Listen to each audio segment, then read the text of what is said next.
Speaker, can I thank my right honourable friend for the extremely sensitive tone with which he's approaching this incredibly difficult issue, and he's absolutely right to put the concerns of families and staff first.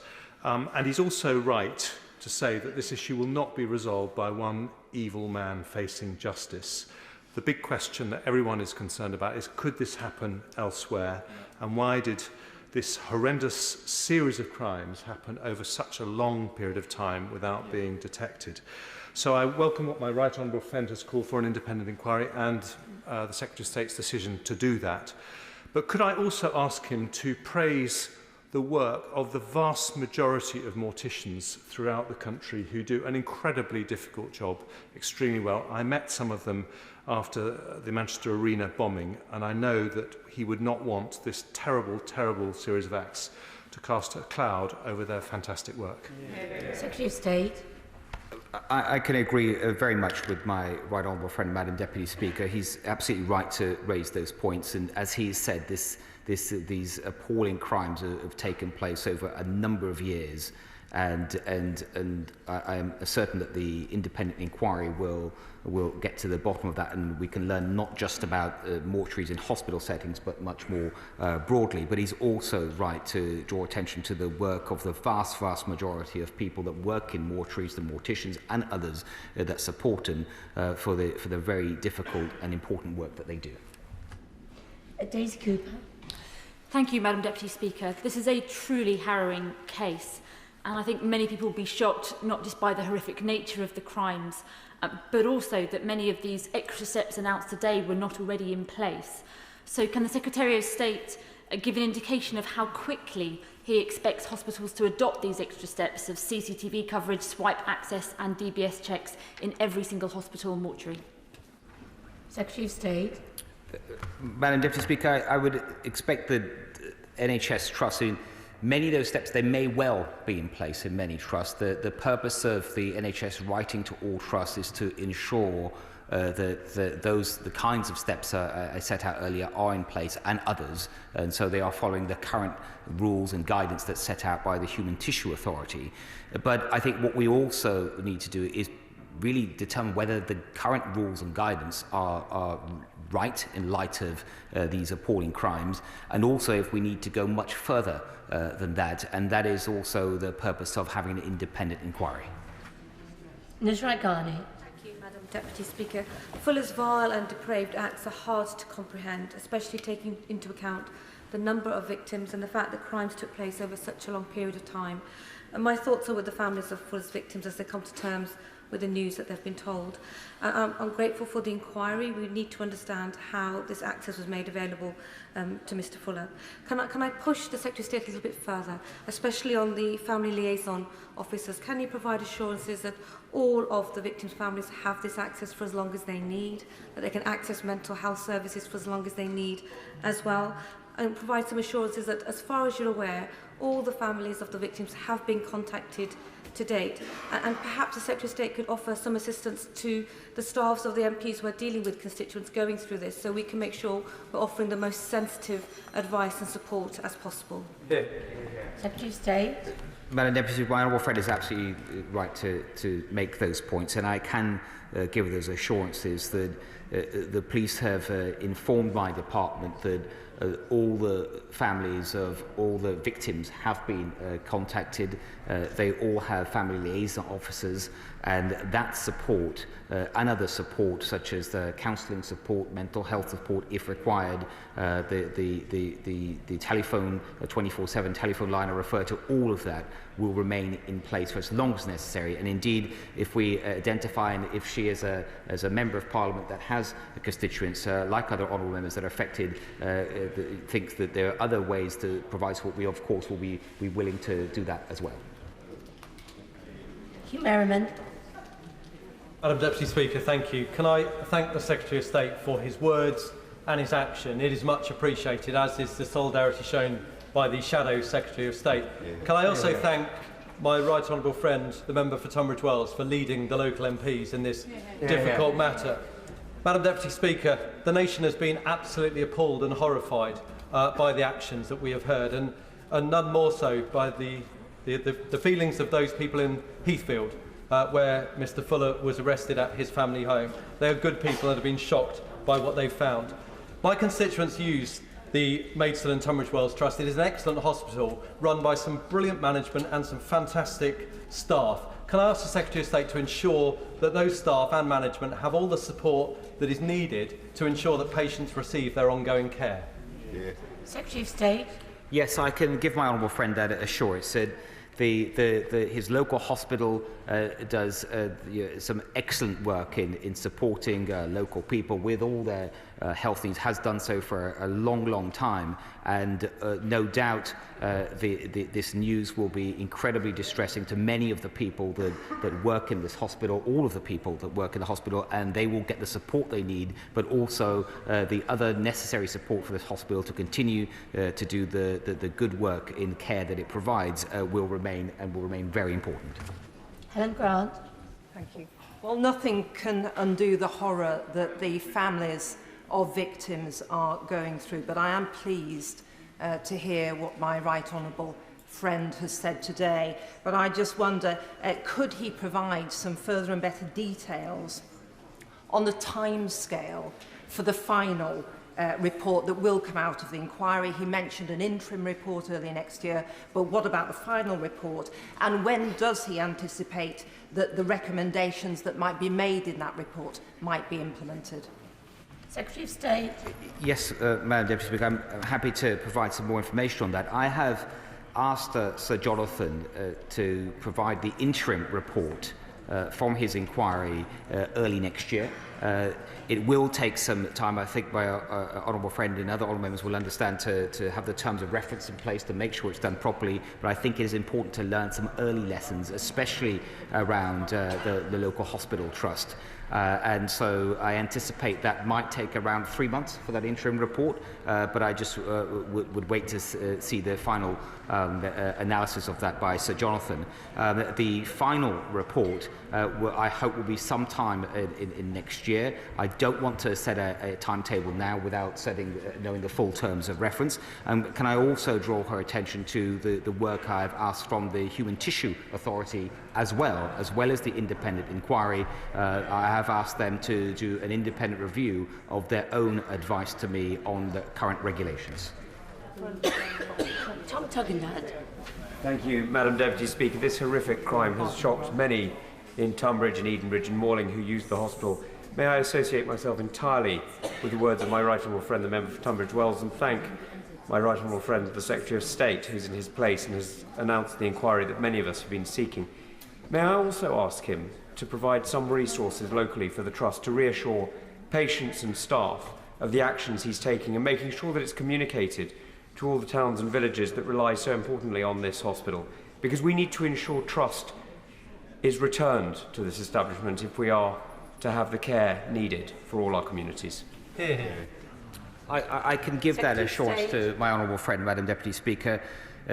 This will be, of course, a very difficult and distressing time for the local trust. I've already discussed that with my colleagues in NHS England, and they will be provided the resources that they need.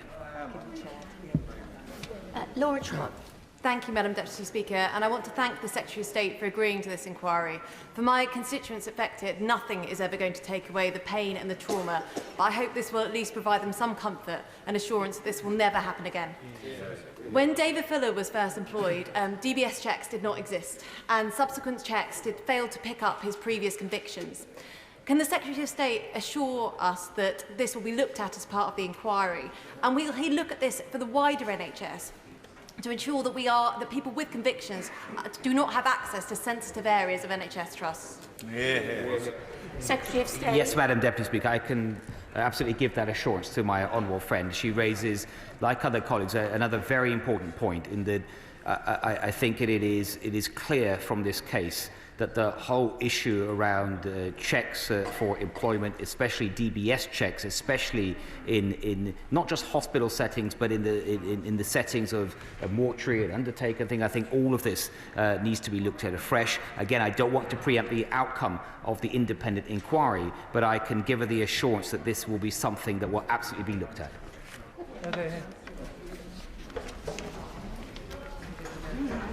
Order.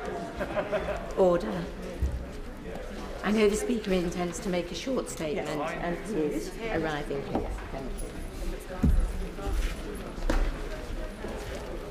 Thank you.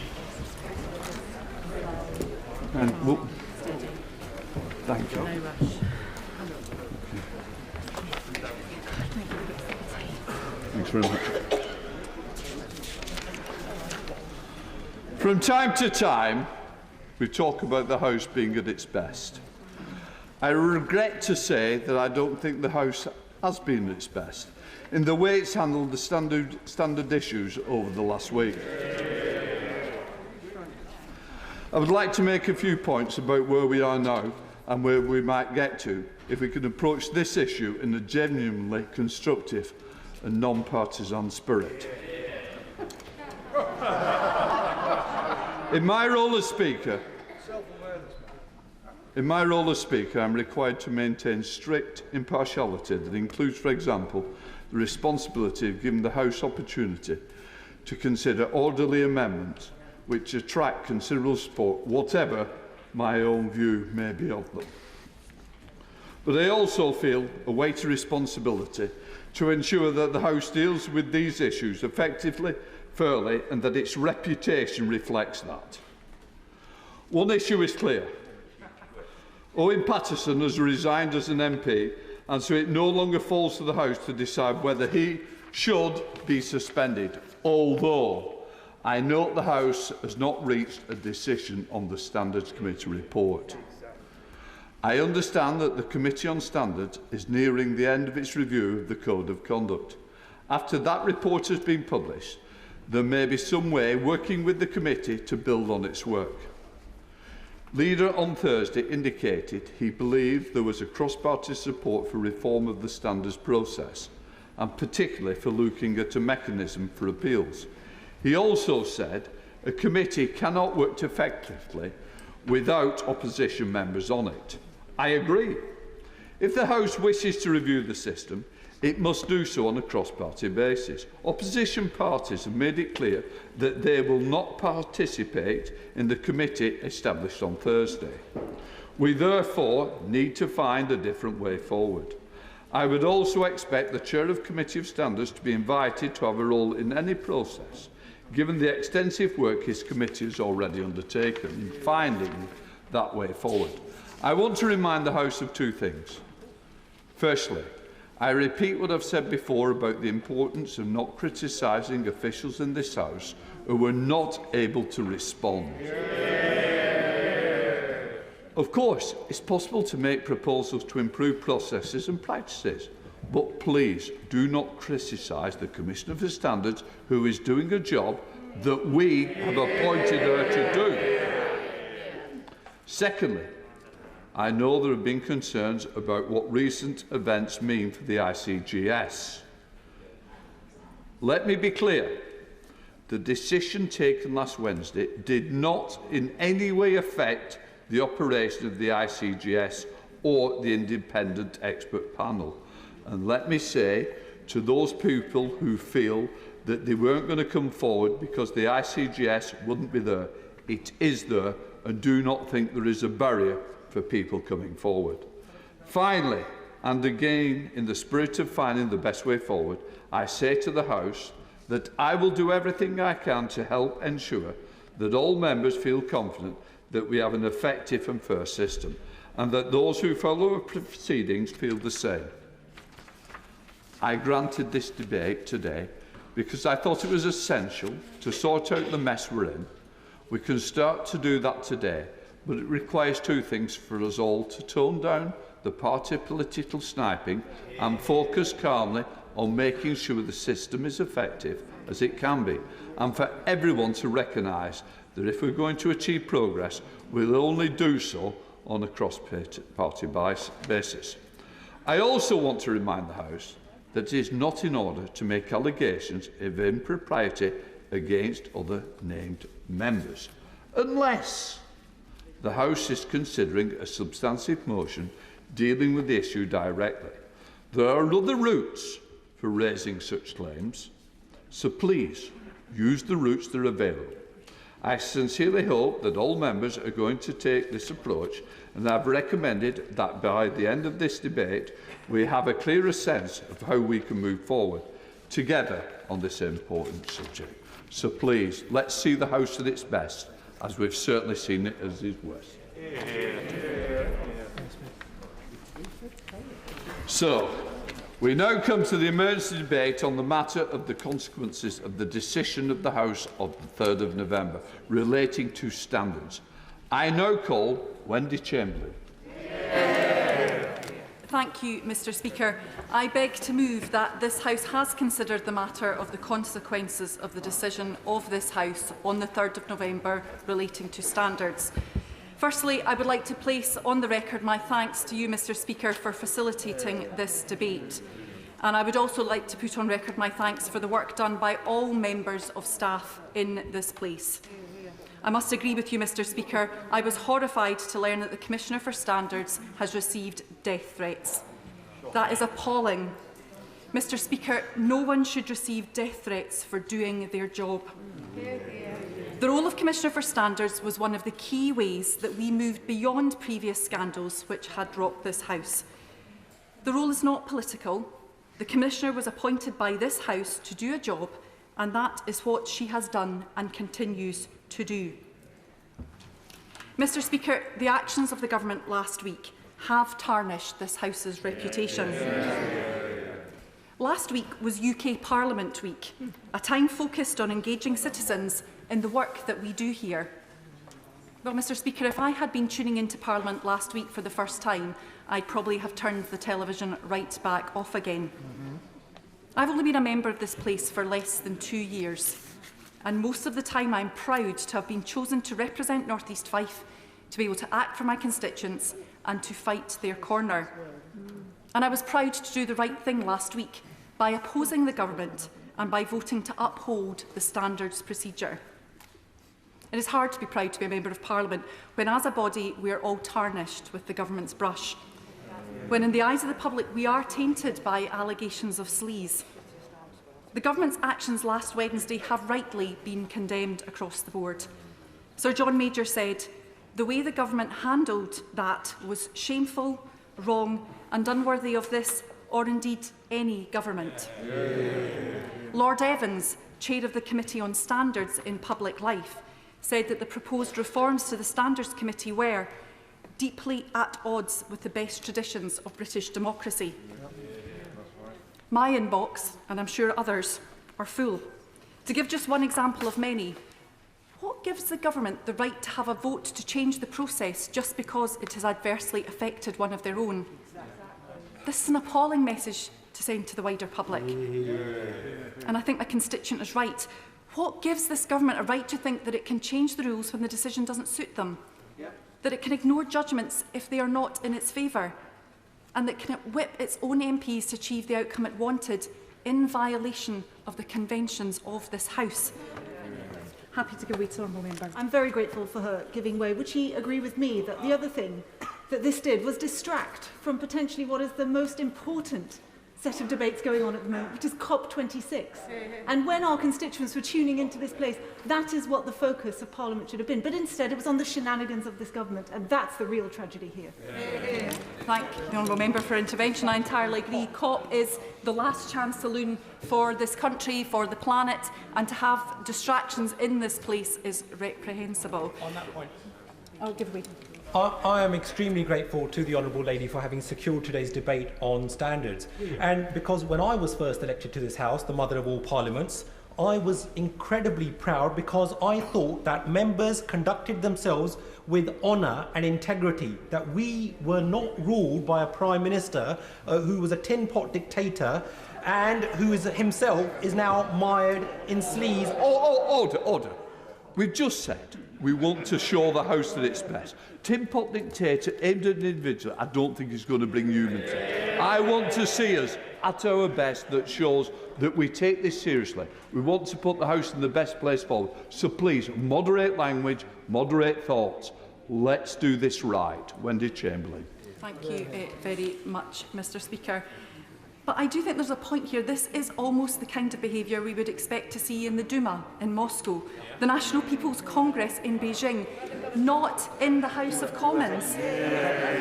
Now, previous Prime Ministers and previous governments have all had their failings, but it's a long time since we have seen these issues, and the absolute lack of resolve to do anything about it. They say a fish rots from the head down, and I'm disappointed to see that the Prime Minister has chosen not to turn up today to answer questions, given that the Leader of the Opposition is in his place. You can't help but feel that he thinks the rules don't apply to him.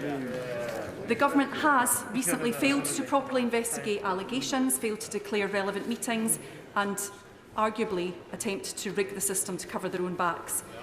This is a Prime Minister who flew to Afghanistan to escape a vote on Heathrow when he was Foreign Secretary and has driven to the North East to escape questions today. Run, Boris, run. I have had correspondence. I'll give way to the Honourable Member. I thank the Honourable Member for giving way and for securing this debate.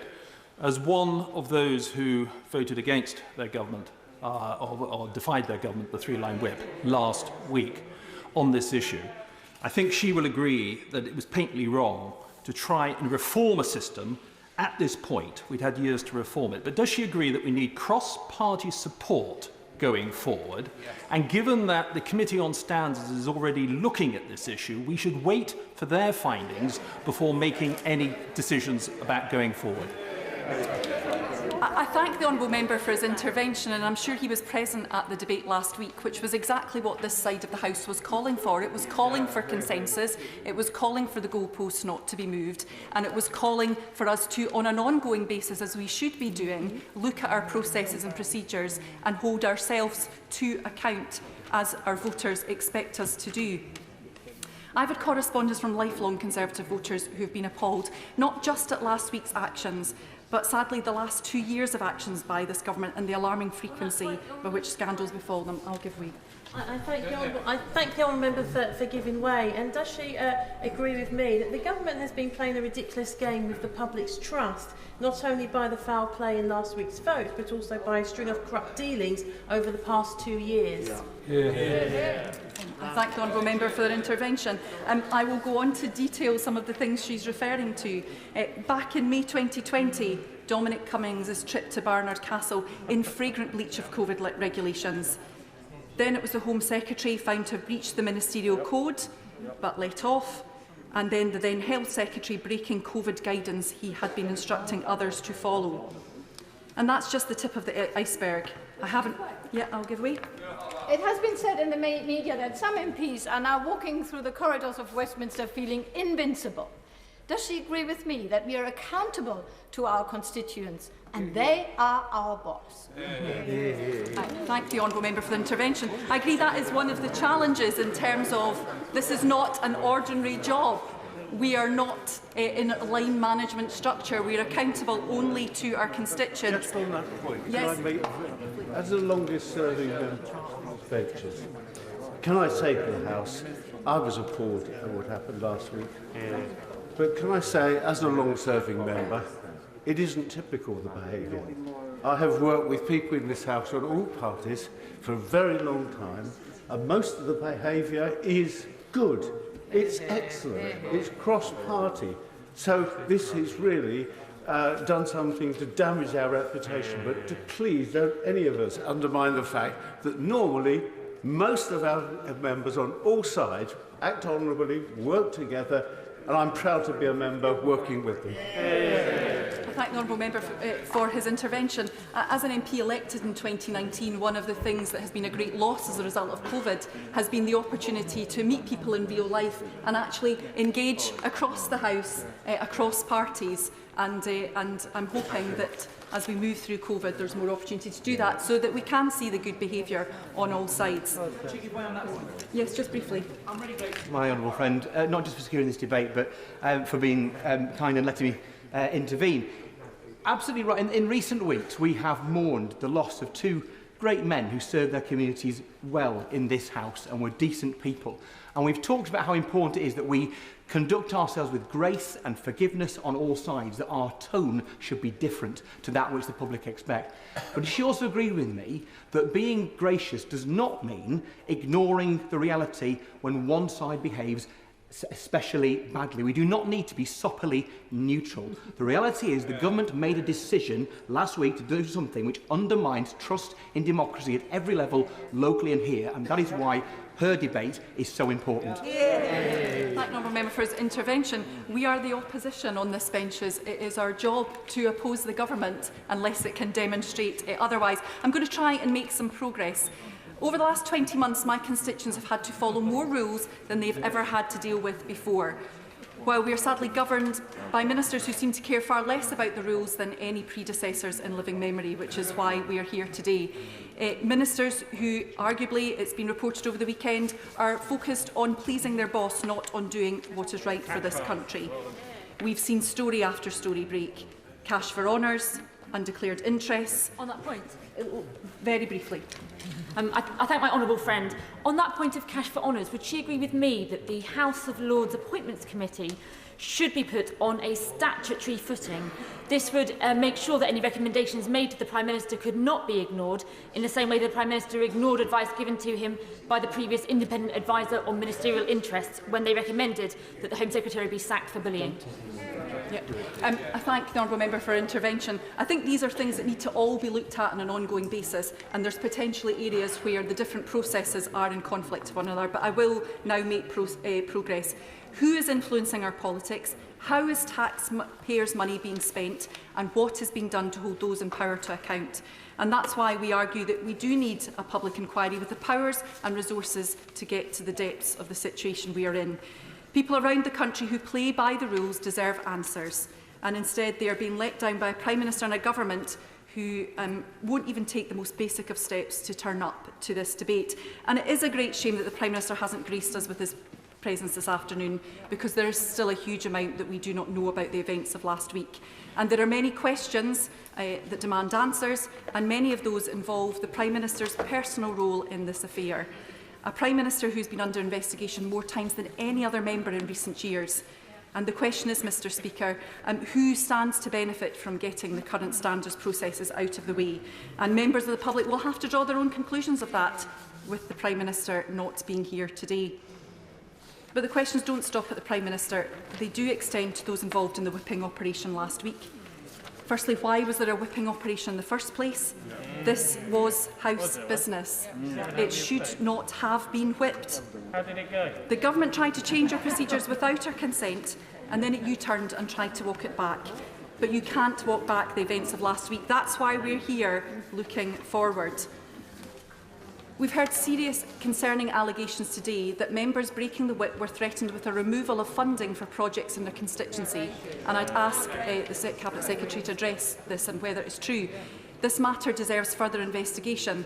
The idea that communities should suffer because their representative did the right thing is frankly abhorrent. And even despite all those alleged threats, the whipping operation was only a partial success. And I do thank those members in the opposite benches who stood up for what was right, and those members, including the Father of the House, who supported my application last week. I'll give way to the honourable member. If you're giving way, I'd just like to make it clear that at no stage were any threats of that nature made to me when I broke the whip last week. Thank the honourable member for his intervention and for providing us with that clarity. It's unfortunate the Prime Minister is not here to do that. But the final set of questions, Mr Speaker, are for us in this place to answer.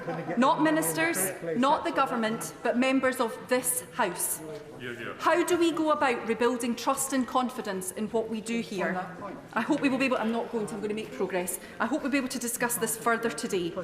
Mr Speaker, no system is perfect. There is always room for improvement. Certainly, when I previously thought about our process for investigating complaints against members, what I saw last week made it abundantly clear that changes do need to be made.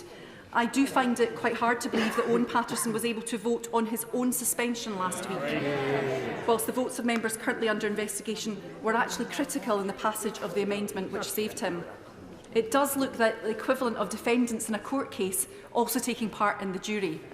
And it is wrong, and if we are to make changes, I would argue that must be top of the list of reforms. There's been much discussion of a right to appeal, something we've heard a lot from the government as they try to justify their actions. But I would point out that through the Borders Bill currently going through Parliament, the government is attempting to take the rights of appeal away from asylum seekers. Mr. Speaker, no matter what changes are proposed, one thing is clear. Those with a vested interest in tearing up Parliament's anti-sleaze rules shouldn't be given the power to do so. And any amendment to these rules must be done fairly and with proper time and consideration by this House. It is this House which invests the authority in the Standards Committee to act on its behalf in considering the Commissioner's reports and considering whether or not to uphold those reports and the sanctions attached to them. And I'm sure that the Right Honourable Member for Rhondda and Chair of the Standards Committee will use time today to speak about the steps which the Standards Committee is taking and which you referred to earlier, Mr. Speaker. As a new MP elected in 2019, I didn't vote in the current rules, but I accept them because they are the rules in place. I'm a member of a smaller party. We do not have representation on the Standards Committee, but those are the rules, and we accept them. If the processes are to be changed, that needs to be done properly and with consensus across the House.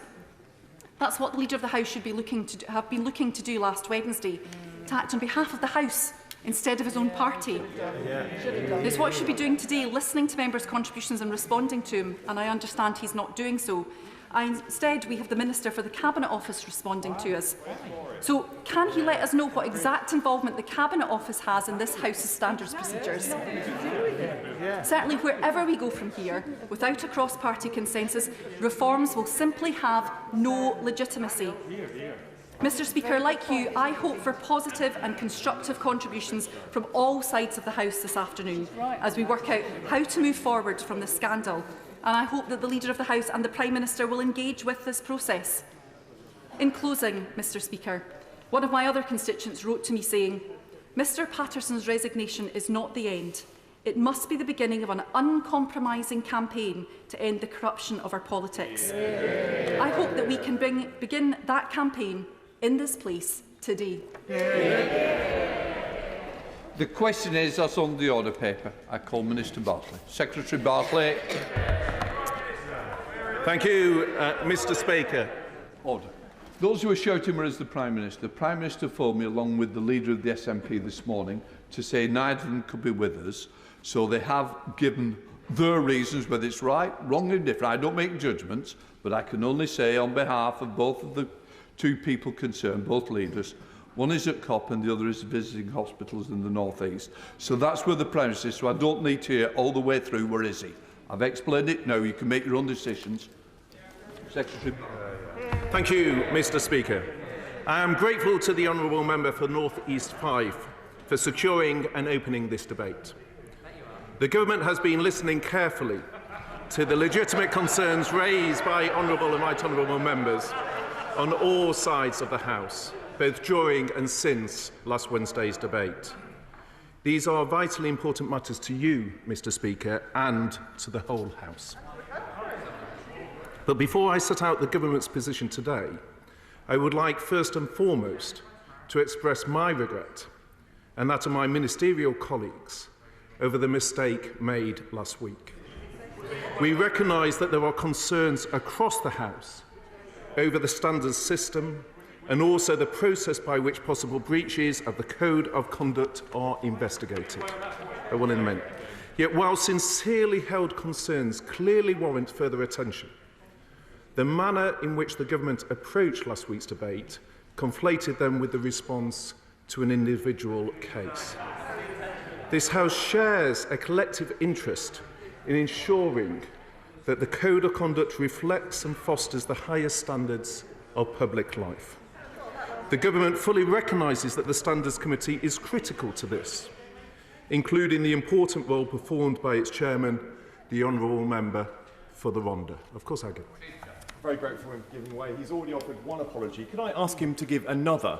And that is to residents who live in constituencies that have MPs that his front bench and whips were threatening to withdraw spending in their community just to punish them for thinking about voting for, not voting for the amendment last week. Could you apologise to those residents? They are innocent bystanders, and it's not their fault that they could have money taken out of their community simply because of something that their MP does on a matter of conscience. I fear, Mr. Speaker, he prepared that intervention before hearing from my honourable friend, who just said that despite voting against the government, that was a misrepresentation of the conversations I held. Of course, I give way to the Mother of the House. I thank the right honourable gentleman for giving way. Could he explain why he is doing this debate and not the Leader of the House, whose job it is to deal with the issue of the standards decision? Isn't this adding insult to injury and showing the government just really doesn't understand it? With your respect, first of all, my right honourable friend, the Leader of the House, is here in the chamber with me. And secondly, as she well knows, not least as the Mother of the House, that the Cabinet Office oversees the government response across departments, including on a number of the issues covered by this issue. Of course, I give way one further time, then I'll make progress. I'm grateful for the right honourable gentleman giving way, and I also appreciate his apology on behalf of the government, and I'm sure other members will do. But can he give the House a commitment that for the future disciplinary matters, they're matters for the House and not for the government?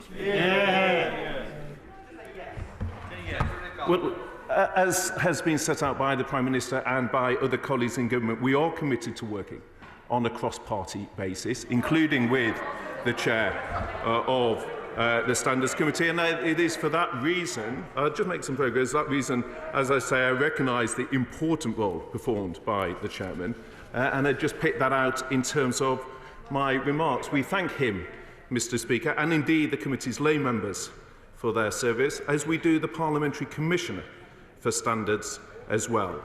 And I want to reiterate the government has previously taken and will continue to take a cross-party approach to issues around standards in this House. Of course, I give way. I'm very grateful. I too, like my honourable friend, the member for Newcastle under Lyme, received no pressure whatsoever in terms of the way I voted last week.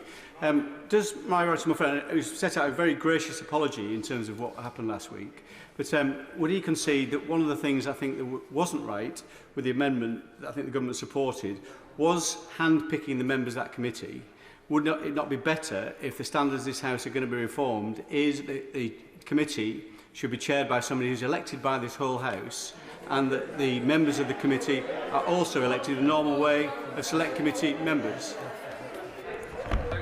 Well, Mr. Speaker, as I just set out, we are committed to working on a cross-party basis, and we regret that many honourable members did not feel that they had been sufficiently consulted on the proposals last week. But I simply refer to the article in the Times by the chair of the Standards Committee, who said, and I quote, "I'm sure we need to review both the Code of Conduct and the way it operates," and further went on to say, Mr. Speaker, that there are good arguments in favour of a more formal additional process whereby a member could appeal against the sanction either to an outside body or to a subcommittee or the Standards Committee. It was to that that the debate turned last week, but of course I give way to the Honourable Lady. I thank the Cabinet Secretary for giving way. Last week was UK Parliament Week, but it was not our finest hour. Does the Secretary of State for the Cabinet Office agree with me that at the very least a message from this debate must be that we work in our constituents' interest and in the public interest, and that the use of this House to work in private interest to the tune of hundreds of thousands of pounds will not be tolerated? Well, as I said, and of course I hadn't seen that the Chair was seeking to draw my attention, so of course I'll give way. But we are committed, Mr. Speaker, to working on a cross-party basis, and with that in mind, of course, I will give way to. I'm very grateful, and I acknowledge the apology that the Minister has given on behalf of the Government. But I do want to, we are still in a bit of a hole, the whole of Parliament. We still have a motion that was carried last week, which leaves the question of Mr. Patterson's conduct hanging in the air. I gave earlier today a draft of a motion which could be considered by the House tomorrow if the government were to table it tonight, and I think it would have the support of the whole House in clearing up the fact, as you, Mr. Speaker, referred to, that we haven't actually decided whether Mr. Patterson's behaviour was inappropriate. I think the whole House now accepts that it was. And secondly, we've created a committee which I think even the honourable member who's meant to be chairing it doesn't want to be on anymore. So it would be quite a good idea if we could clear this up tomorrow before we go into recess. And I hope he will say now that he's going to table that motion later on today. Well, I've been very clear, Mr. Speaker, that we will listen to the House and we'll listen to the debate. Well, if the Honourable Lady will just let me answer the Chair's point. Mr. Patterson has now resigned, so it would not be possible for the House to endorse a sanction of suspension. And I simply remind the House that he suffered a serious personal tragedy. He has now resigned. In his statement, he said he wants to continue outside of public life in terms of politics. And therefore, I think we should respect that. And I hope through your office, Mr. Speaker, there will be a way for us to engage on a cross-party basis, and that is what the government will now redouble its efforts to engage on in the days ahead. I'll give one further time there and then to the Honourable Lady. Very grateful to the Minister for giving way, and there isn't anybody in this House who doesn't have the utmost sympathy for Mr. Patterson's plight. But I think we do have to also remember that he did say that he would do exactly the same if the opportunity presented. I'm grateful that the Minister has rendered his apology, but does he not think it more appropriate that the Prime Minister attends and gives his apology? And if I can assist the Speaker, rather than being in the northeast of England defending the conduct of his police and crime commissioners, one who's had to resign over inappropriate remarks and another one who is under investigation. Well, I think Mr. Speaker dealt with that at the opening of this debate and made clear both the Prime Minister and the leader of the SNP had discussed with Mr. Speaker in terms of the debate today. I'll give way to the Honourable Gentleman. Will you give way? My friend giving way. Can I just say, thank you, sir. I abstained last week, and I thank the government absolutely for the apology, which is completely the right thing to do. And I would also like to say on record that despite the fact that I've abstained, and I occasionally have the misfortune to vote against this government, the government continues to be nothing but supportive of both myself and the people of the Isle of Wight. Thank you, Mr. Speaker, and I think it's helpful to get that on the record. I'll just make some progress. The government will now redouble its efforts to engage on a cross-party basis, and indeed with you, Mr. Speaker, in the days ahead, because we know what we can achieve when we do so. For example, in collaboration with others, my right honourable friend, the member for South Northamptonshire, worked hard when leader of the House to establish the Independent Complaints and Grievance Scheme, the ICGS. This scheme to which the government is wholly committed is a model that I believe has many strengths. It includes an appeals process and ability to adjudicate complex cases by virtue of its independent expert panel led by a High Court judge. Overall, the Independent Complaints and Grievance Scheme brings with it the expectation of rigour, impartiality and fairness for both the complainant and respondent. I will give way to the Honourable Gentleman. I'm grateful to my right honourable friend for giving way. It would be, I think, of enormous help to the House if we could understand the government's thinking on this issue, which the honourable gentleman from Rhondda alluded to. The amended motion last week was passed. I voted against it, but it was passed. What is its status now? There seems to be a general consensus that the rules that we deploy with regards to standards are reviewed.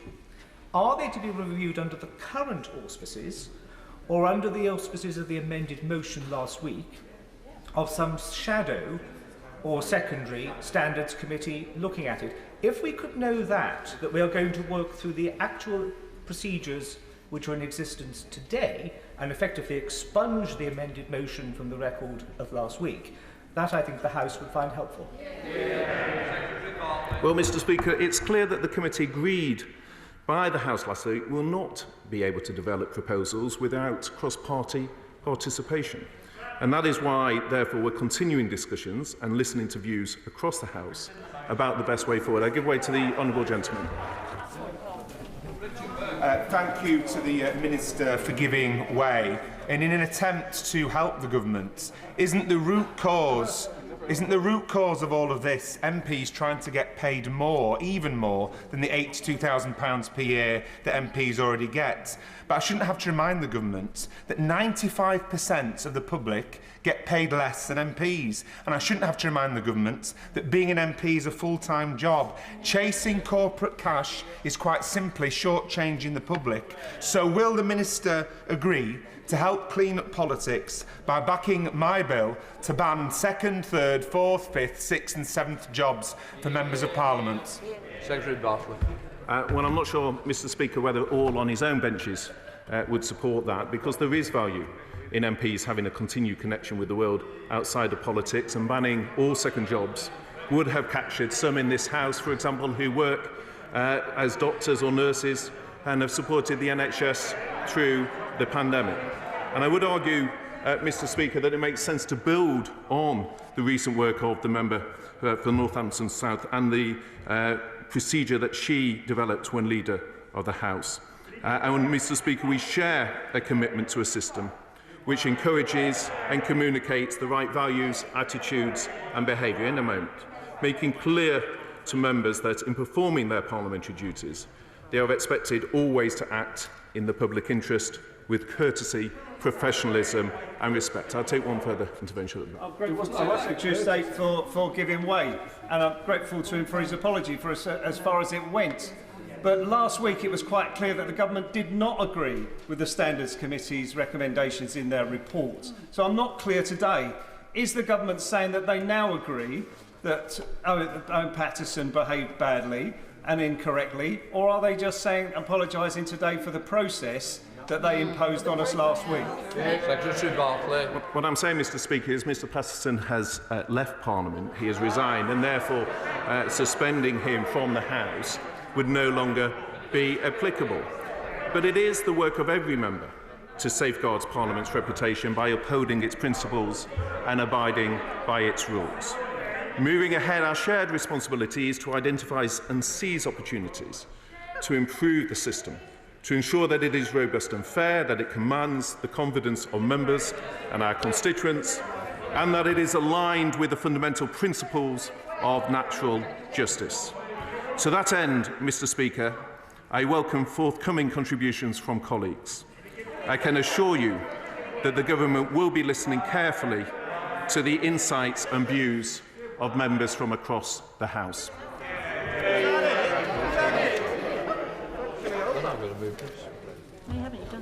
Keir Starmer, Leader of the Opposition.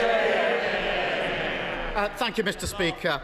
I see the Leader of the House is in the House, so it is a surprise to see the Minister for the Cabinet Office at the dispatch box today. Mr Speaker, he and I have faced each other across the dispatch box many times, and it's always a pleasure. But I'm sure he, like me, wishes that his days as the night watchman were a thing of the past, defending valiantly against hostile bowling on a sticky wicket of his Prime Minister's creation. It's as if 2019 never ended. Mr Speaker, that is because last week the Prime Minister damaged himself. And despite the bravery of some members opposite, he damaged his party. But most importantly, he damaged our democracy.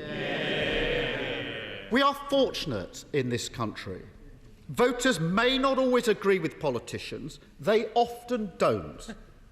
But they do trust that disagreements are sincere, that their representatives are acting in the way that they think is in the public interest, and that we can resolve our disagreements in debate and at the ballot box. But when the Prime Minister gives the green light to corruption, he corrodes that trust. When he says that the rules to stop vested interest don't apply to his friends, he corrodes that trust. And when he deliberately undermines those charged with stopping corruption, He corrodes that trust. And that is exactly what the Prime Minister did last week.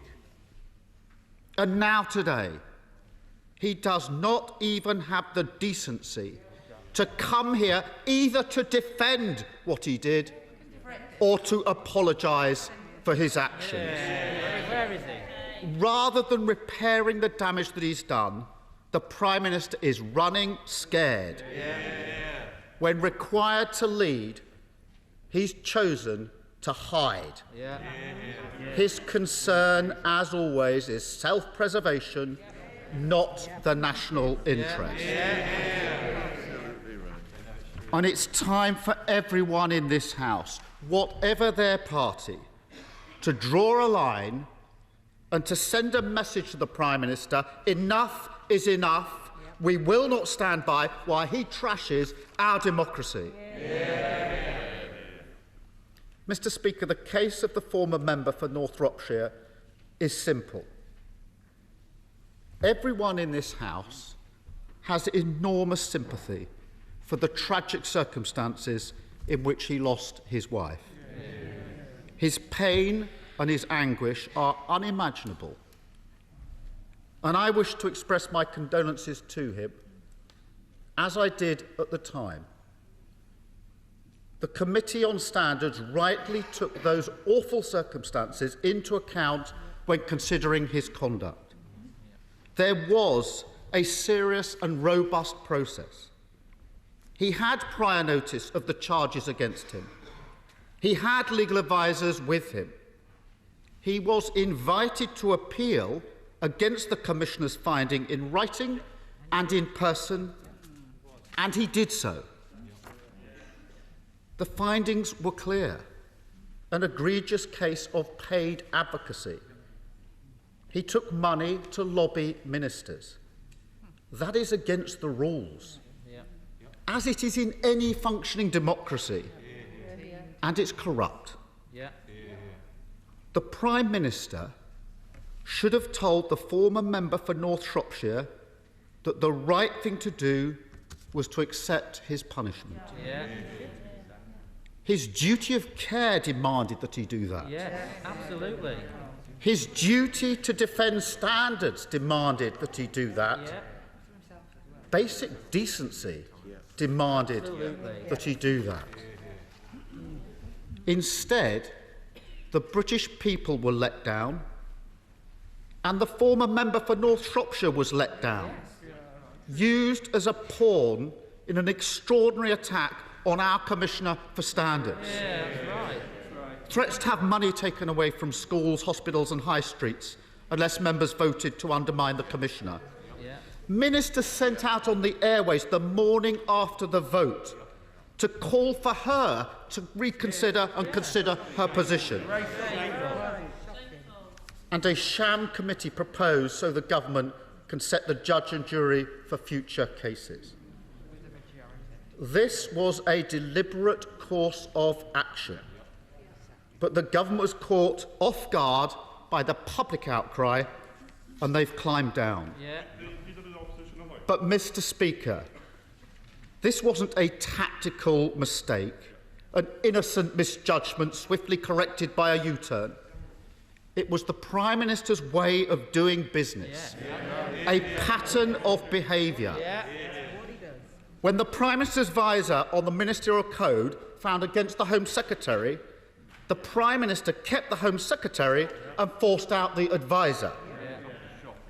When the Electoral Commission investigated the Conservative Party, the Prime Minister threatened to shut it down. And when the Commissioner for Standards looked into the Prime Minister's donations, the Prime Minister tried to take her down. Government corruption. There is no other word for it. And Mr. Speaker, I will in just one moment. And Mr. Speaker, it's said that the Prime Minister doesn't believe the rules apply to him. But it's worse than that. He absolutely knows that the rules do apply to him. His strategy is to devalue the rules so they don't matter to anyone anymore, and to go over go after those charged with enforcing the rules, so that breaking the rules has less consequence. That way, politics becomes contaminated. Cynicism replaces confidence and trust. The taunt that politicians are all in it for themselves becomes accepted wisdom. And with that, the Prime Minister hopes to drag us all into the gutter with him. No way. It only serves to convince people that things can't get better, that government can't improve people's lives. Progress isn't possible because politics doesn't work. But in the right hands, used in the right way, for the right reasons, politics can work, because politics can be a noble cause to build a better country, to build a better world. And for some, it is also a great personal sacrifice. The plaques in this House to Airy Neve and to Joe Cox, the empty seat where just weeks ago Sir David Amess sat, are testament to that price. If we're to honour their memory, we have to defeat the politics of cynicism propagated by this Prime Minister.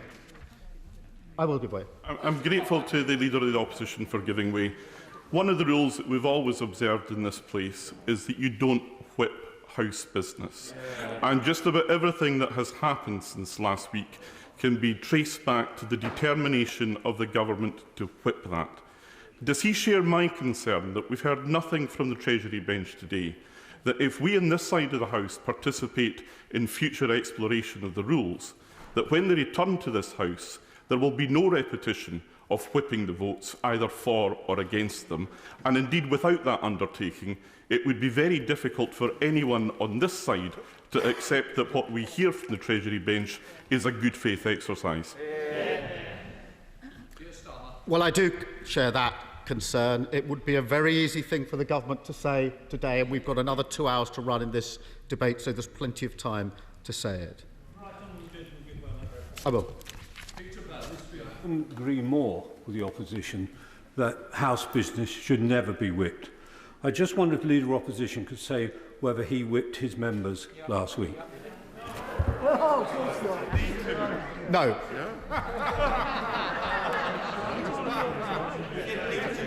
We didn't. Our members didn't need whipping to know what the right decision was. Mr. Speaker, there are good ideas across the House about how we can improve standards to restore the trust the Prime Minister has broken. We are willing, there's been talk this afternoon about cross-party working, we are willing to work cross-party and with the expertise of the Standards Committee to make that happen. But let me be loud and clear. We are not willing to work with the government on their plans to weaken standards. There will be no cross-party agreement on weakening standards. There are other ideas. Labour's long called for the MP's Code of Conduct to ban paid directorships and consultancy roles. The current Code of Conduct recognises that those roles are a potential conflict of interest, but it doesn't ban them. We voted to fix that in 2015, but we were blocked by the government. A change along those lines has been recommended by the Independent Committee on Standards in Public Life, but there hasn't been any action from the government. It's time to put that right. Mr. Speaker, in addition, the revolving door between ministerial office and the private sector is in full swing. Ministers can still regulate a company 1 minute and then work for them the next. The Business Appointments Committee is too weak to provide the check and the balance, and it's time to shut the revolving door by banning these job swaps. I will in just 1 second, if you'll give me a moment. In addition, this weekend, we've been reminded of that appalling, inevitable pattern. Large donation to the Conservative Party, a stint as party treasurer, and then an appointment to the House of Lords. The regulator has been ignored by the Prime Minister and broken in the process.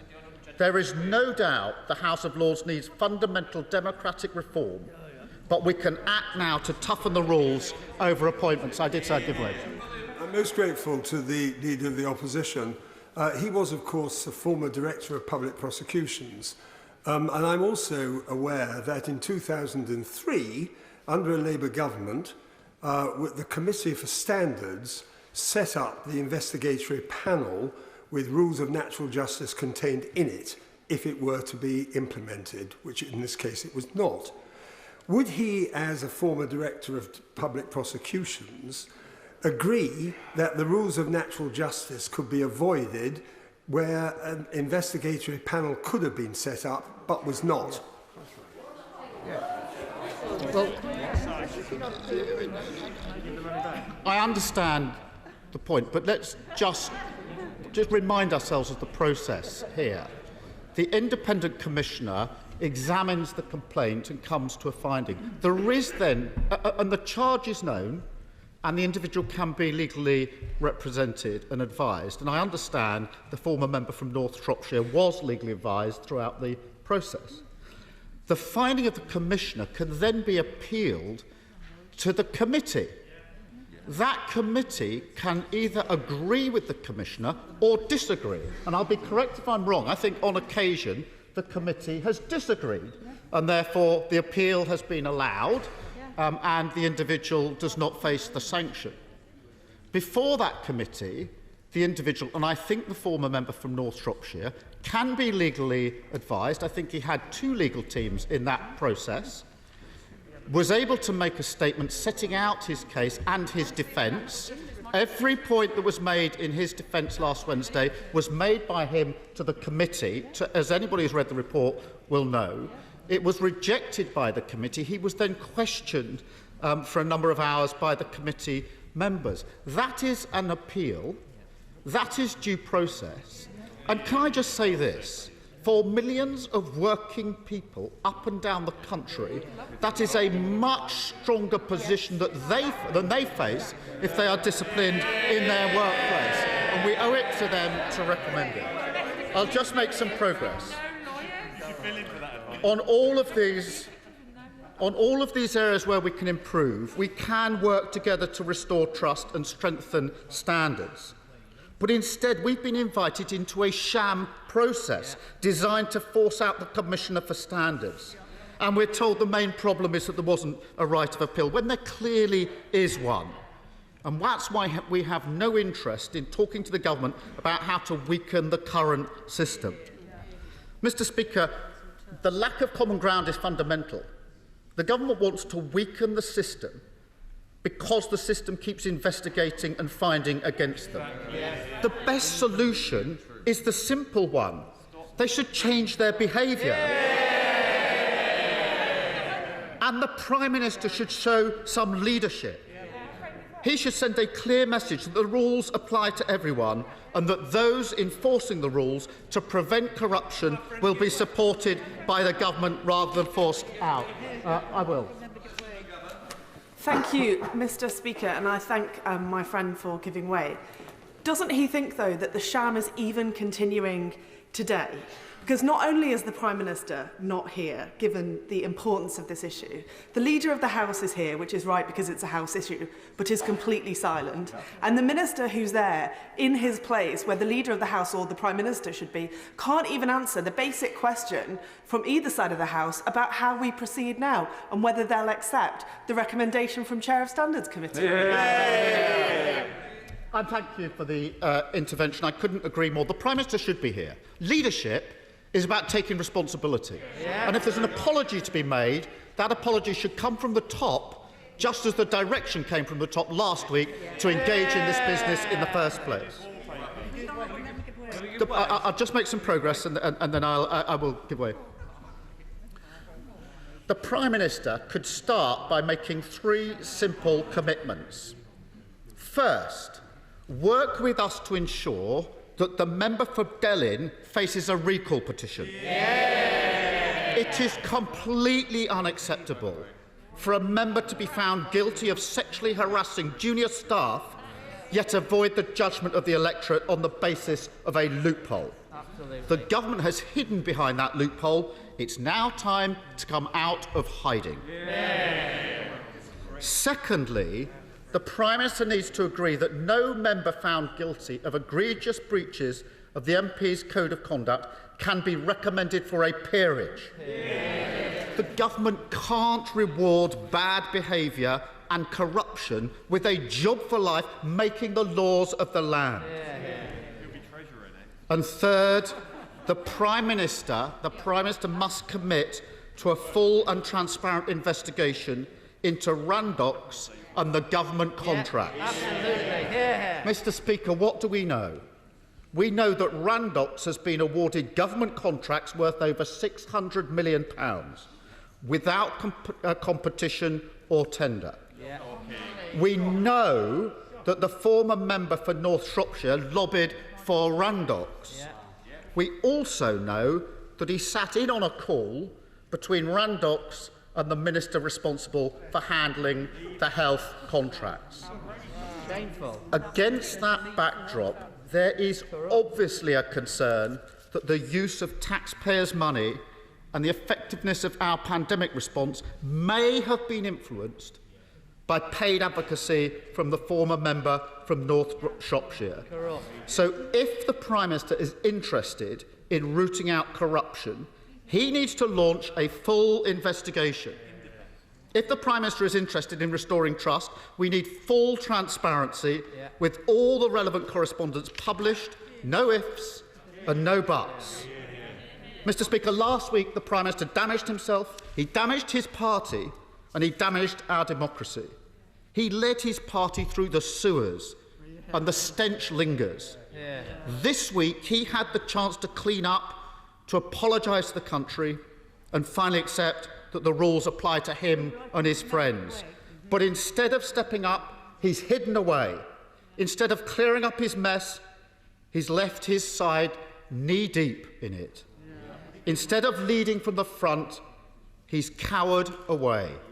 He is not a serious leader, and the joke isn't funny anymore. Thank you, Mr. Speaker. We come to part of the House, Sir Peter Bottomley. Mr. Speaker, it would be tempting to each of us on all sides of the House to get into a mud bath and start throwing things at each other. We can go back in time. I've got a little list as well, but I don't think this is the right time. I'd like to congratulate the Honourable Lady from North East Fife for her requesting this debate. I'd like to thank my honourable friend for Wellingborough for saying last week he thought we ought to have this. I think that there's cross-party support for what we're doing now. The only positive thing I can say to the government on this is if they think they're going to make a mistake in future, talk to me first and we can make it together. I congratulate my right honourable friend, the Leader of the House, for acknowledging on Thursday that things had been done wrong and need putting right. I'm sorry to be speaking in advance of the Chairman of the Standards Committee because I'd like to know what the terms of his motion are which could restore the consequences of the vote we ought to have taken, or the way we ought to have taken it, on Wednesday. Because it's quite clear that this House should have backed the committee. And I think we need to find a way of showing that. And we ought to acknowledge that in future, whether it's a member on my side of the House or on another side of the House, that people who resign from Parliament don't leave Parliament without making a decision on a firm recommendation of the Standards Committee with members of Parliament and with independent members. So I think we need to find a way of making that plain. My honourable friend, the Leader of the House, and my own friend who spoke for the government say there's widespread support for reforming the system. I'm not part of that support. I believe the system does work, can work, and should work. I'd be interested in knowing what the Committee on Standards wants to recommend, and I'll look at that with an open mind, just because it was all right for me 18 years ago when I was on the committee with Martin Bell. Doesn't mean to say it can't be improved. But I would say to the government, as well as responding to what we ought to have done on Wednesday, which I think is the point of this debate, I'd like to hear from the government how they're going to respond to Lord Evans' report, which came out this week, which has 4.5 pages of recommendations. This afternoon is not the time to go through those, but I do think we ought to have a coherent approach which helps to ratchet up our observance of standards, our recognition of standards. And I think that the only thing I want to say, by the way, on the people who've introduced the question of whether MPs should have outside jobs besides being members of Parliament, we do have 100 or so who are ministers, so they've got an extra job as well as being a member of Parliament. We do have those, an example I've often used is Peter Thurnham, who when made redundant set up his own business, became a successful engineering business owner, should he have had to give up, should Michael Foot have given up his writing or his royalties when he was here? I think we should take great care about that. But I do believe that any Member of Parliament who declares outside earnings should do it not just in writing, but face to face with the registrar and explain what they're doing and can be reminded what the limits are of what they do. Because the one thing I would say to the face of my former colleague, the right honourable member Patterson, is that the one thing we know, if we take on a consultancy with a business, is we cannot do anything which can be interpreted as lobbying or in the interest of that business. That's the only thing we can say. I'll give way once. I'm extremely grateful to the Father of the House, and I do declare small earnings as a musician outside of this House, in addition to my very small. Isn't there an additional point, perhaps, that ought to be part of this debate that we could add to the list, that the excellent list that the Leader of the Opposition put forward, and that is around public appointments? Because isn't there real concern that the government's attitude towards public appointments is straying away from the rules as overseen by the Commissioner for Public Appointments, and in particular with the forthcoming appointment of the Chair of Ofcom, where the whole process is being rerun, truncated, and quite frankly there are suspicions being tricked up to favour a particular candidate? I'm biased in favour of Paul Dacre because he and I were working to get the killers of Stephen Lawrence convicted, charged and convicted. If I was asked if he's the right person to chair Ofcom, I'd say no, but I haven't been asked. But Mr. Speaker, many will want to speak in this debate. I'll try not to repeat myself. I believe the present system can work if we make it work. I think that those of us who find that others have taken a different view to the propriety of what we've done, that we ought to trust their judgment more than trust our own, and not just go on saying, I thought I was right at the time. We can each do things which are wrong. If we do, we should say so, say sorry, and try to let this House move on. That way, I think we can ratchet up the standards of our achievements as well as the standards of our behaviour. SNP spokesperson Pete Wishart. Thank you ever so much, Mr. Speaker. And always it's a privilege and pleasure to follow the Father in the House. I want to congratulate the Honourable Lady for North East Fife for securing this important debate, and I think she's introduced it in a means and a manner which is significantly different to what we had last week, and I welcome her comments on that behalf. But, Mr. Speaker, what a few days this has been. What a week we have had to endure as politicians who serve in this House. Our politics have been taken to a very, very dark place indeed. The sense that rules have been torn up, the feeling that we've returned to the worst days of Tory sleaze that we thought had been buried and gone, never to return.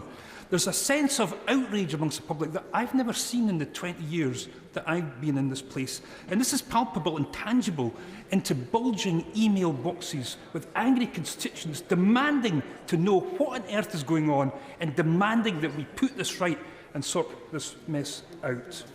One has to ask, what on earth were they thinking of? What were they trying to achieve? What did they want to do? What did they think was going to happen with introducing that motion the way that they did? And I almost feel sorry for the Right Honourable Gentleman, the Minister for the Cabinet Office. If there was a short straw for turning up to try and defend this government's action, he most certainly picked it today. And it should be his Right Honourable friend leading this debate. It was him that brought that grubby motion to the House last Wednesday. It was him that defended it to the hilt. It was him that took up nearly half the time that was allowed to us in order to have this debate. He should be standing at that dispatch box today, defending the government's action and telling him what he's going to do. Now, he always likes to remind me of battles of past. Can I say to him today that he's like the brave Sir Robin from Monty Python and the Holy Grail, bravely running away from doing his duty at the dispatch box. And we know that this was a plot that was hatched between the Right Honourable Gentleman and his Right Honourable friend, the Government Chief Whip, designed and approved and orchestrated through Number 10 with the weight of the whipping operation that we saw last Wednesday.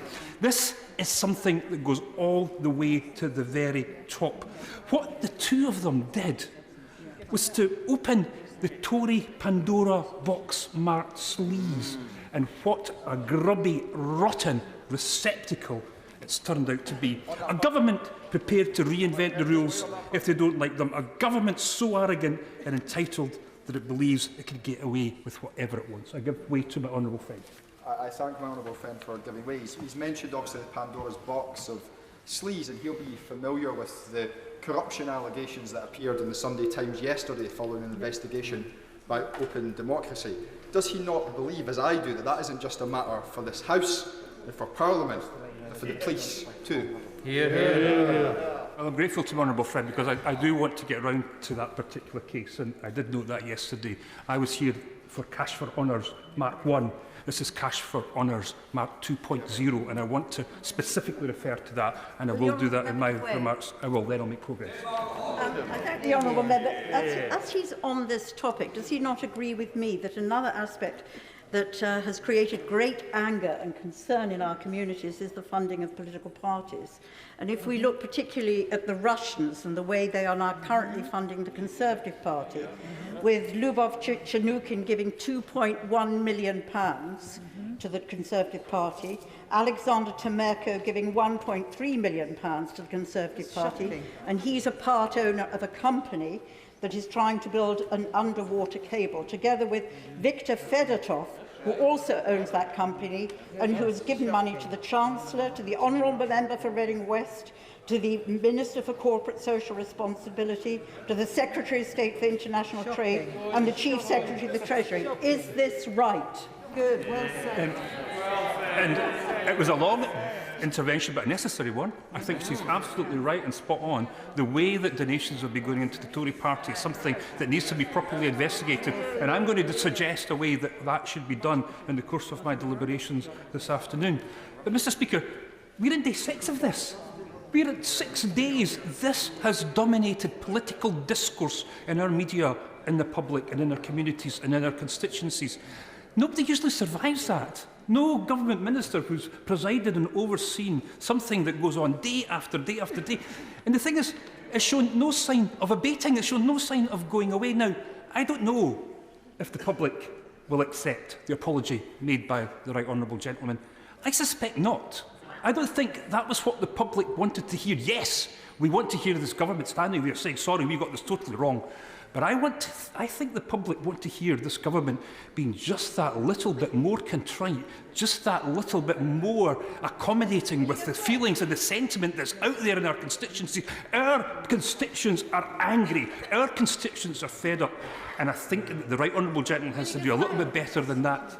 I will give way to honourable lady. I thank him for giving way. We have already established that the corrupt and bad behaviour of some MPs damage all of us. So what is needed now, doesn't he agree, is a commitment of every single member in this House to strengthen rather than weakening the standards process and the rules around it. The honourable lady is absolutely right and spot on. That's exactly what is required. I mean, when I hear them talking about reforming some of the rules and regulations and some of the things that we have in place, I'm not actually hearing an attempt to strengthen, make them better, make them more accountable.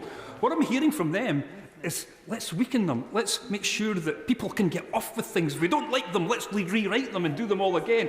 That is what we're hearing from them. And can I say, I feel really sorry for honourable colleagues, honourable ladies and gentlemen at the back. The way that they've been treated by the front bench is almost approaching cruelty. Almost approaching cruelty. They've been marched all the way to the top of the hill by the Right Honourable Grand Old Duke of York. Then they've been marched all the way down again. But not just marched all the way down, they've been met with a barrage and volley of barred constituent emails in the consternation of the people they represent. I feel sorry for these honourable ladies and gentlemen here today having to take that, and I hope they know who's to blame for what they've had to secure. Yes, I'll give way to the lady. I thank him for allowing this. Of course, this isn't the first time we've seen this Prime Minister do things that have shocked her constituents. And the last time I had a mailbag similar to this weekend's, was the illegal prorogation of Parliament just over a couple of years ago, which my honourable friend took to the Supreme Court and exposed. There was the level of outrage for that particular incident is similar to this, and they've learned nothing from it. Absolutely.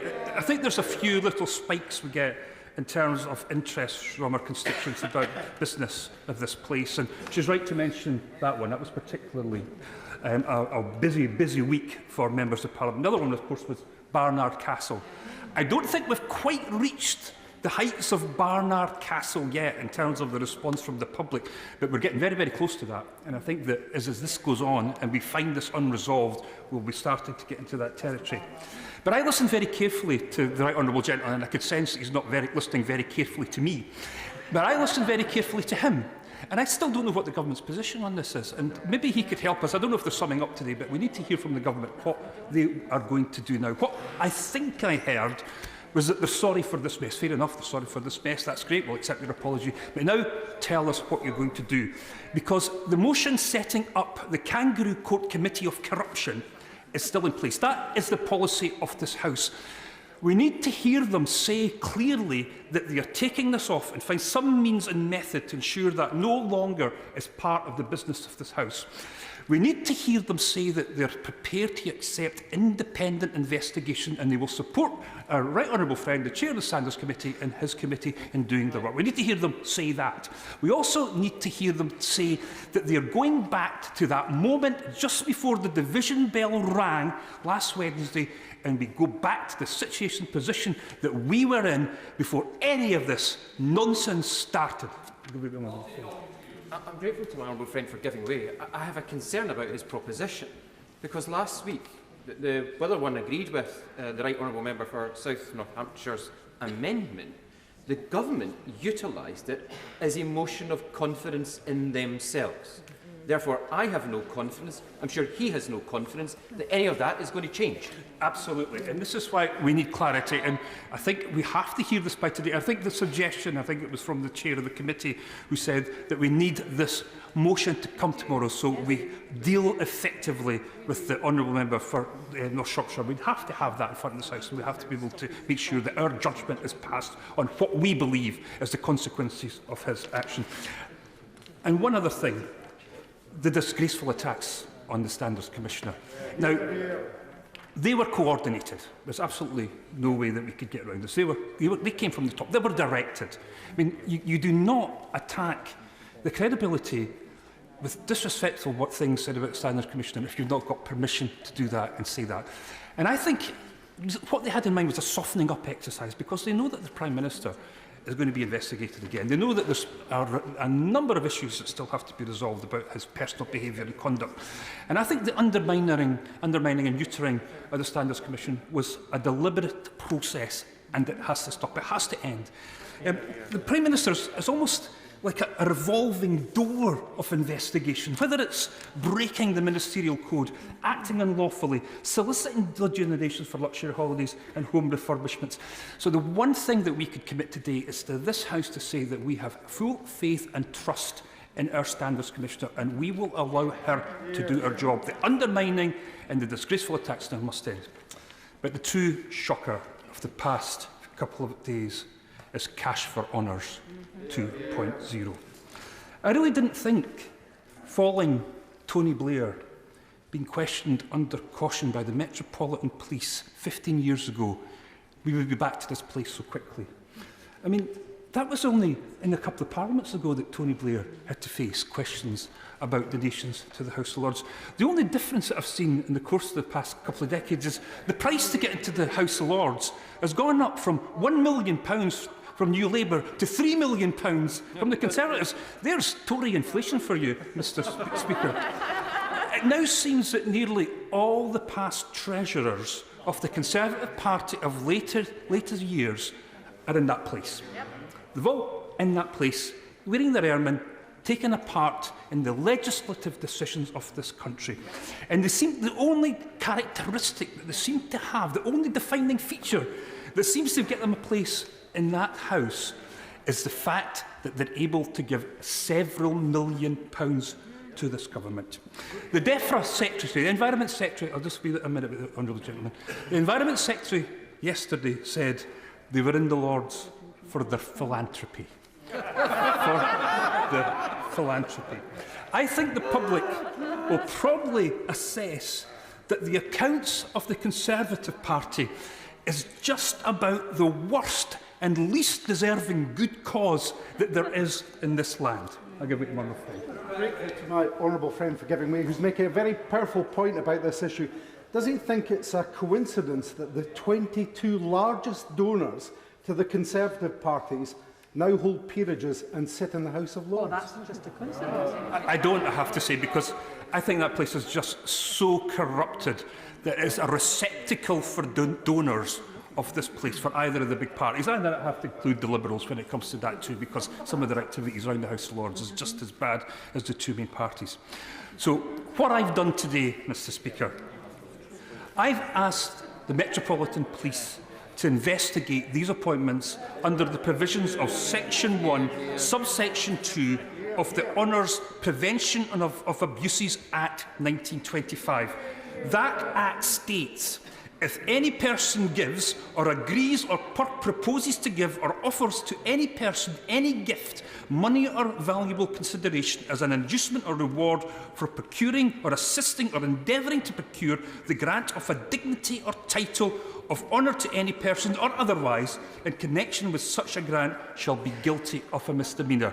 I have now asked the Metropolitan Police to investigate the activities of the Conservative Party and the awarding of places in the House of Lords.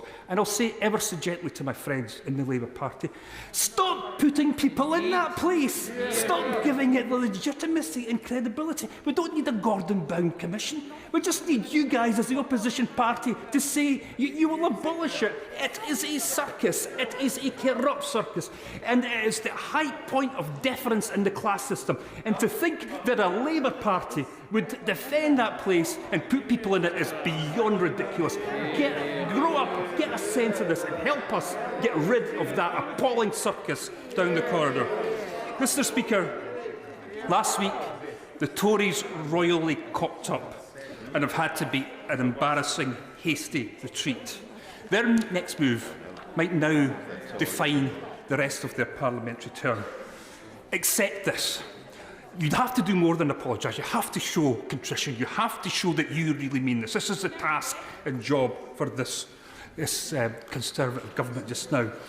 They have got to take us back to that point before the bells went last Wednesday. We don't want to reform the standards process. We want it to continue to do its work. But nothing will happen until we get back to this point. Stop rewarding donors with places of the House of Lords. This is now all up to them. Show the contrition the public want, show that you're really sorry, and get us back to where we were. Alberto Costa.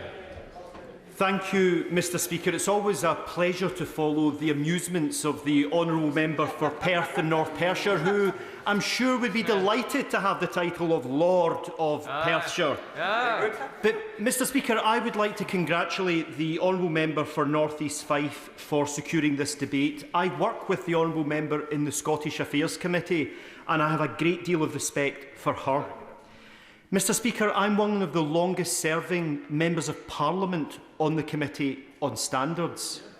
And probably very few members know that, because I very rarely raise any issue in this chamber when it comes to standards matters. But what I do is I frequently raise my concerns with the chairman of the Standards Committee. And the chairman, who will be speaking very shortly, will no doubt inform this House that I have consistently, regularly, on every opportunity and indeed at every committee meeting, made my deep concerns known about the process by which the Standards Committee operates. And I would like to share with colleagues across the House, as the only lawyer member of that committee until very recently, where the problems lie. There are two principal issues at fault, both caused by the House of Commons and its standing orders. One, the Committee on Standards principal duty, as outlined at Standing Order 149, is to oversee the work of the Parliamentary Commissioner. That's my primary duty as a member of that committee. But along a few pages at Standing Order 150, one of the principal duties of the Commissioner is to advise the committee. So we have this odd position, Mr. Speaker, where the Commissioner of Standards, acting with the utmost integrity, presents her findings to the committee. We listen to her findings. We then invite members to give their submissions. And then at the end, during the deliberations, we have the Commissioner back in without the MP who's been complained of in the room. And the Commissioner is put in this unenviable, conflicting role because of us. And she attends that committee as the principal advisor to the committee. So there am I, sitting in the committee, having heard her submissions, having then heard the other side, the MP's submissions, only to have the Commissioner back in the room, ready and willing to answer, wearing that second hat that we have given her. That's putting the Commissioner in an unfair position. And that is where I've long argued there is the potential for a breach of natural justice.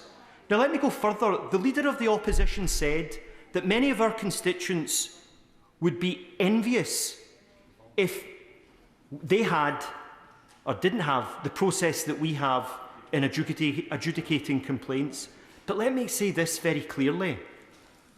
The committee that we have is a committee of 14 people, 7 excellent lay people, again of the utmost integrity, and 7 MPs that I would also like to say are of the utmost integrity. But none of us, me included, have any judicial experience. None. And I cannot think of any private body or any public body that adjudicates or regulates or disciplines its members that has a committee of 14 people. In the real world where I used to advise as a lawyer, not just now, in the real world where I used to advise as a lawyer, it is common for the HR process to have a panel of 3. And it's so common that this House only last year approved setting up the independent experts panel, where all bullying claims and sexual harassment claims against any of us are not adjudicated by me and my 13 colleagues on the Committee on Standards. They're adjudicated by former High Court judges and others of the highest legal experience. Guess what? In a panel of 3, not a panel of 14, a panel of 3. And Sir Stephen Irwin, who set up on our behalf the IEP, has created, as one would expect a judge to create, a very simple set of appeal rules. So members who come before that sub-panel and who feel that they've not been treated in a manner that they think is in accordance with natural justice, if they have a ground, Sir Stephen has set up an appeal to a further body of 3, a body that he chairs. Why, Mr. Speaker, is it good enough for bullying claims against MPs, sexual harassment claims against MPs, but not claims of paid consultancies against MPs?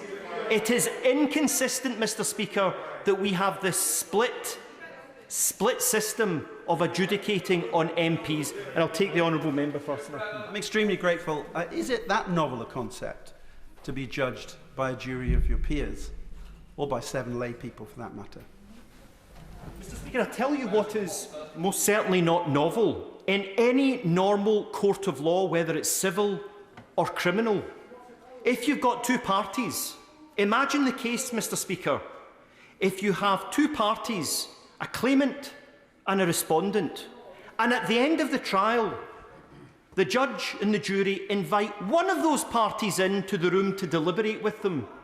That is the system that we currently have, and it's caused by us, by allowing this conflicting role, this unenviable role for the Commissioner, where she is the investigator, the presenter of the case to the committee, and then comes in wearing a second hat as advisor. It's unfair on her, and we need to change this system.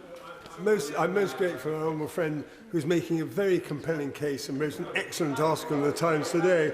Could my honourable friend let me know whether at any stage in this inquiry he expressed his view to the chairman of the Committee on Standards that he believed that the procedure being followed in the committee failed the test of natural justice? And if he did, what was the response of the chairman? Yes, Mr. Speaker. I consistently argue with the honourable gentleman across these benches that the system that we currently have must be improved. And I'll go further, Mr. Speaker.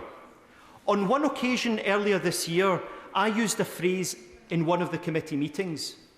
I said that the way with which we were dealing with this, the process, not the integrity of any of the parties involved, the process was, in my opinion, repugnant to the principles of natural justice. Repugnant to the principles of natural justice. Mr. Speaker, I later received a call from the honourable gentleman explaining to me that members of that committee were uncomfortable with the comments that I had made. Well, I want to say again to the House, it is imperative that for the interests of all our constituents... It's all a point of order, was it, Mr Grant? Thank you, Mr. Speaker. Is it in order for a member of any select committee to make a lengthy public statement about proceedings of that committee which have been conducted entirely in private? I seek your guidance, Mr. Speaker. I'm listening to the member because what I want to do is follow up with the chair of the select committee, who will also, I'm quite sure, inform the House of his views of what's gone on. Alberto Costa. Thank you, Mr. Speaker. The reason I'm saying this, and I understand why the honourable member has made that comment, is that I have tried my very best over almost 2 years to consistently raise problems with the process that we have in this system, not with any individual case, with the process that we have.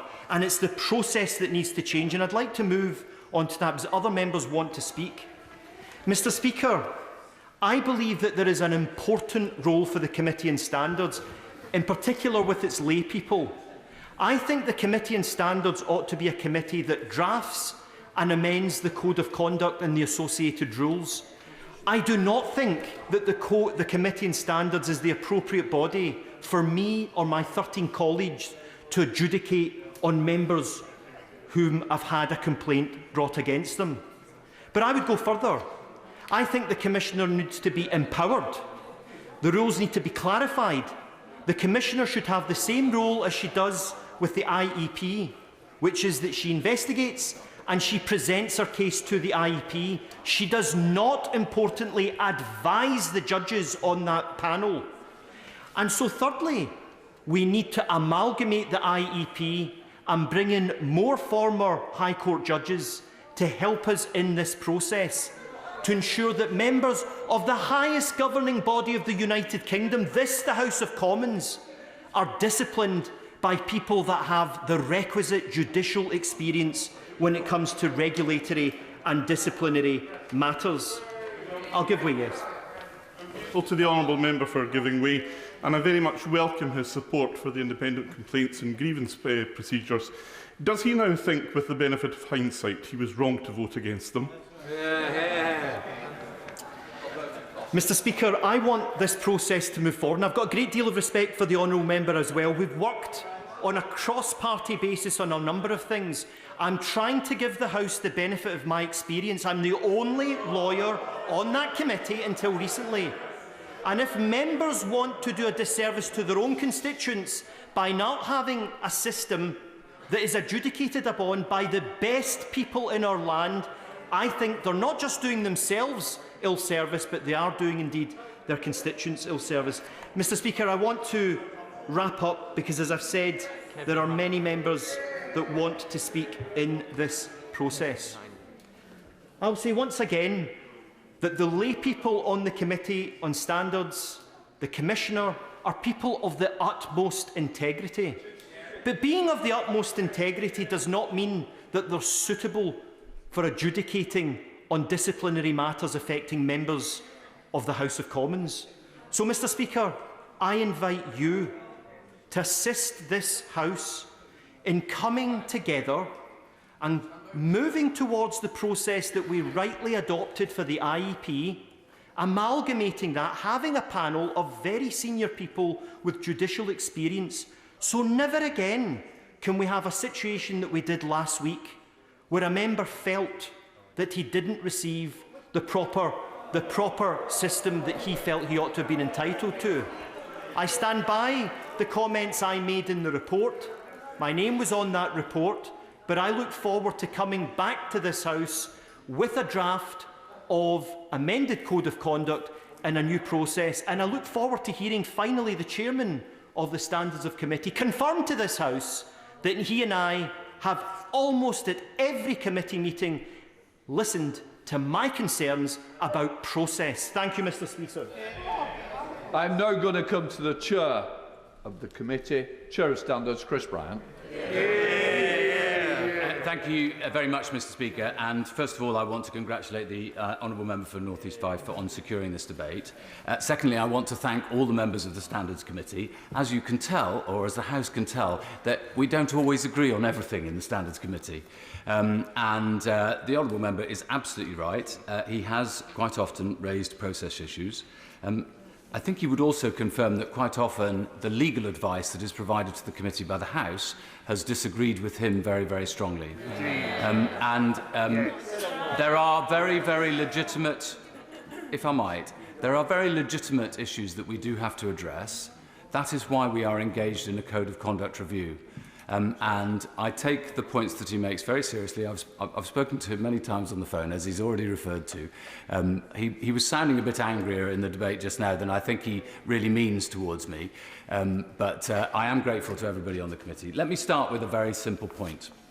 I don't think we do ourselves any favours if we say that voters don't care about standards in public life. I don't know whether they do or they don't. I suspect they do, actually, but I don't know for certain, and the opinion polls vary on this. After all, I think that we've always prided ourselves as a country on not being corrupt, unlike some other countries in the world. But that isn't really the point. The question isn't whether Mrs Jones at number 32 cares about standards in Parliament. It's about whether we care about standards in public life and in Parliament. Every time we say that this doesn't really matter or that voters don't care about it, we give another excuse for bad behaviour. And I might also say that those of us who are MPs at any one time only hold our place here on trust. We have a duty not just to our constituents, but to the nation. Sorry, this is going to sound a bit pious now, but I think it's true nonetheless. We have a duty not just to our constituents, but to the nation, not just to this generation of voters, but to future generations of voters, to protect the reputation of Parliament rather than undermine it. Parliamentary democracy based on universal suffrage hasn't actually been around all that long. It's not even managed to have 100 years yet. It's a precious thing, and we do need to defend it, Mr Speaker. And the second point I'd make is that I think independence is absolutely central to any standard system for the House. Anyone involved in a disciplinary process, either as a defendant or a complainant, we need to remember that quite often there are complainants, many of whom are victims, need to be completely assured that those involved in adjudicating the matter will always approach the decision with a fair and open mind, without fear or favour. And that's what all 14 members of the Standards Committee seek to do. That is why it is a breach of the code for any member of the House to seek to lobby a member of the Standards Committee. We must be allowed to do our work without any interference. Sadly, Mr Speaker, I've told you this before, but I have to say that over the last 12 months, I have been lobbied repeatedly by a significant number of members about their own or other members' cases. I have always sought to be polite with members, but extremely robust in response. I apologise if I have seemed rude, but this is a very important part of maintaining the independence of the House and of the system. This also applies to whips. Some of my best friends are whips. I get the confession in early.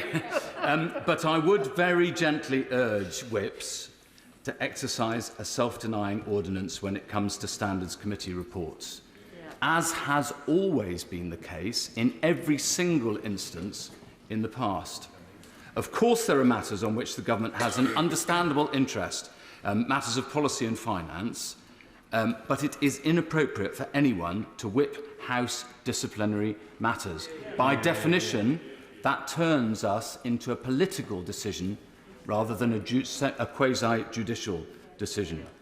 Government should serve the House in standards matters, not the other way round. The independence of the Parliamentary Commissioner for Standards is also vital. She has to be able to get on with her work without being repeatedly attacked, briefed against, lied about, shouted at, bullied, threatened, or generally undermined. I think I'm quoting a former government chief whip when I say that the recent campaign against her has been very unedifying. It's been worse than that. It has been cowardly and unfair.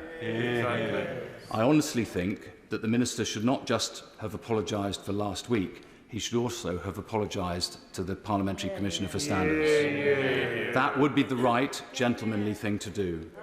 So, Mr. Speaker, can I just, on behalf, I think, of the whole House, apologise to the Parliamentary Commissioner for Standards for what she has been put through in recent days. I want to address the question of due process and ensuring that there is a fair hearing. It is an important distinction that we in the Standards Committee are not a court of law. Indeed, there would be dangers if we were to become a court of law, that we would all have to be legally represented, and that might lead to a process that benefited the wealthy who could afford lawyers over those who can't afford lawyers. We are a select committee of the House. And sometimes, of course, we're dealing with matters which are really rather minor, and you wouldn't want to bother a judge with, like the use of parliamentary stationery and things like that. But I just want to make it absolutely clear, as Speaker's Council did repeatedly as we went through both this investigation and every other investigation since I've been chair of the committee, which is that we have bent over backwards to make sure that any member gets a fair hearing. Due notice of the charges has always been ensured. A full opportunity to put one's case in writing and or in person. A chance to make arguments in defence or in mitigation. The right to appeal the Commissioner's findings to the committee. There is a right of appeal. It's an appeal to the committee. Absolutely. And every single lawyer that I've seen comment on our process, who's read the report, has said that it was an entirely fair one.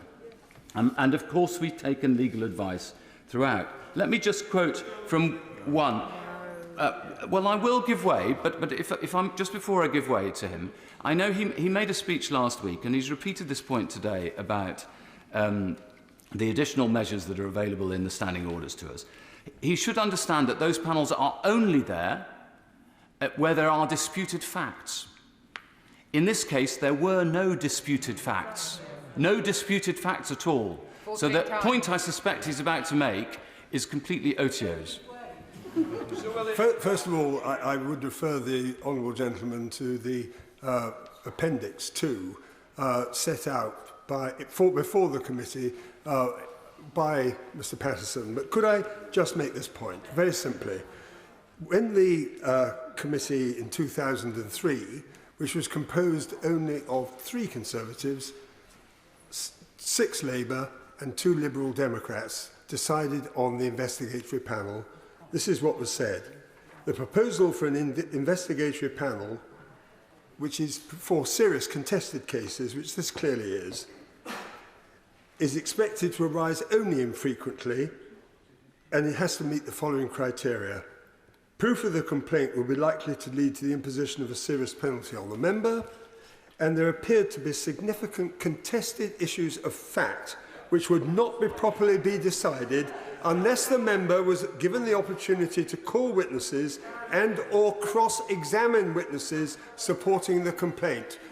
The honourable gentleman obviously doesn't agree with me on that, but the facts speak for themselves. There is a seriously contested facts, and they are disputed. I'd make 2 points. The first is he basically just agreed with me wholeheartedly, because the whole point of these panels is that they are only there where there are disputed facts. There were no disputed facts. And the second point where I would wholeheartedly agree with him is that the facts speak for themselves. They certainly did in this case. Mr. Patterson at no stage denied that he had engaged in the various different meetings with government ministers and with officials. So I'm afraid that his argument falls on both counts. Let me just read, Mr. Speaker, the words of Thomas de la Mare, who's a highly respected lawyer at Blackstone Chambers, who reviewed, not for the committee, but he reviewed it and he's published this himself.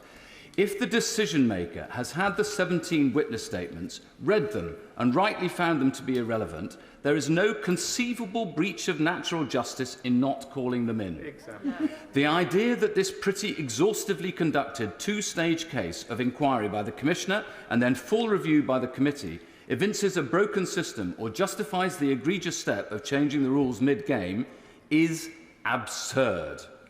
All in all, the committee decision looks pretty bomb-proof, balanced, fair once you understand how relevance of material works, carefully reasoned and probably carefully lawyered, and the very appeal/review of the Commissioner Owen Paterson wanted.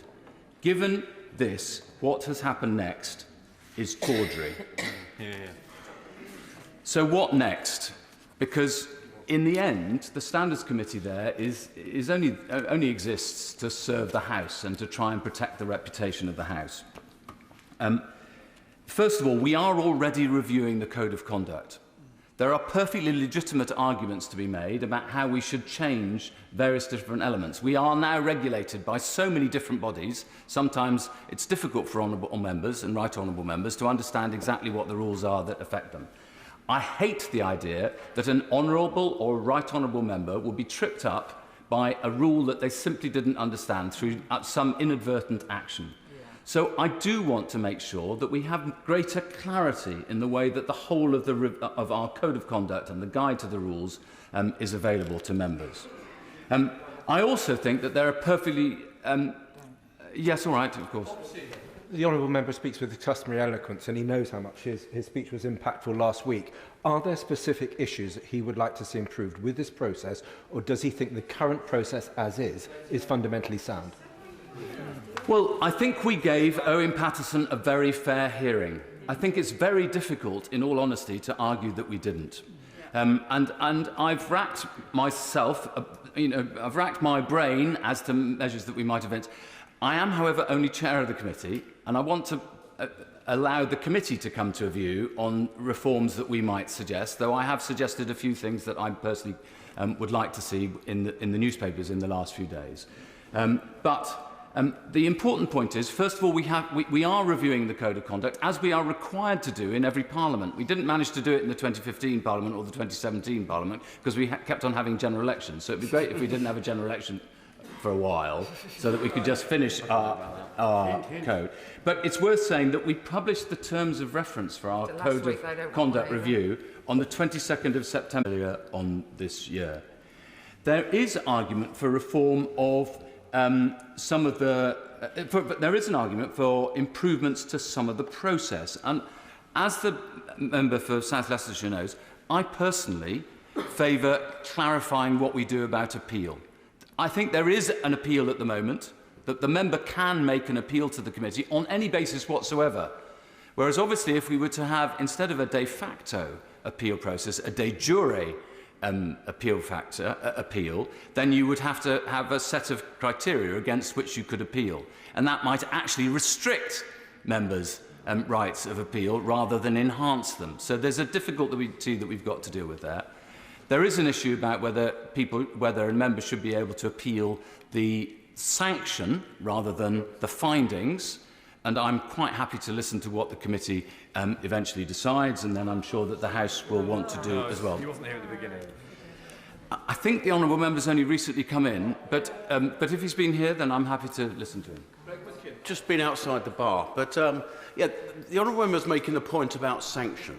And if it might be helpful, I'm interested to hear that there is a new code of conduct in progress. Would he appreciate, putting this case aside, that there is a world of difference between a sanction of 9 days and a sanction of 11 days, for obvious reasons?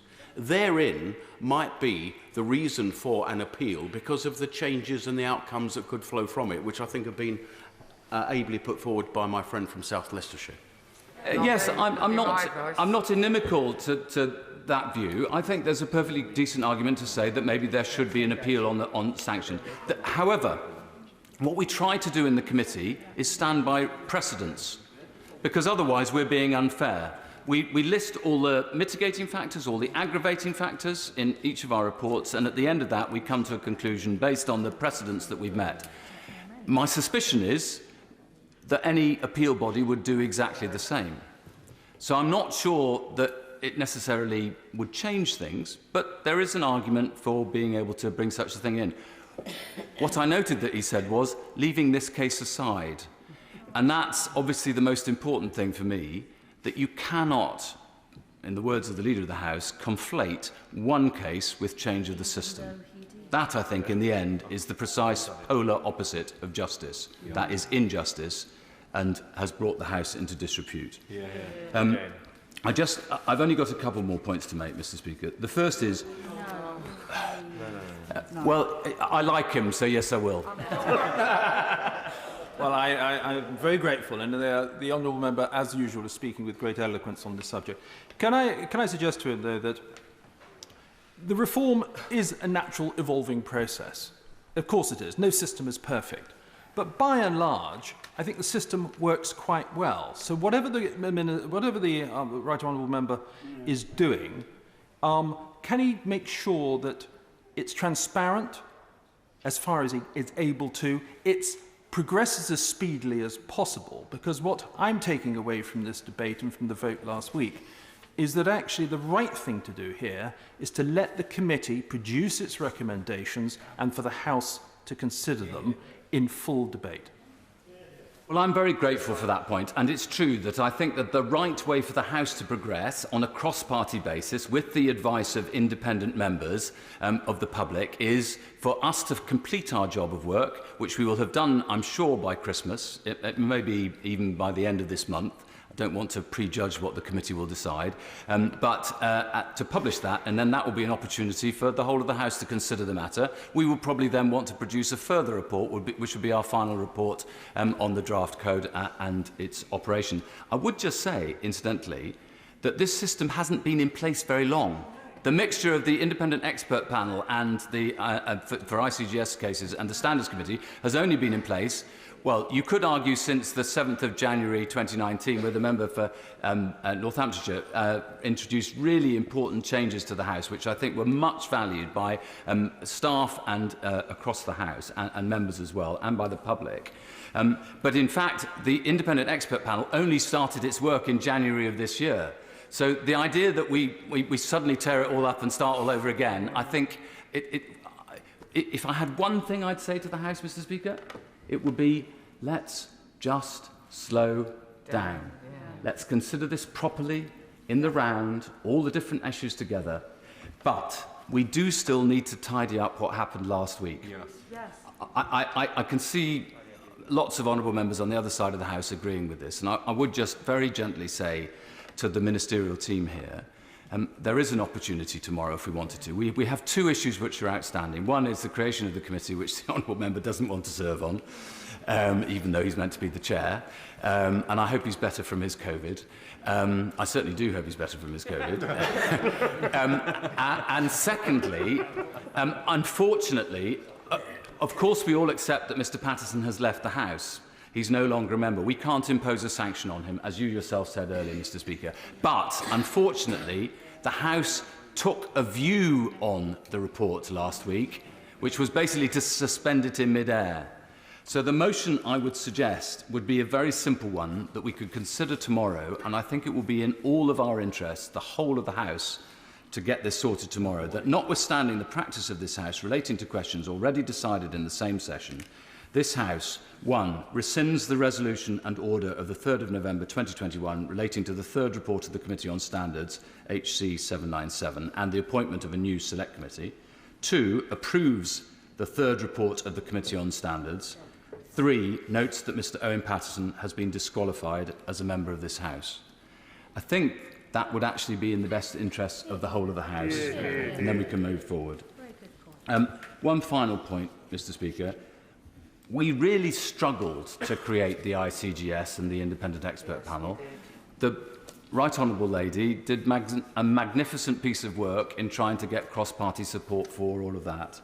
We promised that the standards system would be independent, because that was the guarantor to the staff who felt that they'd been bullied or sexually harassed. We cannot do anything that undermines that. Independence, fairness and justice should not just be the bywords of the Standards Committee, but of the whole of the House. Thank you very much, Mr Speaker. It's a pleasure to follow the Chair of the Select Committee, and I congratulate the member for North East Fife for securing this debate. I hope today, as a member of the Select Committee, I can contribute to this discussion with the benefit of both knowing the details of the specific case we discussed last week and the wider issues about the rules that are enforced for MPs. This debate today isn't another case of parliamentarians arguing amongst themselves. This is about the integrity of this House, and it's one of the very reasons the Standards Committee has such an important role to play in ensuring the rules are clear, that the processes are fair, and that decisions are made in a way that makes sense to those in this House and those that elect us to serve here. And I think it's really important that we recognise that the overwhelming majority of members who serve in this House, on all sides of this House, are hard-working and will do their best to uphold the highest standards. Indeed, members of all parties have fallen foul of the rules, so it's important that all parties contribute to these debates.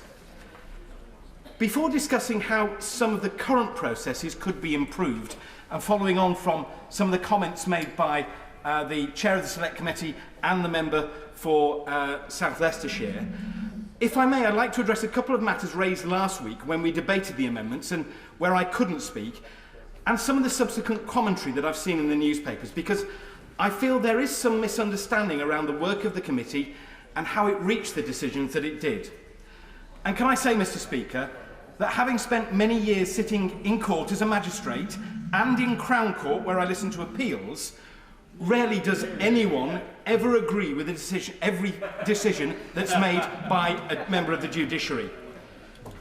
I try to apply the same approach to my role on the Standards Committee as I do as a judicial office holder, making decisions without fear or favour, affection or ill will, treating everyone the same regardless of their position or party. Firstly, I've read that the decision reached in relation to Mr Paterson lacked legal supervision. Well, I can tell honourable and right honourable members that all through the hearings, and when committee members were discussing the specific case, Speaker's Counsel was present and gave legal advice on a number of matters, including the application of the human rights legislation. Some members have commented that witnesses weren't called to provide testimony. As members will know, 17 witness statements were provided by Mr Paterson. I read them all, as I believe every member of the committee did. And indeed, the committee discussed numerous aspects included within them. However, I don't believe the committee would have gained any additional insight from hearing directly from those witnesses. And I don't believe the committee would have reached a different decision. Would the honourable gentleman be kind enough to give way on that point? I will very briefly.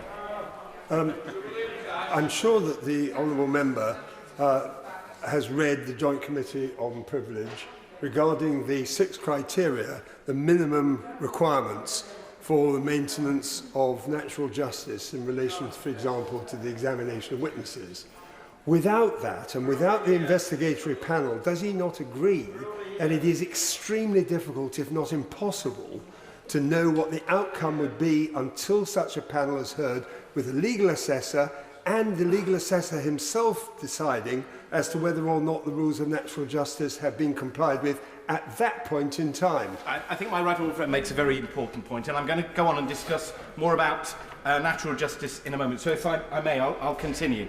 I might add that in no previous case that I have seen on this committee have witnesses been called to give verbal evidence. And so the committee was right to maintain a consistent approach in its process. Had we not, very quickly people would have been saying, why are you changing the rules? There is also a route for questioning individuals such as witnesses in writing, should the committee feel that this is necessary. And we have done so recently. Thirdly, I've heard some say that the Commissioner is prosecutor, judge and jury, and I'm afraid that isn't quite the case. The Standards Committee make the final determination on all evidence, and only the committee decide on the sanction. The Commissioner makes no decision on a sanction. Should it feel on balance that the Commissioner has not satisfactorily made the case that a member has breached the code, as was the recent case with the member for Uxbridge and South Ruislip, the committee can reject the Commissioner's findings. Mr. Speaker, in early 2020, the House charged the Standards Committee with conducting a review of the codes of conduct and how the code should be upheld in terms of sanctions. Without going into details of the committee's findings, because it's not yet ready to be published, I can tell the House that we've held numerous evidence sessions, including with the Leader of the House, with the Chief Whips from both government and opposition, and we've received evidence from similar bodies who regulate professions. Plus, we've received evidence from the Committee on Standards in Public Life and senior members of the judiciary. All this is feeding into our report that will be made public later this year. I would, though, like to share one or two of my personal views on a number of issues that have been raised. Having served on the committee for some time now, I do have concerns that the current set of rules and codes are complicated. Although I'm afraid not the system that's related to paid advocacy. That, I'm afraid, is very straightforward. And there are a number of different bodies, as the Chair of the Select Committee has just mentioned, that are involved in giving advice and investigating breaches. IPSA make decisions on spending and can take action if you make a claim incorrectly. Independent expert panel deals with bullying and harassment. Advice on using the portcullis and letterheads comes from the House authorities. The Registrar gives advice on what can be recorded and what should be recorded. The Standards Committee deals with some of the sanctions, but not others. It's confusing. I'm a member of the Standards Committee, and I get confused. I touched earlier on the role of the Commissioner as the investigator and the advisor, and I do think the system would benefit from some changes to separate those roles, with the Commissioner investigating and with legal counsel advising, so that we are absolutely certain we're following the right legal roles. I worry that good behaviour and time served in this House sometimes may work against you if you're found to have breached the rules. And I think that's something that we need to look at very carefully. I worry that members are prevented from speaking to anyone about cases raised against them. Indeed, specifically, they are warned not to discuss their cases. Now, there is value in not having a war in the press, but it doesn't stop reporting, and it doesn't help to ensure that MPs are given the right support that they may need, particularly when dealing with vexatious claims. And finally, Mr. Speaker, I worry that members don't recognise the value that lay members bring to the current Standards Committee. Those 7 individuals provide a vital check on the current Standards Committee. The mix of both elected and lay members with no political involvement ensures very robust challenge. The current mix of members bring genuine expertise, and I welcome their involvement and input. I do believe there is a need to look at the process of appeals, to check the process has been followed, that a member has had a fair hearing. And that could be achieved within the current standard systems with some small changes to standing orders. I will give way. Mr. Speaker, I do thank the honourable gentleman for giving way. He's making a most interesting contribution to this debate. His point about the involvement of the laity seems to me, as a former justice peace, to be very, very important. When it comes to the workings of the justices, the fact that the general public see an ordinary person like them involved gives them more faith in the judicial process. However, If we go down the wrong road, where the committee he serves on does not protect the reputation of the members, then the faith of the public in those members decreases, the turnout in elections drops because they say it's simply not worth it, and that is bad for democracy. The honourable member for his point, and I absolutely agree. This is about the integrity of this House and preserving democracy. It is really, really important. To conclude, Mr. Speaker, as members of Parliament, we are expected to uphold the values, the principles and the rules of the Code of Conduct that we all sign up to and that we should all act on in accordance with the public trust placed in us. There will be times when it's right to make changes to the Code and to update the standing orders.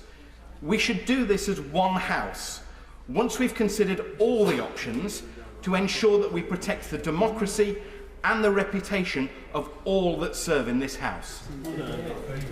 Can I just suggest to the House, there's quite a lot of members who do wish to get in, and we've got an hour and 7 minutes. Jess Phillips is going to set the great example. Thank you, Mr. Speaker, and I shall start with an apology to you. As I have already mentioned this to you, I have to leave straight after my comments because I am due in Westminster Hall to talk about people spiking drinks, which I'm sure is something that concerns the whole House. And after I say that apology, I am aware that this might sound slightly backward, but I say to my children when they apologise that sorry is just a word, and changing your behaviour is the way that you prove that you are sorry. I ask my children not to say sorry to me very often, although they are called on to do it quite a lot. I wish to see changed behaviour. It was an absolute pleasure, actually, to follow the member from Warrington, not a member I've had much interaction with, but I can see he's going to be an interesting and independent voice on the issue of standards in this House. And normally he might not recognise some of the fanfare that we've had, because normally there's only about 10 or 15 people in the debates about how we're going to look at the Code of Conduct. But this one seems to have piqued considerably more interest. I think that there are changes that need to be made. I don't think that the system is perfect by any stretch of the imagination. The interesting thing about the appeal and the honourable member's insistence about the ICGS and how that works is I hope that members are aware that that means that both parties can appeal a decision. So if that system were to be in place and it went in the way of a member on one of these occasions, that does mean that the complainant, who may very well be vexatious, can keep on appealing that. And so it's not a perfect system, one that necessarily has the ICGS system. Absolutely. Thank you, Mr. I'm grateful for the Honourable Lady giving me. The point is that the former members of the judiciary, Sir Stephen Irwin, has created a set of appeal rules that are very clear in outlining when a complainant or an MP can appeal from the sub-panel to his own panel. And they're broadly the same grounds that we might use in judicial review, where the matter has either been dealt with improperly or unlawfully, or it's manifestly unreasonable. So I'm grateful to the Honourable Lady. I thank the honourable gentleman. I'm delighted to hear him defending judicial review. I absolutely love a bit of judicial review. I've taken the government to court on a number of occasions. For example, when they sort of stopped victims of domestic violence being able to move across councils, I was always welcome to judicial review. I very much welcome the considerable efforts that people here are now going to go on, as they're advocating for themselves, to advocate for the kind of people in my constituency who have no legal representation in any of the, whether that's as domestic violence victims in family court, whether that's with their employment tribunals. I'm also interested to hear that members really want us to have employment rights in this place, because I remember when disabled members in this building were saying that it would be against the Equality Act for them to come in during COVID. We were told the Equality Act doesn't apply to us because we are not employees. So it's an interesting turn of events that we've been having in the last few days. And what I deeply care about the standards in this building, not because I'm actually that interested in standing orders to some of the honourable gentlemen here. I know that they love them. But I'm not all that bothered by the bogging down of the numbers and this and that. I am interested in politics mattering to people in this country and for them feeling like they can change it. And if I could thank the ministers on the Treasury benches for anything, the people in our country felt this week like they could change something they didn't, like when the government had to undo its deeply unpopular decision. But the more we degrade this place, and for some of us, that is considerably more dangerous than it is for others. For some of us, it every day screams in our faces that democracy has been undermined. It is dangerous if we don't get the standards in this place right and that we don't do it together, collegiately, in the proper process, which has, up until last week, largely been my experience. And it is a shame that on this occasion, that was not the case. I do have to go and talk about other things in another part of this House, but I am just going to finish by saying, in the one rule for the people outside this building and different rules for the people inside this building, it has been phenomenal for me this week to see the different contracts that organisations like Randox have been given without a tender process. And I speak as somebody who spent hours and hours of my time working in charities, filling in tender process after tender process for the kinds of amounts of money like £25,000 for a children's sexual exploitation service that would last for a whole year. And I had to put what sort of locks were going to be on the doors in the office and where we would keep how we would lock the filing cabinets, and hour by hour home office contracts that I have worked on, where literally the staffing hour is given out in 15-minute blocks. And I'm monitored on that, it is accounted for, and I find that what I needed was hundreds of thousands of pounds to pay somebody in here to make that a little bit simpler. And we can blame COVID all we like, but I sat and filled in the government paperwork for grants for organisations that were offering refuge accommodation during the COVID-19 pandemic, and there were pages and pages where they had to reply to multiple different organisations, multiple different departments, and I helped lots of charities do it, and I didn't charge anyone a single bean. And so I will finish on saying there is one rule for the people in our country, and there's seemingly another rule for enormous, friendly companies who are willing to pay the people in here. Honourable Lady, on securing this debate and very much welcome it. I too am a member of the Standards Committee, and usually by precedent we do not comment on the cases that we put out. We put everything into our report and allow the report to speak for itself, but last week left us in slightly unusual circumstances where we felt the need to try and clarify some things around our work, our processes and our motivations. I have served on the committee since February of last year. Usually it is senior members of the House that serve on the committee, but I've had the great privilege to do so. And with respect to the chairman of the committee, it is in many ways a horrible committee to sit on, because there is a huge amount of work to do and very little links back to your constituency. You sit in judgment on colleagues, some of whom you have tremendous respect for, and I joined the committee at a time in which there was great change within the processes around ICGS and around the new things that we were creating, but also questions around the rules that we were upholding, around oversight of the Commissioner, and around the processes that we were trying to apply as a committee. Yet I joined up willingly because perhaps the greatest threat to our democracy is when people outside of this building point to all of us and say they are all the same. They are all on the tape. Now, it is true that anyone in this House can make a mistake, but the vast majority of colleagues on all sides of this House are desperate to stay within the rules and are well-intentioned. But for those who do break the rules, the punishment must be fitting. I had no problem voting for the report that was discussed last week. I would do the same again today. And I have only 3 points that I wish to place on the record. The first is around process. Many honourable and right honourable members have said the process of standards cases needs improving. I agree.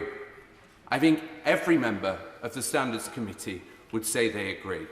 They would probably disagree over which parts of the process should be improved, but nevertheless, there is a commitment amongst all members of that committee to try and improve the process and to be as good as possible. And what I would say to the House is that since the process under which we currently operate was agreed before I became a member of this House, and the committee has been set the homework of trying to uphold the process that exists and make a success of it at the moment. If the assignment is to now come up with a different and improved process, I am sure we will undertake that as happily as possible. I do, however, caution that I think Mr Patterson would have been found to have broken the rules under any process that we create, and we should not kid ourselves on that front. I appreciate that he has many friends in this House, and the tragic events that have impacted him and his family rightly deserve all of our sympathies. But that is a separate point to his conduct. Equally, I would caution some colleagues around their desire to rush towards a pseudo-legal adversarial process to replace the current system. Be careful what you wish for. I think that path will lead to more antagonistic cases, a greater role, as the chairman of the Select Committee set out, for external counsel, which I fear will create inequality amongst members and those who have particular private wealth, and will potentially create a significant loss of parliamentary privilege. Secondly, it has been suggested by some senior colleagues on the backbenches on this side that, as I have only been here for 2 years, as has the member for Warrington South, that we don't know how this place really works. I say, with the greatest of respect to those colleagues, that I think that 2 years here is more than enough to know the difference between right and wrong. Well said. Many senior colleagues have made comments and suggestions regarding the committee's work. If any of those colleagues wish to replace me on the committee tomorrow, I will happily step down. Third, I wish to strongly defend the lay members of the Standards Committee. I know that very few members have interacted with them or had the experience of sitting on a committee with lay members. Those I have served with on the Standards Committee are conscientious, hard-working and fair. I have learnt a tremendous amount from them, and I hope that they would say the same in return. I will give way. We're grateful for him giving way, and I've been a member of the House for 20 years. And can I say that the maturity and the balance of the speech that he's given makes me want to intervene on him to thank him for serving as a member of the committee, because I can certainly say it's something I've never been willing to do as a member of the House. And I thank him and the chair and the other members of the committee for the service that they give to this House. Welcome that, but we do need to push on. Intervention killed a career, Mr. Speaker. It is the untold story of last week's situation that absolutely none of the points raised by Mr. Patterson and his various supporters were not discussed by the committee at length. The report that was produced contained many of the responses and corrections.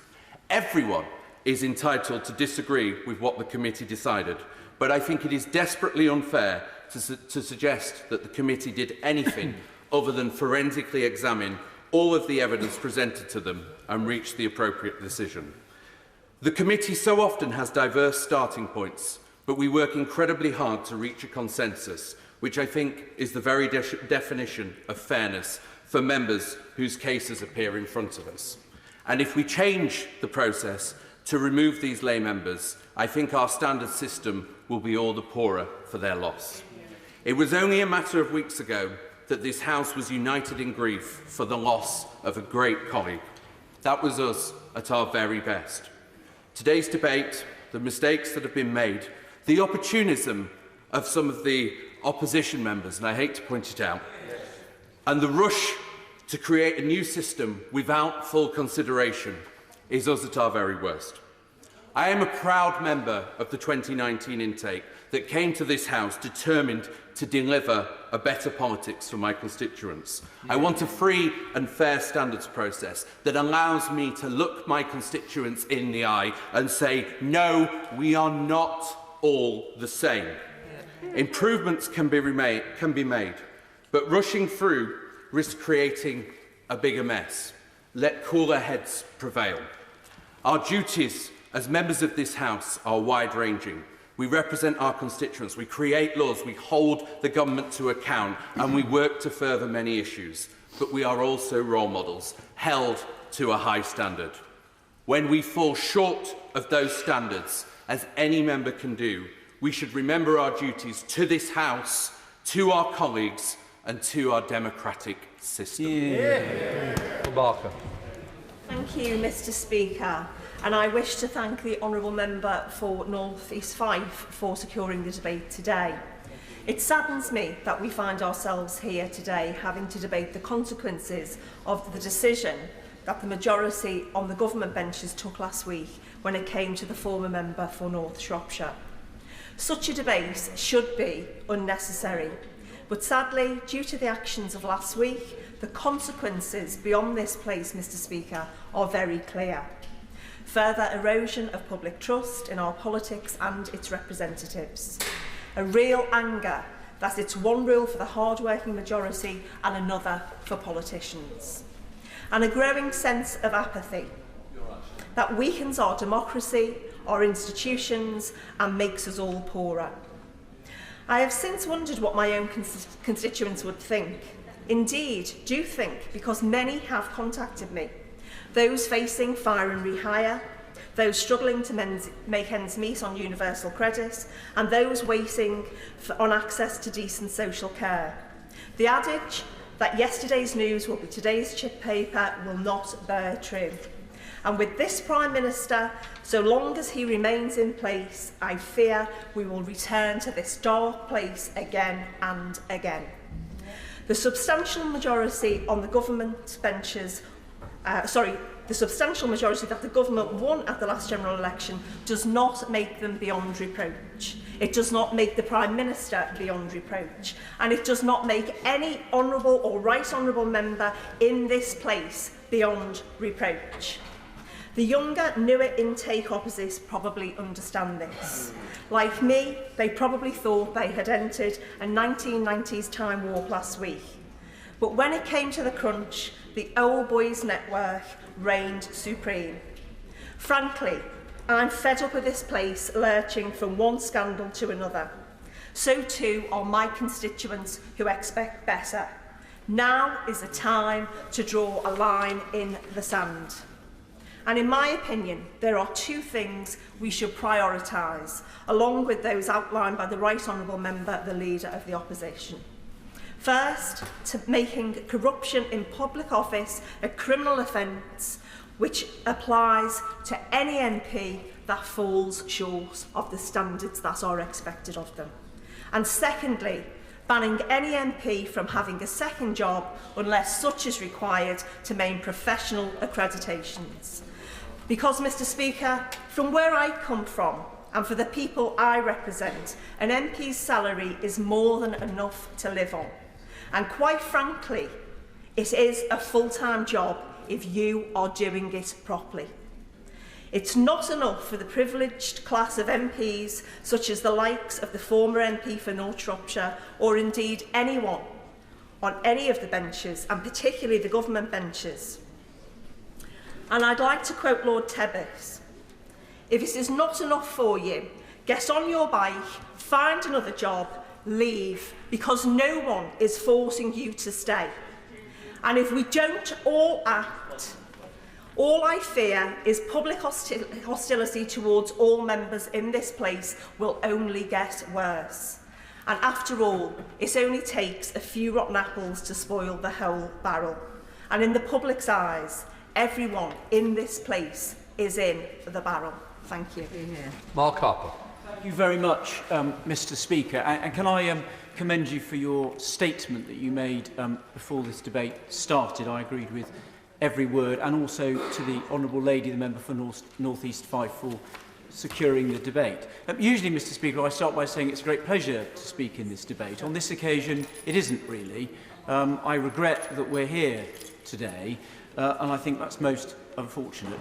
Let me say just a brief word about the specific case of Mr. Owen Patterson. I read the Standards Committee report in full. I listened to the chairman of the committee last week. I think the report was clear and unambiguous, and I fully support what he said. I hope that the Treasury bench can resolve the matter in the way that he set out tomorrow. I think that would be helpful both for the reputation of the House, but I think also for Mr. Patterson to put this matter to bed rather than it remaining an issue of continuing controversy. I also note in the press discussion speculation about a peerage for Mr. Patterson. I hope ministers can rule that out. I think that would be a mistake and most regrettable. On the process, can I commend the members of the committee that have spoken? I thought they spoke very well, and also, Mr. Speaker, a lay member of the committee, I think Tammy Banks, did an interview at the weekend in some detail, which I think, if it was listened to by members of the public, would have reassured them that there is a robust and independent process to hold members of this House to a high standard. And I thank both the Commissioner, the committee, both the members of the House who are members of the committee, but also the lay members for the work they do, generally unthanked and unappreciated, but that I think is very important. Personally, Mr. Speaker, I think the process that the committee follows is pretty fair. I'm sure there are improvements. I look forward to the committee's investigation into the Code of Conduct and any suggestions that it may have, and I hope they can be taken forward in a cross-party way. Mr. Speaker, as a former government chief whip, I may be permitted, I hope, a couple of points about whipping. The decision we took last week was on a House matter, and in my view, House business should be not whipped, and it should be a free vote. I made that position clear privately, and it's the way I conducted myself in the vote last week. So I voted against the amendment because I thought it was important to uphold the standards of this House for everybody in it. The second thing I'd say on whipping is that politics, Mr. Speaker, is a team game. It's essential to work with your colleagues to deliver anything. But if the team captain is to expect the loyalty and backbenchers and ministers to listen to the direction of the team captain, they deserve that decisions are well thought through and soundly based. And if, on occasion, as on this occasion, and I think the Chancellor of the Duchy of Lancaster set that out very well, the Minister of the Cabinet Office set it out very well, and he was a very valued member of my whip's office, and he did apologise on behalf of the government. But if the team captain gets it wrong, then I think he should come and apologise to the public and to this House. That's the right thing to do in terms of demonstrating leadership. Mr. Speaker, my final point is this. It's really important that when this House debates standards in public life, we all remember, every member, that we're judged on what decisions we make. And I was elected in 2005, and I was therefore in this House when we had to live through the expense scandal, which enveloped members on both sides. It's the Despite the fact, Mr. Speaker, that I never got caught up in that, I had a completely clean bill of health. It's the only time in my 16 years as a Member of Parliament, when I was at a social function and someone asked me what I did, it's the only time I've been ashamed to say I was a Member of Parliament.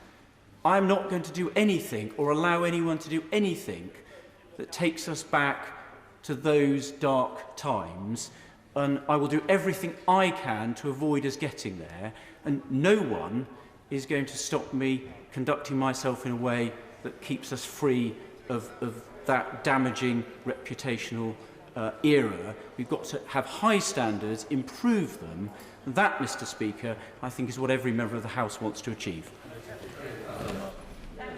Mr. Speaker, I've only been a member of this House for 6.5 years. First of all, I should congratulate the honourable member for North East 5 for securing this important debate. But I've only been a member here for 6.5 years. I don't have an inbuilt affection for this place or its traditions or anything really to do with it. But I do have an inbuilt sense of justice, fairness, and an inbuilt sense of how things should be done correctly.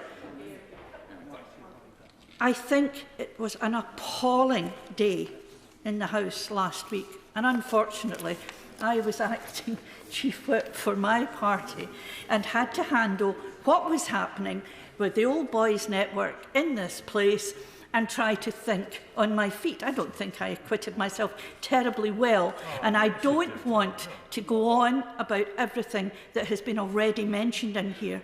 But I have to say that one of my children was present in this House when the expenses scandal was on, and I never thought I'd be standing speaking here in any case, but certainly not about what I think is corruption, Old Boys Network and double dealing. I find this appalling. What I've found even more appalling since last Wednesday is the attack on the Commissioner for Standards. Absolutely egregious. Now, egregious was the word used in terms of Owen Paterson, the former MP in this place, because of what he did.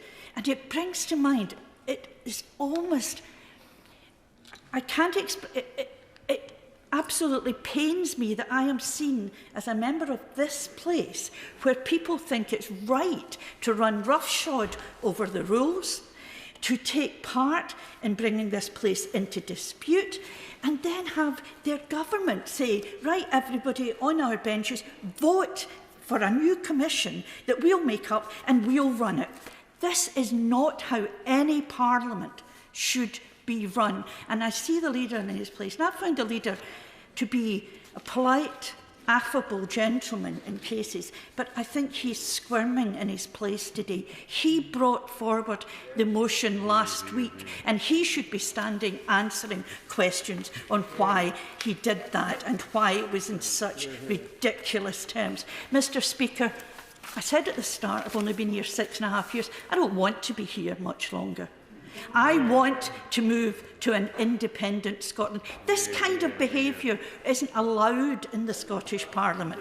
I do not want people in Scotland to think that because I am a member of this Parliament that I would back. No. To be fair, it's not allowed here, either. No, thank you. I hear the yeah, I think it's clearly been quite a comment that my honourable friend has made, but would she agree with me that it would actually move many things a great deal forward if this place was to come more into line with the Scottish Parliament, where in fact this sort of behaviour is indeed a criminal offence? Of course I'm going to agree with the honourable member for Midlothian. Yes, it is, and it really is. Now, it's the right honourable member, the chair of the Committee on Standards, has quite rightly pointed out it's not allowed here. But what wouldn't be allowed and what wouldn't happen in an independent Scotland is the kind of shenanigans that took place to protect one of their own, to increase the old boys network, and to have sent a junior minister to defend what the government did last week. Bell. Thank you, Mr. Speaker. It's a pleasure to follow the honourable lady opposite, and I congratulate the honourable member for North East 5 for securing this debate. I think it's been a necessary corrective to what happened last week. Mr. Speaker, I'd like today to talk about friendship, which is such a key part of this place. We spend so much time together here, and it would be intolerable if everything was about politics.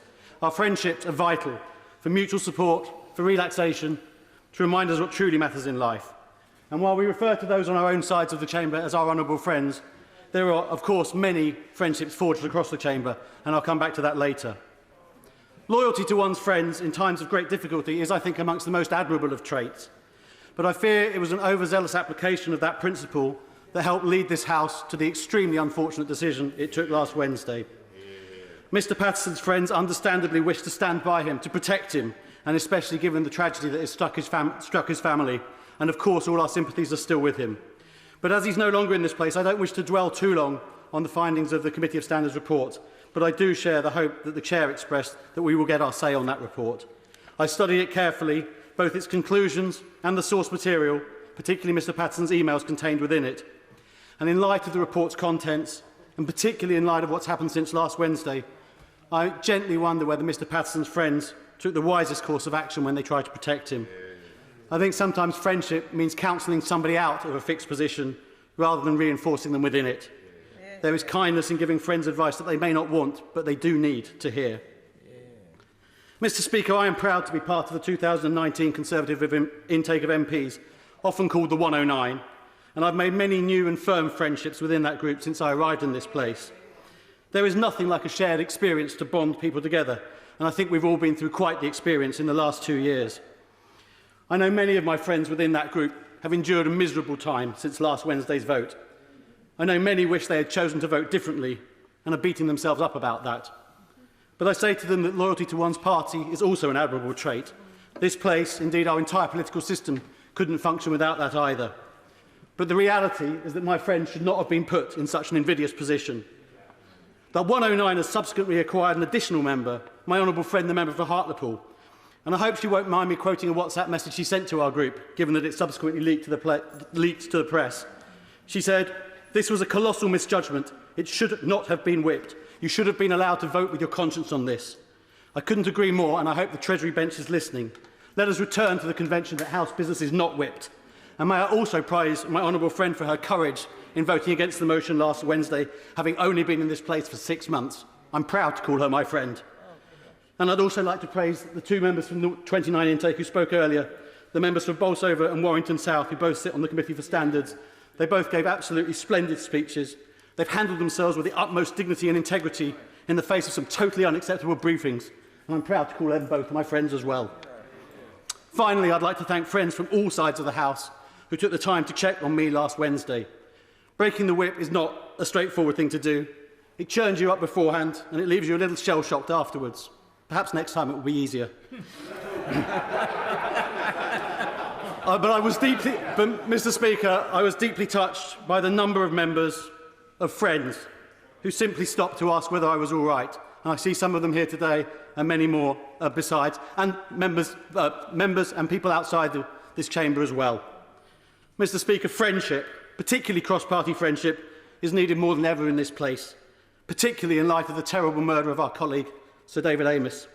And I recognise that cross-party trust on standards was badly broken last Wednesday, but I hope for all our sakes the damage can be repaired as soon as possible. Ms. Savile Roberts. And of course, while the catalyst for today's debate is the former MP for North Shropshire, it's not just about that, is it? It's about the relevance of ethics to how the government conducts the duty of governance. It's about cash for contracts, cash for honours, allegations of bullying by ministers being swept under the carpet, and a former Prime Minister, remember, privately texting ministers to further his own financial interests. Now, in 2007, the then Member of Parliament for Carmarthen East and Dynevor, now Leader of Plaid Cymru, Adam Price, he tabled a private member's bill to make lying in politics illegal by making it an offence knowingly to mislead the public. His proposal was made as an attempt to restore faith of what was then an age right on the cusp of fake news, fake views and fake figures. We manipulate the truth at our peril, and now more than ever those kind of radical ideas are needed. Conservative MPs made much last week of the argument that MPs should be treated like other employees. Well, I would put it to them, if a doctor willfully misleads a patient, if a company willfully misleads their customers, or if a teacher willfully misleads a pupil, there are consequences enshrined in law. Yet showing blatant disrespect to Parliament, and more importantly to our constituents, a minister can break the ministerial code, can give contracts worth billions of pounds to friends, and mislead this House without consequences. Faith in Westminster politics is at an all-time low, thanks to this government. Major reforms are needed to regain trust. We need independent oversight of the ministerial code, ban MPs from having second jobs, except for public service, which we are paid to do. Force ministers to correct the record after giving misleading information in the chamber. Scrap the House of Lords and replace it with an elected upper chamber. And in the meantime, Adam Price and I are also writing to the Metropolitan Police, asking them to conduct an investigation to determine whether offences have been committed by the Conservative Party under the Honours Prevention of Abuses Act of 1925. But, and I close here now, if the system cannot be reformed to stop corruption, perhaps the system is itself the problem. The Honourable Member for the Rhondda spoke very well and very fluently and very capably about the process. But at the end of a debate like this, we do tend to get drawn into a conversation amongst ourselves, and we forget how this appears to people outside. I will tell you, the people of Wales are seeing their representation here being reduced from 40 to 32 members. They see a government with a robust majority being able to ride roughshod over perfectly normal, accepted ethical standards. And the people of Wales will be asking whether this is the system that serves them best, or whether the people of Wales could do it better themselves. Oh, yeah. A point of order, Kevin Brown. Thank you, Mr Speaker. On a point of order, and further to what the former Government Chief Whip said earlier, the member for Forest Dean, Right Honourable Member for Forest Dean, I understand the Prime Minister arrived back in London at 5 p.m. this evening at King's Cross. Would it be in order for him, following what the Right Honourable Member said, for him to come to the House, either before the end of the debate, or if that's not possible, to make a statement to the House in order to personally apologise in the way that the former Chief Whip advised he should? To be quite honest, not a point of order. Right, let us continue to David, either Sir William or David Jones, whichever one of you next. David. Thank you very much, Mr Speaker, and it's a pleasure to follow the Honourable Lady Member for Dwyford Meirionnydd. The former member for Shropshire, the Right Honourable Owen Paterson, served his constituency for some 24 years and held some of the highest offices in government. And what has happened to him is, by any standards, a tragedy. He's lost his career, but much worse, he's lost his wife in the most distressing of circumstances, and at a human level, there cannot be a member of this House that does not feel at least some degree of sympathy towards him. I've heard the proposal of the chair of the Standards Committee as to the way forward in terms of dealing with the case of Mr Paterson. But may I say this, in reality, the specific issue of Mr Paterson's personal conduct is now closed as a consequence of his resignation last week. However, his case has highlighted issues that deserve the continued attention of this House. In retrospect, everyone agrees that it was wrong of the government to conflate the specific issue of Owen Paterson's conduct with the important wider issue of the regulation and enforcement of standards in this House. And I was glad to see the Chancellor for the Duchy of Lancaster issuing what I thought was a very full apology for that. But what the case has thrown into focus are questions of natural justice that are not adequately addressed in Standing Orders 149 and 150. Mr Paterson, for example, wanted to call no fewer than 17 witnesses to give evidence in support of his case, and he was not afforded the opportunity to do so.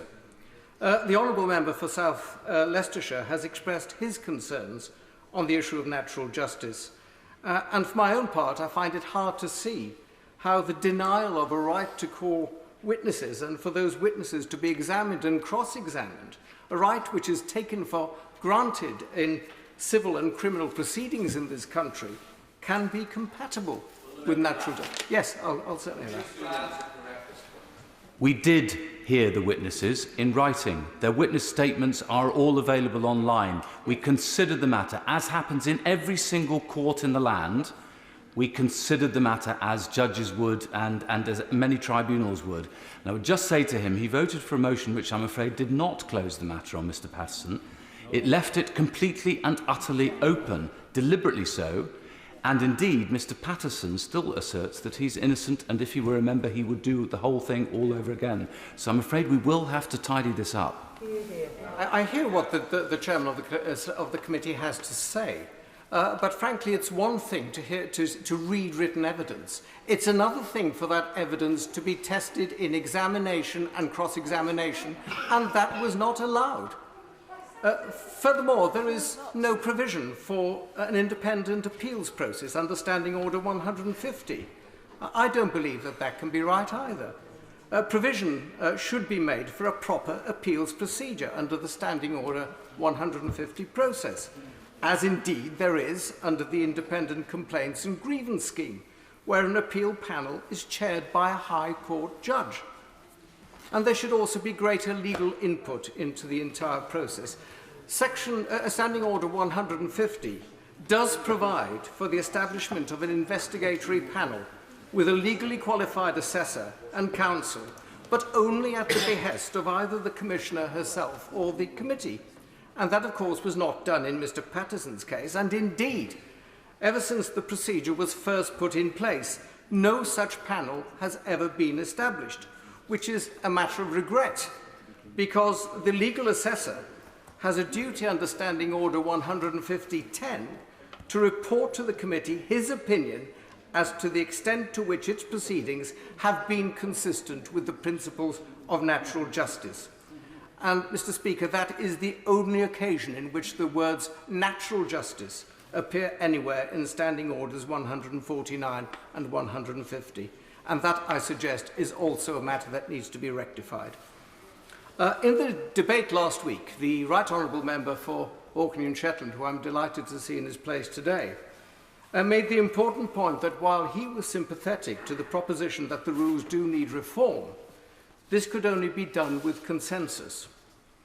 And I believe that Mr Patterson's case, despite its wholly regrettable outcome and, frankly, the way it was handled last week, has highlighted deficiencies in the process that do need to be addressed by the House.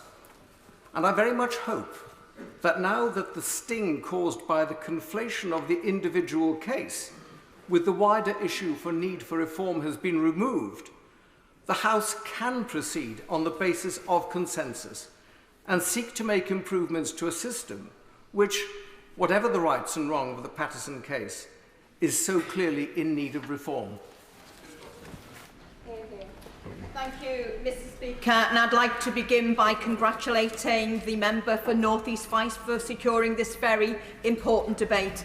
But, Mr Speaker, never in my short time in Parliament have I witnessed such naked corruption as I did last week, in the botched attempt by the Tories to save their mate from being held to account for his serious misconduct. And that the Prime Minister hasn't even showed up today shows once again that he thinks he can duck the consequences of his actions, particularly as we've just found out he's sitting down the road having a cuppa. He's making an absolute mockery of his office and our democracy.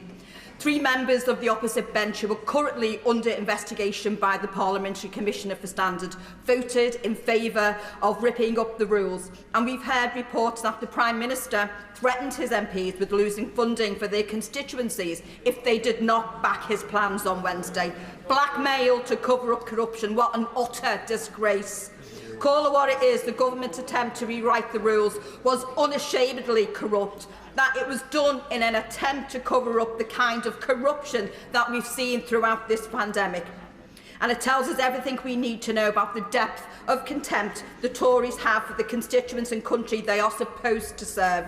The member in question was found guilty of breaking cash for access rules after he received £100,000 from two firms, who then went on to win hundreds of millions of pounds worth of coded contracts, despite evidence they were not up for the job. How many more crony contracts has this government allocated? Over the last year, we have seen the previous Health Secretary agreeing a COVID test contract to his pub landlord via WhatsApp. We have seen revelations that a fifth of UK COVID contracts raise red flags for corruption. 27 PPE or testing contracts worth £2.1 billion were paid by the taxpayer to firms with connections to the Tory party. Enough is enough. Eye-watering amounts of public money have been funnelled into the pockets of Tory donors and their rich mates under the guise of the pandemic, while our public services have been systematically defunded for over a decade. It's beyond parody that this government is trying to reposition itself as the party of public services when this is the reality. And we need a full and transparent investigation into how these crony contracts were awarded and their outcomes. Not only do the Tories think it's okay for MPs to take on lucrative second jobs, which clearly create conflicts of interest between the constituents they serve and their paymasters and big misters, who buy influence through the back door. No, thank you, I won't give way, I'm going to carry on. They clearly think it's okay to give a green light to cash for access, a practice that places the interests of MPs squarely with those of the highest bidder, obliterating their obligations towards those they were elected to serve. And Mr Speaker, so with that in mind, I will ask the Minister to take this opportunity to write here and now to commit to going back to government and appealing to them to take action to ban second jobs for MPs unless they need to retain professional recognition. Thank you, Mr Speaker. Right. Thank you very much, Mr Speaker. I should start by declaring my interest as a member of the Committee on Standards in Public Life. And the only other member of this House who's also a member of that committee, the Right Honourable Lady, the member for Derby South, is not able to speak in this debate. Having spoken to her, I know, though, she would agree with the criticisms I'm about to make. The amendment that was passed last week and which we have been discussing sought to do a number of things which were wholly wrong. It sought to link the determination of an individual case to proposals for reform of our disciplinary system more broadly. It sought to establish a committee of the House that did not and would not have cross-party support to consider reforms that could only succeed with cross-party support. And it sought to do all of that by whipping government backbenchers on House business that should not have been whipped at all, and with some unfair and gratuitous attacks on the competence and integrity of the Parliamentary Commissioner for Standards, who, as you pointed out, Mr Speaker, has no right of reply. For all of these reasons, I could not support that amendment. But it seems to me that this debate should not focus on rehashing last week, but instead consider what we do now. And on that, Mr Speaker, I speak for myself, not for my committee or for any member of it, but it seems to me that for all of the objectives of that amendment which were illegitimate, not all of them were illegitimate. I do think, for example, that it is right to consider a clear and effective appeal mechanism for those initially found to have committed misconduct. But of course, one of the frustrating aspects of last week is that the noise created by the rest of that amendment has made a serious conversation about reform in that respect harder to have.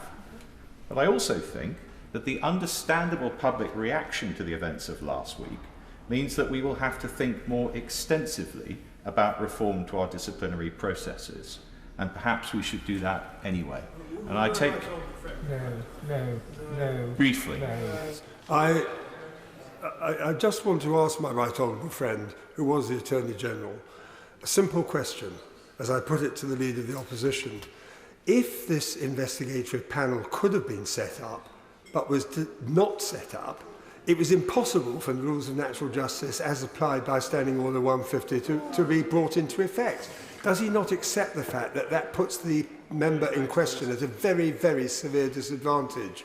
I regret, Mr. Speaker, I don't think there's a simple answer to that question, but I will say this to my honourable friend. I'm afraid I disagree with him that the problem here is a breach of the rules of natural justice. I don't think that is our issue. I want to come on, if I may, to what I think the issue is, but I do not think it is that. I'm afraid that my view is that last week reminded the public that it does not trust this House to discipline its own members. And I say reminded because not only have we been sent that message before, but we have acted on it before. The expenses scandal led to an independent body to determine our expenses claims, and only last year, as others have pointed out, we agreed an independent expert panel to determine claims of bullying and harassment. And I believe we now need to follow through on the logic for independent determination of other forms of serious misconduct. And although I accept as a matter of democratic principle, it is necessary for members of Parliament to authorise a sanction involving suspension or expulsion from this House, I don't think it follows from that it's either necessary or desirable for members of Parliament to judge the merits of disciplinary proceedings against other members of Parliament. And if we needed a demonstration of how that can cause problems and undermine confidence in our rules, we surely had it last week. And so I think we have to have reform. But reform has to be undertaken with a clear head and in a balanced way. Now, as I said, I think there is a strong case for a clear appeal procedure. Now, I've heard the argument made particularly forcefully and well by the Honourable Member for Rhondda that the Standards Committee's consideration of a case is in effect an appeal from the Commissioner. But I have to say, with great respect to him, because I generally do agree with what he says, I don't think that's quite right. An appeal is a means of challenging a decision. The Commissioner makes a recommendation and not a decision. The decision is made by the Standards Committee, and it's that decision that would be subject to any appeal that we added to the current architecture. But again, with great respect to the Honourable Member for Rhondda and indeed to his committee, because I think he and they do a good job, I think we are going to have to face the need for a greater independent element in deciding cases of serious alleged misconduct by other members of this House. Now, I don't, to come back to the point my Honourable friend for Stone made, I don't entirely go along with the view set out by my Honourable friend for South Leicestershire that what we have here is a fundamental breach of the rules of natural justice. That doesn't appear to me to be what is happening. What I think we have instead, however, is a failure to meet the test of public confidence, and that is a different test, but one which we also have to take seriously. And as a result of it, and again I take the Chair of the Standards Committee's point that we are engaged in this process of reform, and I entirely take his point about the pace of such reform, but it seems to me we must expect and establish due process, but we should have these cases largely determined independently of us. And if we don't, I fear confidence in us will continue to fall, with consequences for Parliament and for the acceptance of the laws we pass. And the pandemic has shown us how much that can matter. So I don't think the lesson of last week is to back away from reform of our disciplinary processes, but rather that we have to get on with it and go further in it, but to do so in a wholly different way than we approached it last week. Mr. Carmichael. Very much, Mr. Speaker. Can I thank you for allowing the application from my honourable friend from North East Fife for today's debate. It is unfortunately very timely and necessary, and I congratulate my honourable friend for securing it and indeed on the manner in which she introduced it. I listened to you, Mr. Speaker, in your statement before the debate, talk about the best traditions of the House. And my mind went back to a conversation I had with a colleague not long after I was elected to this House. And it was basically to the effect that the day anybody found me standing here making a speech about the best traditions of the House, they could take me out and shoot me because my useful life would be over at that point. So the House will appreciate, I hope, that what I'm about to say, I pick my words with extreme caution. I do not think, actually, that the convention of not whipping House business is the best tradition of the House, but I think it is a certainly very, very important one. And I don't know whose decision it was to whip the business in the motion and the amendment last week, but it was a serious, a colossal error of judgment. They have damaged the authority of the Prime Minister, they have damaged the credibility of the Leader of the House, and they have seriously undermined the ability of the Government Whip's office to do the job with which it is charged. Some might say that that is a silver lining, but the fact is that the cloud, which is the damage to Parliament as a whole, is an otherwise impenetrably dark one. But as others have said, we now really need to move on and look at what we do to go ahead. And yes, as others have said, and I take the point from the Right Honourable Member from Kenilworth, that we need to look at questions of process. I remain to be convinced about the need for an appeal, but given the fact that this is a committee, it's not a court, and that it is not a process that is informed by legal practitioners, then yes, I can see the argument for there being a fresh pair of eyes on these matters. If, however, all we do in the process about which the Leader of the House was speaking last week is to tinker around with a few procedural matters, then in fact we might as well not bother, because that simply is not equal to the task that is before us of restoring the public confidence in the ability of this House to deal with its own standards and discipline. I think, in fact, in particular, about the question of those members and Right Honourable members who have outside interests, second incomes. I don't actually favour an outright ban on second jobs. I think that would have the unintended consequence of seeing more people see this as an occupation from which there would never be any departure. And I think the idea that people can come here for a term or two and then return to whatever profession or occupation they had beforehand is a good and sensible one. But I have seen, Mr. Speaker, reports this weekend about the time given by some honourable and right honourable members and the money that they have received in return. And I think it is simply indefensible. So as we look at what we do in the future, I think that is one of the things that we absolutely have to be considering. I think, at the very least, we have to have a cap on these matters. I return, Mr. Speaker, to the point that I made in my intervention on the Leader of the Opposition. If the Government are approaching this as a good faith exercise, then we should be able to hear a commitment from the Treasury bench that not only will there not be any repetition of this business of whipping House business, but in fact when any proposals that do emerge are brought forward, they will give us a cast-iron guarantee now that they will not be whipped. When you're in a hole, stop digging. The Government look like they've stopped digging, but I still get the sense that somehow they cast rather envious and wistful glances in the direction of the shovel. Before I bring Sir William in, I have to bring in Wendy Chamberlain at 7:04. Sir William Cash. Mr. Speaker, I still have not had an answer to the question that I have put at the very beginning, which is at the heart of this. Why did the committee itself not convene, which they had the power to do so, which would have required the Commissioner to hold an investigative panel? There is no answer is given to this.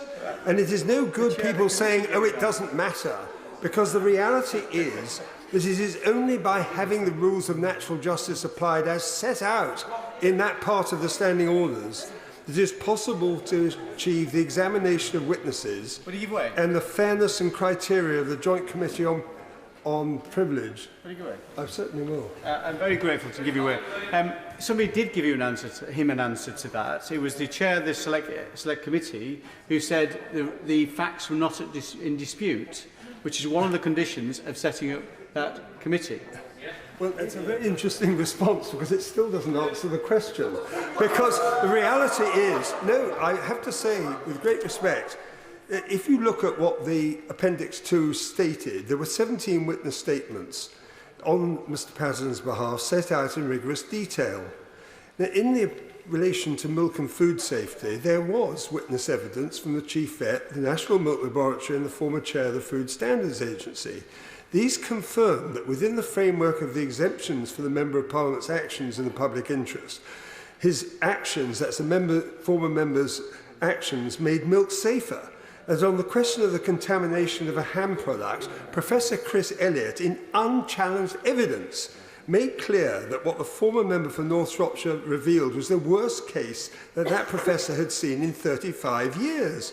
On both matters, their genuinely expert opinions were not followed in establishing the facts and in justification of the former member's defence. On the question of natural justice and witness statements and evidence, it has been established over and over again in the courts that every court or tribunal is obliged to accept and follow unchallenged witness evidence. The former... No, I haven't time, and we need to move on. It is now established that the recent independent complaints and grievance scheme that a judge must be, and now will be, as far as I can judge, embedded in the procedure. An investigatory panel would only be set up infrequently in case of serious contested issues of fact, which would and could not be properly decided unless the member was given the opportunity to call witnesses and or to cross-examine witnesses supporting the complaint. It would therefore fail the test of natural justice. This is made abundantly clear by the 2003 committee report, which I've already referred to, which was actually set up and had eight members of Lib Dems and Labour and only 3 Conservatives. So why this committee was never set up is a complete mystery. I hear the member for Rhondda saying that he was a stickler for parliamentary procedure and due process in Parliament. So why did he decline to invoke the natural justice provisions, including examination of witnesses under his own standing orders, and furthermore, as it consistent with the Joint Committee on Privilege and the fair tests that were set out?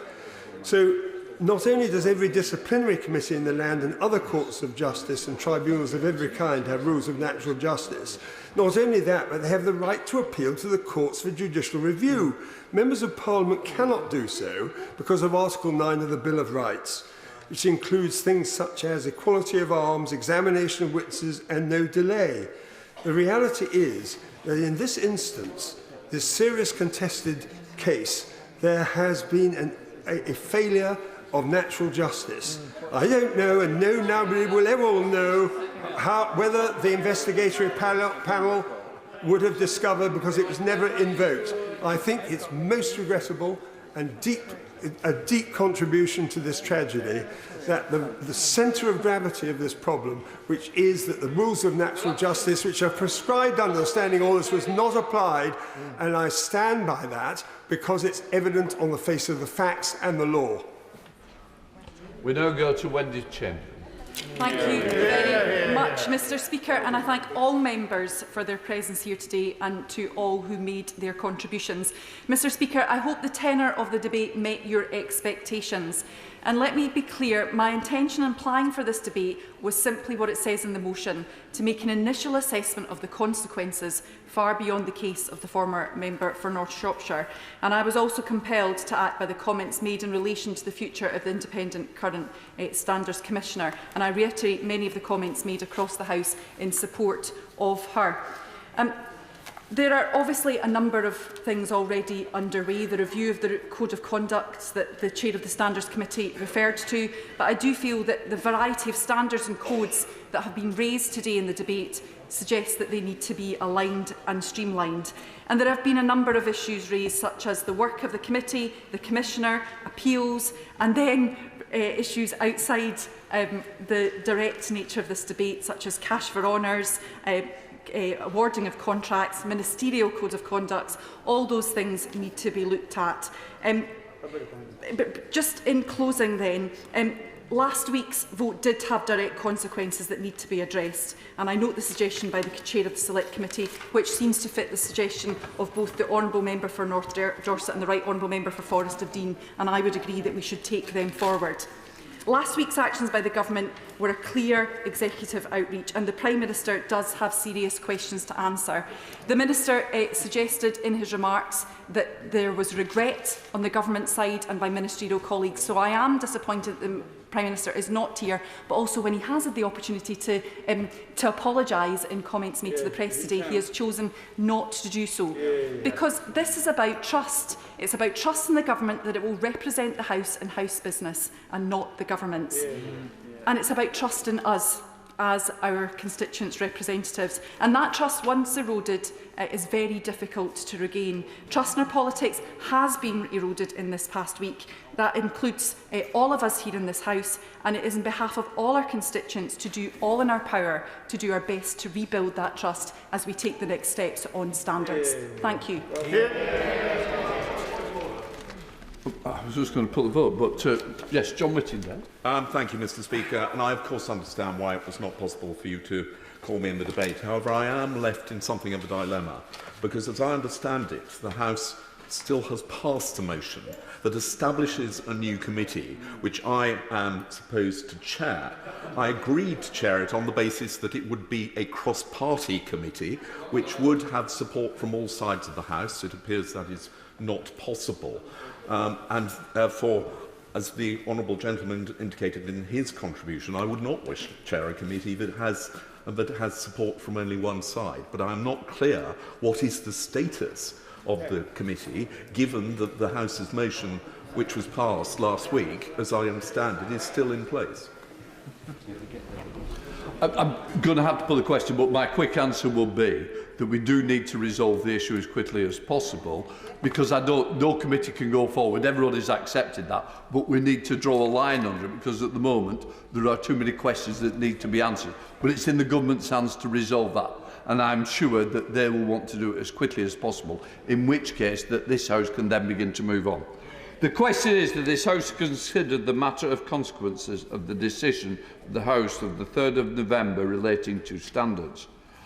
As many of that opinion say aye, the contrary no. I think the ayes have it, the ayes have it. Order, order. Eleanor, all yours.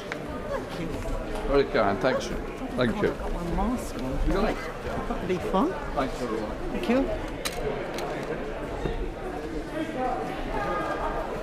Order!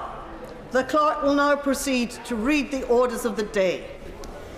Environment Bill. Consideration of Lord's message. Now. We begin with the government's motion to insist on its amendments 31A and 31B and disagree with the Lords in their amendment 31C, with which it will be convenient to consider the other motions and Lords' amendments as on the selection paper. I call the Minister to move the first government amendment. With the leave of the House, and thank you so much, Madam Deputy Speaker, I beg to move that this House disagrees with Amendments 31C and instead insists on Amendments 31A and 31B in lieu. And I'm delighted to be here in this House for what I really hope will be the final time on this bill, even though I have quite relished my involvement with it. It's been quite a journey, but here we are with a bill that does so much to set us on a sustainable trajectory for the future challenges, tackling air, water, waste pollution, improving the environment on a scale never before done, and stemming that tide of biodiversity loss and restoring nature. The sum of all these parts is groundbreaking. Now, turning firstly to Amendment 31C and 75C, tabled by the Noble Lord Krebs and Baroness Ritchie of Downpatrick in the other place, and Amendments 31A, 31B, 75A and 75B, that the Government is retabling today. I wish to put a number of points on the record in the knowledge that ministerial statements in Hansard could be drawn on by the courts as a legitimate aid to statutory interpretation in the future. The Office for Environmental Protection is and must be an independent body capable of holding public authorities to account on their environmental responsibilities, and this includes through the use of their enforcement functions. That is why the Government has given the OEP a remit and powers of unprecedented breadth in this bill. In order for the OEP to work effectively, it must act strategically and take action only when there is an environmental and public interest in doing so, and on this point everyone is agreed. As the Secretary of State is ultimately accountable for the OEP's performance and use of public funds, the Government considers that this accountability power in Clause 24 is necessary to ensure that the body continues to use public resources effectively to achieve the greatest public good. However, I must be clear that the content of guidance is limited to the areas of the OEP's enforcement policy listed in Clause 22, subsection 6. It cannot be used to direct the OEP as to the content of any report they might produce or any advice to government. Indeed, it cannot be used as a power of direction at all. It would also be inappropriate for the Secretary of State to issue guidance on specific matters relating to the enforcement of environmental law against the Secretary of State for DEFRA, given there would be a conflict of interest. I do not want to be disingenuous. The OEP would be expected to have regard to any guidance issued, but it retains the ability and discretion to make its own decisions and is not bound to act in accordance with the guidance where it has clear reasons not to do so. I know many in this place. I'm actually going to rattle on. We've got 1 hour only to do it all, and I'll respond as much as I can in the closing speech to any issues that arise. I know many in this place and the other place have previously raised concerns that the Secretary of State might be able to use guidance to preclude the OEP from investigating a broad category of individual cases or subject areas, such as a nuclear power station. And I must say unequivocally that it is our view that the power could not lawfully be used in this way. Any guidance issued must be consistent with the duty in paragraph 17 in Schedule 1 for the Secretary of State to have regard to the need to protect the independence of the OEP. Any guidance that diverts OEP scrutiny away from entire policy areas outside of existing statutory steers on prioritisation would not be in keeping with that duty. This is not a power that could be used simply to divert the OEP away from investigating issues that could be in some way inconvenient to the government. The provision for guidance on how the OEP intends to exercise its functions means that the guidance will, in its nature, be on the OEP's approach to these issues rather than defining specific areas to prioritise or deprioritise. The OEP will operate with a very high degree of independence, especially when it comes to making individual enforcement decisions. In exercising its discretion in individual cases, the OEP would need to have regard to all relevant factors, but ultimately must take all its decisions objectively, impartially and independently of government. And furthermore, the Environment Bill already provides the OEP should be focusing on cases that have national implications.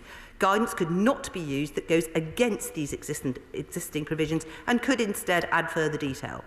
However, it will remain up to the OEP within the framework provided by the bill and any guidance to determine whether or not cases that have a discrete local impact also have national implications or for some other reason have sufficiently broad or widespread impact to be considered serious or to be prioritised for the purposes of enforcement functions.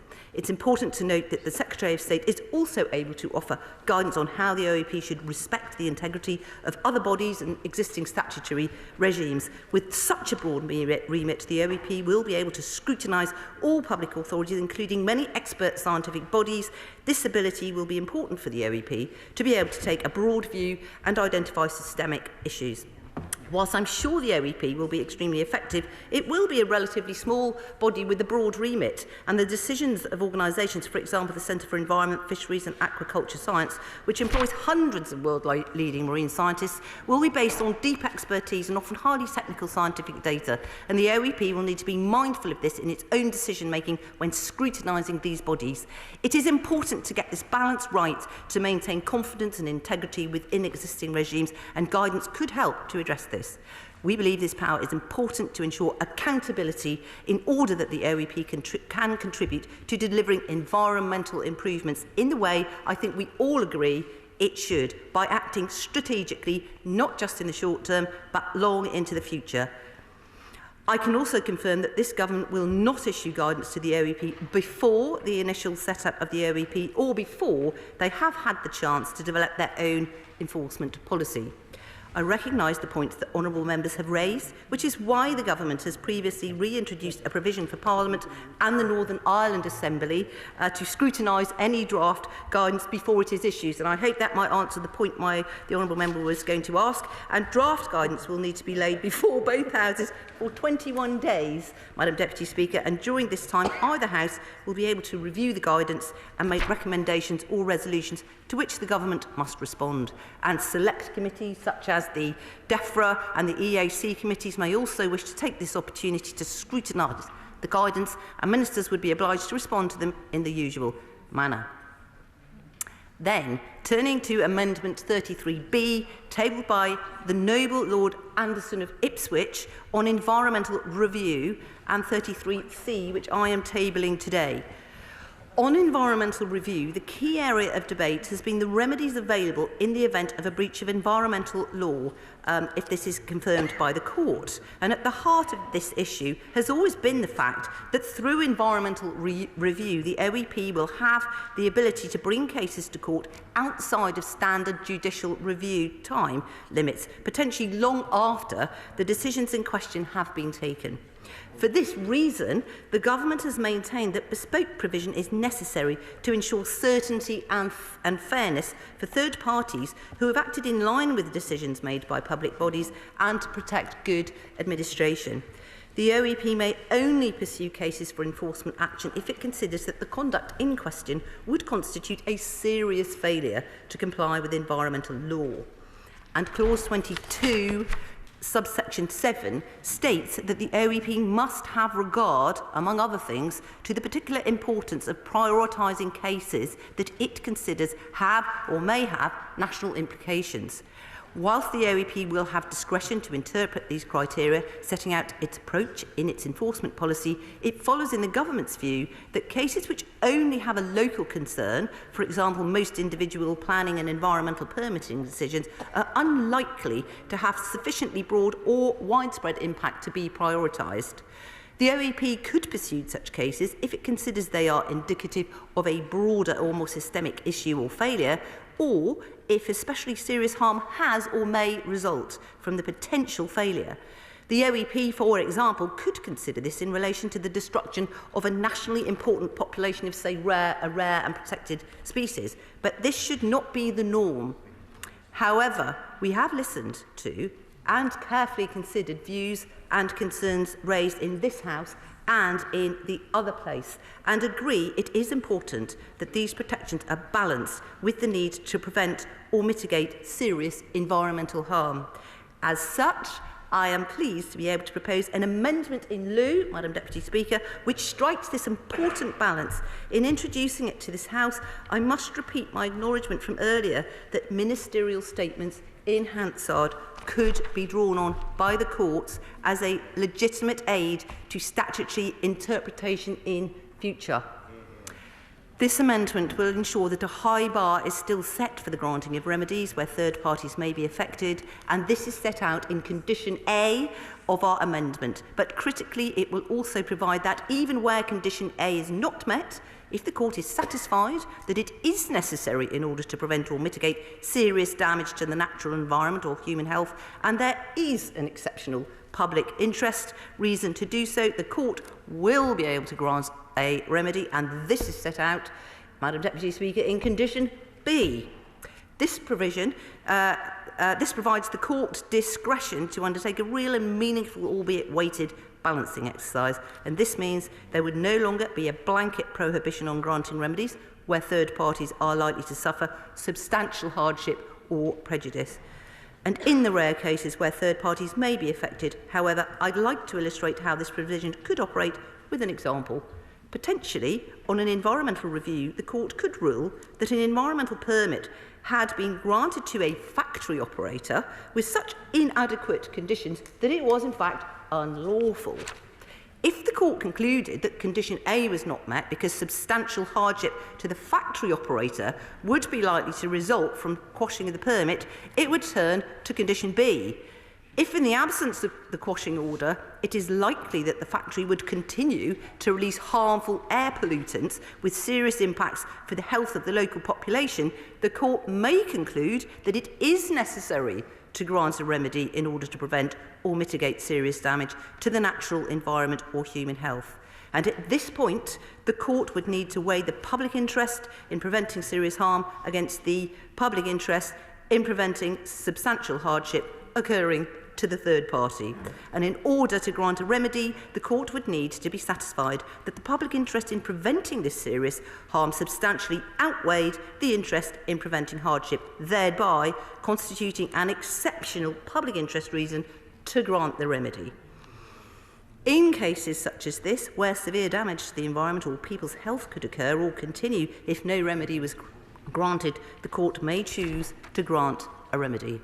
And given the types of serious cases the OEP is likely to bring, we consider this test strikes the appropriate balance. I have every faith that it will do so, Madam Deputy Speaker, and that this amendment will therefore serve to be a valuable addition to the OEP's enforcement framework as a whole. I hope that this amendment serves to provide reassurance that the Government is thoroughly committed to protecting against environmental harms through the OEP's enforcement functions, and that this House will support it today. Right, Madam Deputy Speaker, turning to what I believe most people are waiting for, the issue on storm overflows. I hope colleagues will bear with me while I set out our position, because I believe this is extremely important. And I know that there are so many people who have spoken to me, contacted me just constantly over this whole process, and I will take questions at the end, if that is okay, because we are so tight for time. I've been clear that the frequency with which sewage is discharged from storm sewage overflows into our waters is absolutely unacceptable. And it is a credit to the Right Honourable Member for Ludlow and the campaigning of many others that the phrase storm overflow is now used 47 times on the face of the bill. However, I recognise that my many honourable friends wanted to see more, and I'm pleased to have tabled a further amendment which says that water companies must secure a progressive reduction in the adverse impact of discharges from their storm overflows. And in this legal drafting, the word must means that we are placing a direct legal duty upon water companies to do this. This is really, really crucial. Water companies will have a simple choice: reduce sewage discharge or face the consequences, i.e. a strong enforcement action. Turning back to the specific amendment from the Duke of Wellington, we have redrafted his amendment to ensure proper legal effect and more effective implementation, and have indeed gone further in places. I've had much discussion with the Duke of Wellington, which I much respect and value, and I would like to clarify a number of points. Firstly, this amendment is a clear legal duty on water companies to deliver improvements, something the Duke particularly pressed for. And indeed, ours is a stronger duty, Madam Deputy Speaker, than in his wording. Our amendment will ensure that they have to take the necessary steps relative to the size of the problem, and we have taken the progressive reduction wording from the Lord's amendment. And progressive means that water companies must continue to take action even after the next price review period, and even after they have achieved a significant reduction and tackled high priority sites as required in the draft policy statement to the regulator Ofwat. And I'm aware I'm not going to take any interventions, because I just want to get this on the record, if he doesn't mind. I know he's passionate on this whole environmental issue. I am aware of some wildly inaccurate claims, Madam Deputy Speaker, which have been circulating online for the last so many days, that we have somehow been legalising the dumping of raw sewage. We are not. Our amendment goes further than the Lord's amendment by legally specifying that adverse impacts includes impacts both on the environment and on public health. So for bathers, canoeists and so forth. Enforcement was a key part of the Duke's amendment, and our version goes further because it will dock in with the existing enforcement regime in the Water Industry Act.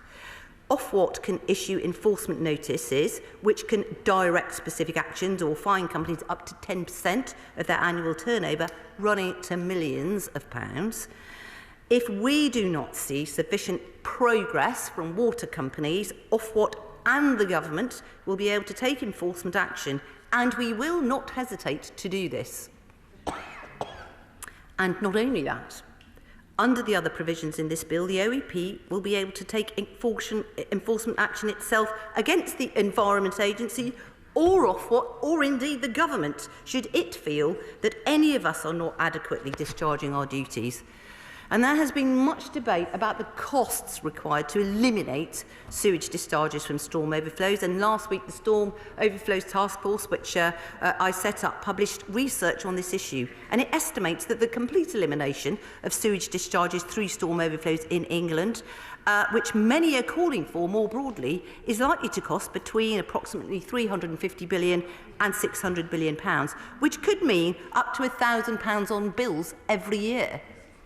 There are important discussions to be had about the best way to address this important issue whilst protecting bill payers.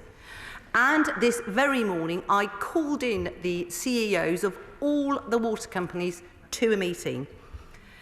And they assured me that they recognise the need for urgent action, and we must see better performance from them.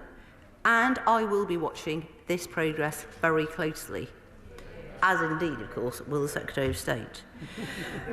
And I would very much like to thank the Right Honourable Members for Ludlow and the Duke of Wellington for their tireless efforts on this issue. And today I'm asking the House to vote in support of the government. You will be voting directly. No, I won't be voting at all. Apologies, Madam Deputy Speaker. That is that's a pity, but thank you, Madam Deputy. My fault. I got carried away. Today, I am asking the House to vote in support of the government, and this means a vote directly to clean up our rivers, our lakes and our seas with greater protection for our waters than ever before. I beg to move. The question is that this House insists on its amendments 31A and 31B and disagrees with the Lords in their amendment 31C. Luke Pollard. Thank you, Madam Deputy Speaker. Well, here we are again. 648 days since the Environment Bill was first introduced to Parliament, and we're still here debating it, trying to get bolder action from ministers on the environment, on climate and nature.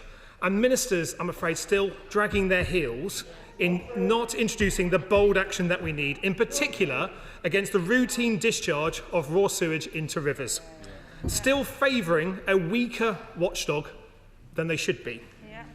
Madam Deputy Speaker, in the middle of a climate and ecological crisis, and at the very time the UK is hosting COP26, this is generational injustice in action. We need to see bolder action. There was no mention from the Chancellor in the budget of climate or nature. In fact, there was cuts to domestic flying, coupled with the Prime Minister flying from Glasgow to London on a private jet. I'm sure the Minister would have joined me on the train when we came back from COP, travelling by train rather than flying, and the Prime Minister should have done so as well.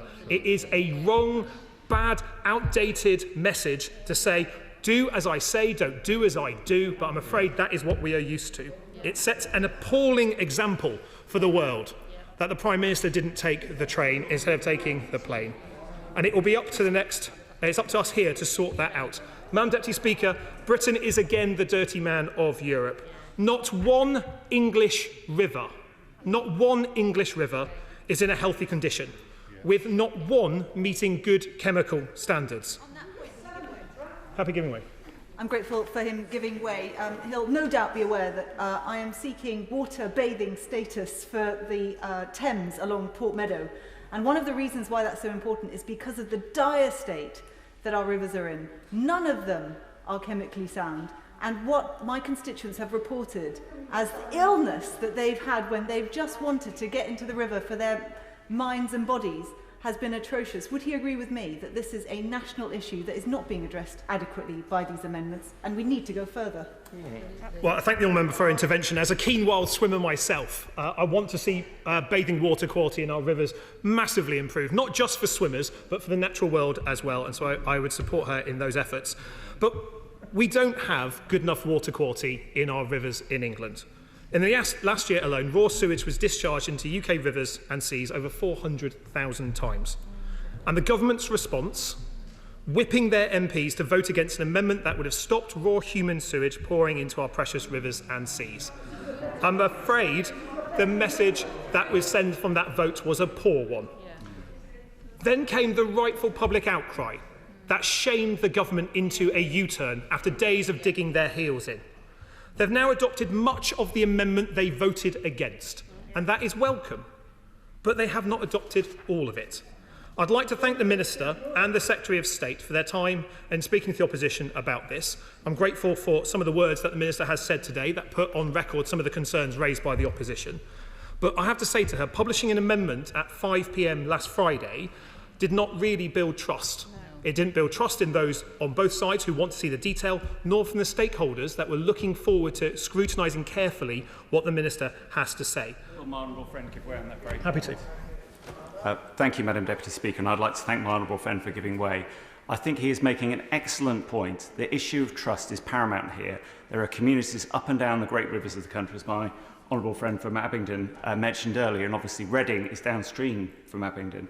London is further downstream. We're all deeply concerned about the state of our rivers and the way that the government has behaved. Whilst it has given some concessions, it's listened to some extent, still leaves a lot to be desired, and the public remain deeply concerned about this issue. Well, I thank one more friend for that intervention, and I believe the public are seriously concerned about what has happened in the House over the past few weeks. They've been alerted and awakened to the volume of raw sewage being discharged into the rivers and their seas, and they want to see faster and bolder action from ministers now they are aware of this absolute outrage in our environment. And that's why we do need to build trust again on this issue. The Minister cited the figures of over £600 billion in her remarks now and remarks before, but the maths on that are disputed, to say the least. It is not sufficient to say to deal with this properly it will cost £600 billion, but to deal with tinkering around the edges will cost hardly anything on the side, and pretend both of those are fair options to choose from.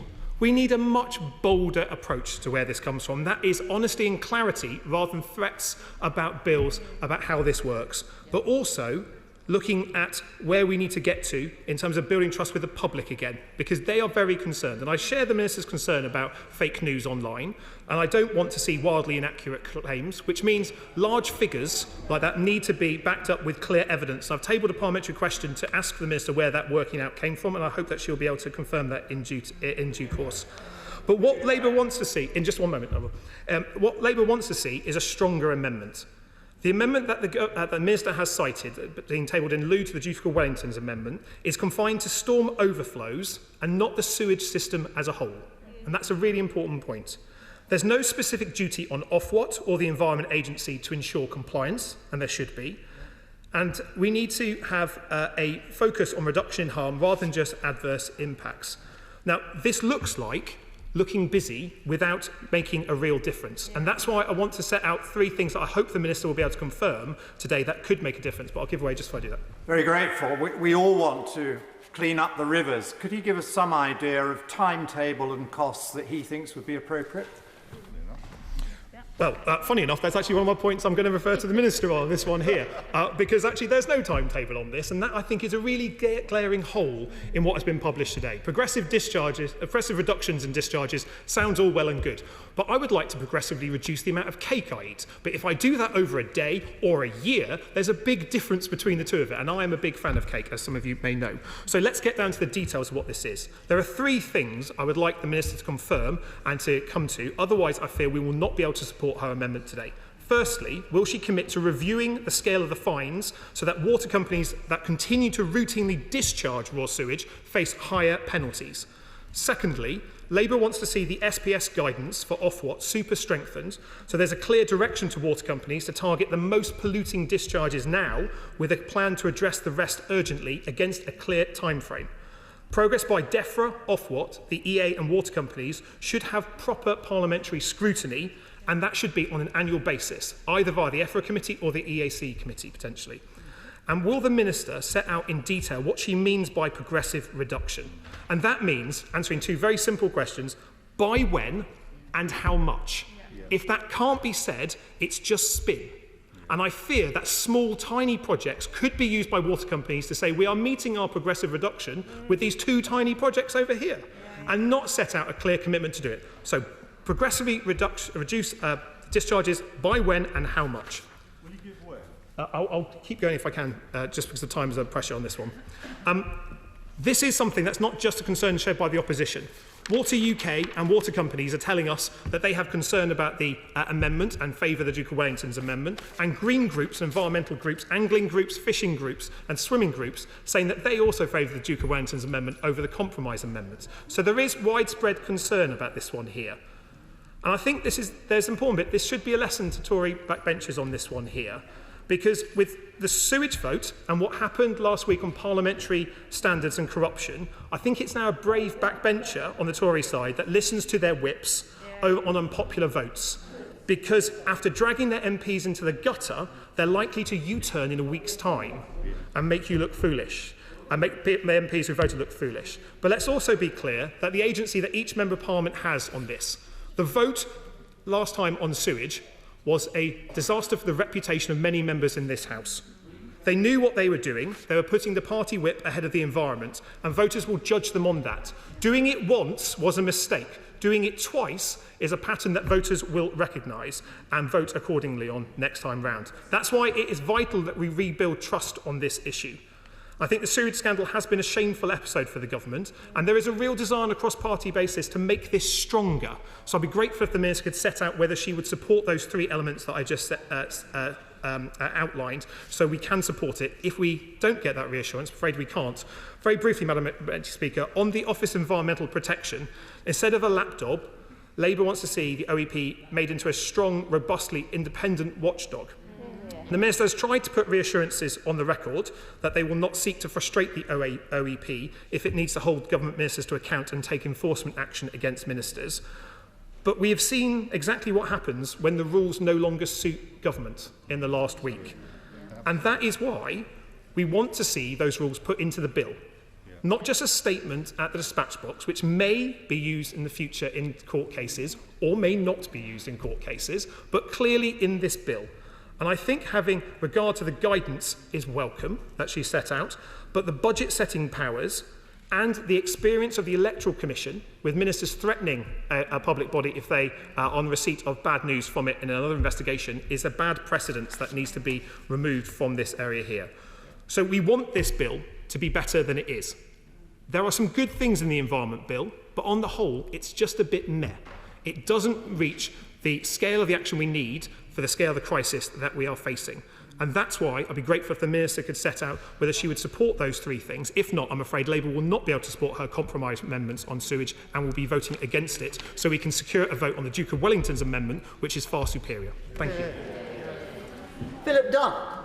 Thank you very much, Madam Deputy Speaker. I'm very conscious of time, so I will be brief. I rise to discuss Lord's Amendment 45 and the Government Amendment in lieu 45B. And I'd like to thank the Minister for the time that both she and the Secretary of State have taken to engage with me and with the Duke of Wellington in relation to his amendment, which I supported at the last stage.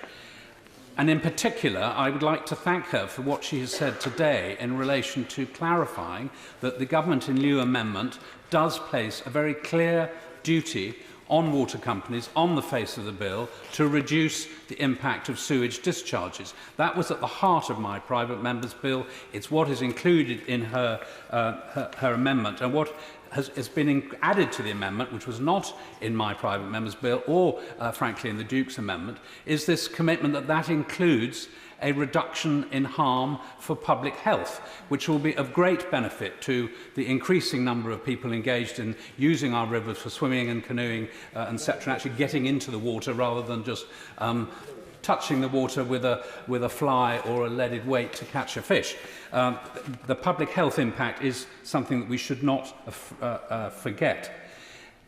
There have been comments about how effective the enforcement regime is as proposed by the Minister. And by locking the enforcement regime into the existing Water Act enforcement regime, I have to say I think that is a potentially more effective method than was proposed in the previous Lord's Amendment. Of course, it will have to be enforced, and one of the big problems that we have with this, with the enforcement by the agency over the last 30 years is that their powers have not been rigorously enforced, and I would strongly encourage the Minister, as she engages with the consequences of the spending review, to encourage the Environment Agency to increase their enforcement efforts on the water companies.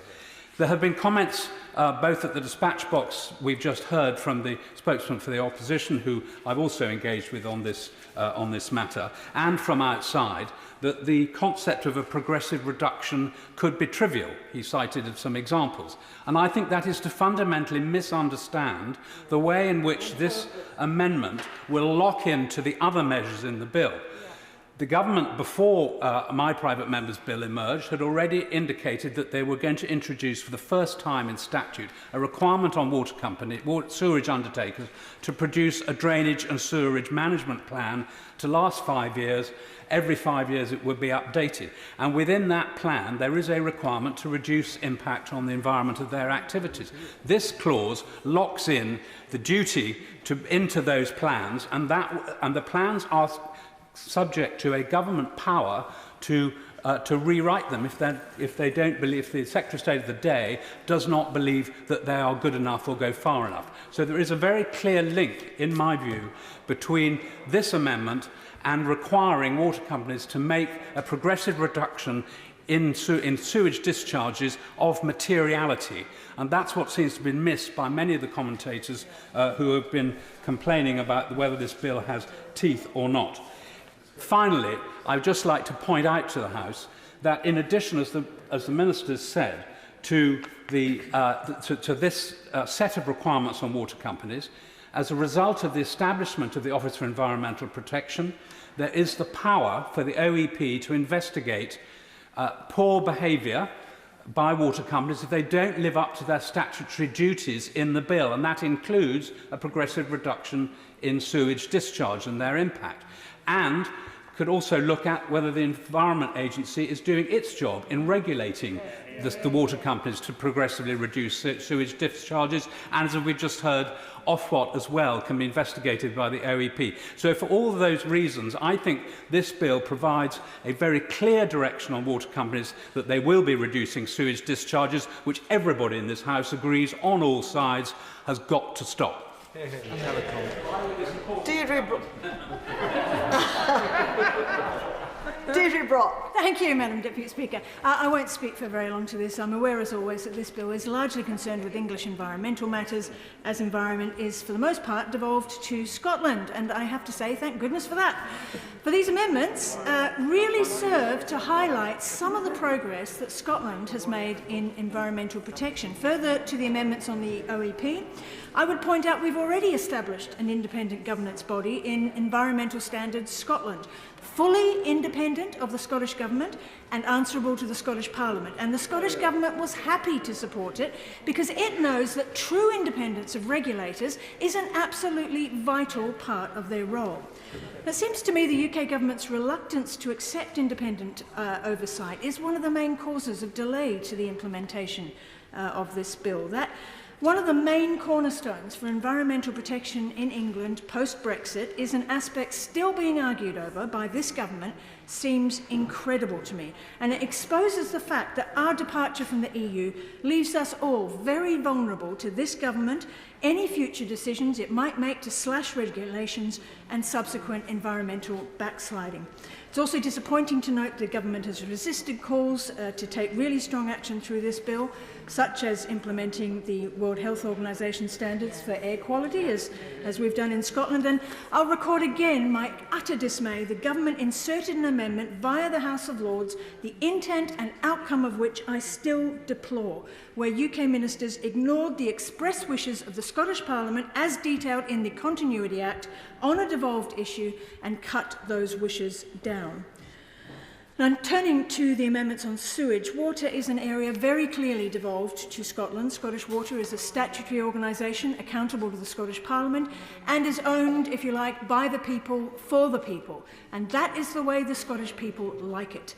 Now, while, of course, we have our own problems with outdated Victorian sewer systems struggling to cope with the 1-in-100-year events that seem to be occurring every 2 to 3 years now, the fact remains that any profit Scottish Water makes is invested into the services and infrastructure of Scotland's waterways, not into the pockets of shareholders, and that Scottish Water does not carry the stratospheric levels of debt English water companies do. And that is the way the people of Scotland like it too, Madam Deputy Speaker. So to be absolutely clear, this is a devolved area. This amendment clearly states its concerns are English water companies.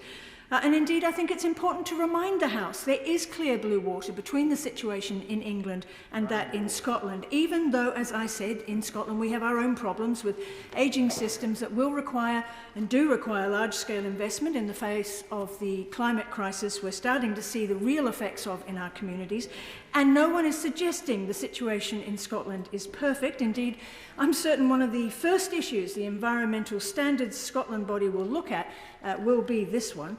But the principle that our water services remain in public ownership is hugely important, and this government should remember that, because while water is currently exempt from market access principles in the Internal Market Act, delegated powers granted ministers in that legislation mean that they can, with very little trouble to themselves, change that situation almost at the stroke of a pen and with no real reference to the opinions of devolved governments or indeed this Parliament. So UK ministers could submit devolved policy areas to market access principles despite current exemptions and no matter the views of the people of Scotland on the matter.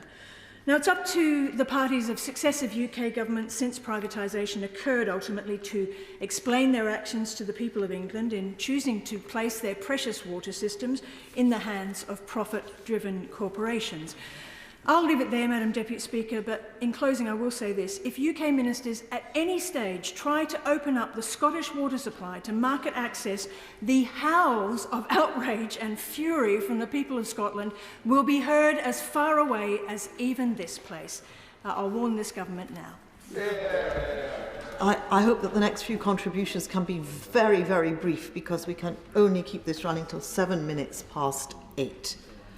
Neil Parish. Thank you very much, Madam Deputy Speaker, and it's a pleasure to speak in the Lord Amendments here tonight. I welcome the Government's progress on the Office of Environmental Protection. I think the independence of it is more protected than it was before, but it's something that we must be very, very conscious of. I also reckon that under Dame Glenys Stacey, I believe that the OEP will be very effective, and I think the Secretary of State will work with her and as will ministers to make sure it is independent. It must have enough resource, Madam Deputy Speaker, in order to make sure that it can continue its work. I also hope that the OEP will actually stop a lot of cases actually going to court. We'll need to have a judicial system to be able to make it work ultimately, but I'm hoping that this system of this new OEP will actually bring about a lot of conclusions to environmental problems and a lot of advice, so that it doesn't actually land up years in the court, and so therefore I very much welcome this. I'll be very quick, Madam Deputy Speaker. I also want to actually welcome the work that my honourable friend for Ludlow has put into the outflows amendment, and also the Duke of Wellington. Together I think you have negotiated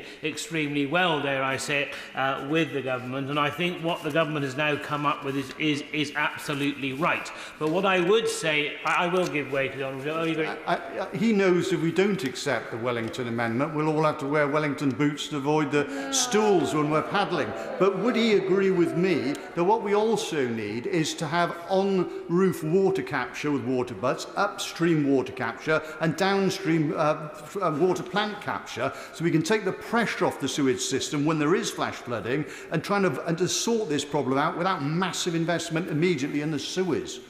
Well, I will call you my honourable friend from the Select Committee, has quite rightly said, is that if we can actually capture more storm and rain water, because it is unfortunately getting into the sewers and then of course very often causing these outflows, so it's a very important to make. And the point I would make is that with the water companies, they have to make sure they recompense their shareholders, but we do have to actually, and when having done an inquiry in previous parliaments, you've got to make sure that you apply a lot of heat to the water companies to make sure they actually put the investment into actually curing the problem with outflows. And we've also got to make sure the Environment Agency and Ofwat do actually use their teeth on these particular companies to actually make it happen, because I believe we can do it. There's a great deal of cost involved, but they have got to concentrate a lot of the resources they've got onto these particular issues to make sure water that we bathe in, rivers that we fish in and those that we want to swim in, and I join the Shadow Secretary to say I also do a little bit of wild swimming, quite wild as people know, and swim in the River Parrett, probably land up in the Bristol Channel one day. But seriously, I think it is a case that we will clean up the water, but we must put the pressure on these water companies. We don't expect them just to go along with it. So what the Ministers has said is welcome, and I know the Secretary of State will also put pressure. So, Madam Deputy Speaker, I will stop there because there's many honourable members from all across the House and also from Devon, Cornwall and the West Country to speak on this issue, and the whole country. Thank you very much.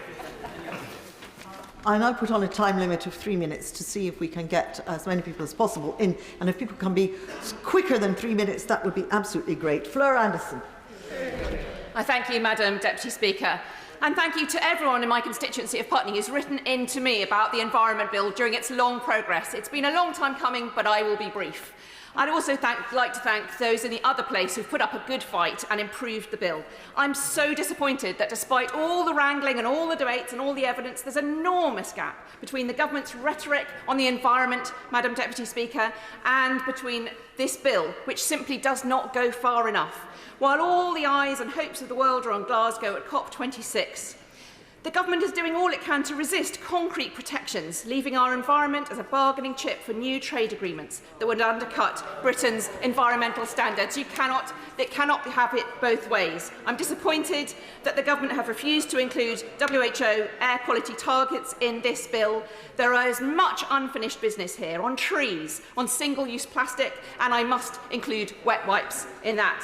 The Office of Environmental Protection was meant to hold ministers to account on their green policies, but the simple truth is that the government's preferred OEP will lack independence and will not be able to hold the Tory ministers to account in the way that they have promised. And that's why we have such tortuous explanations of how it will work in the opening statement, because the bill is simply not clear enough and it does not go far enough. So I urge colleagues to support Amendments 31C and 75C.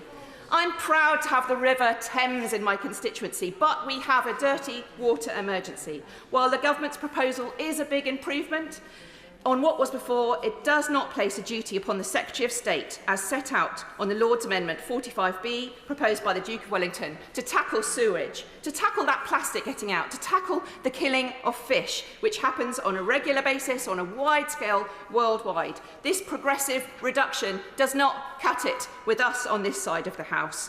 So in short, Madam Deputy Speaker, this bill is still not fit for purpose.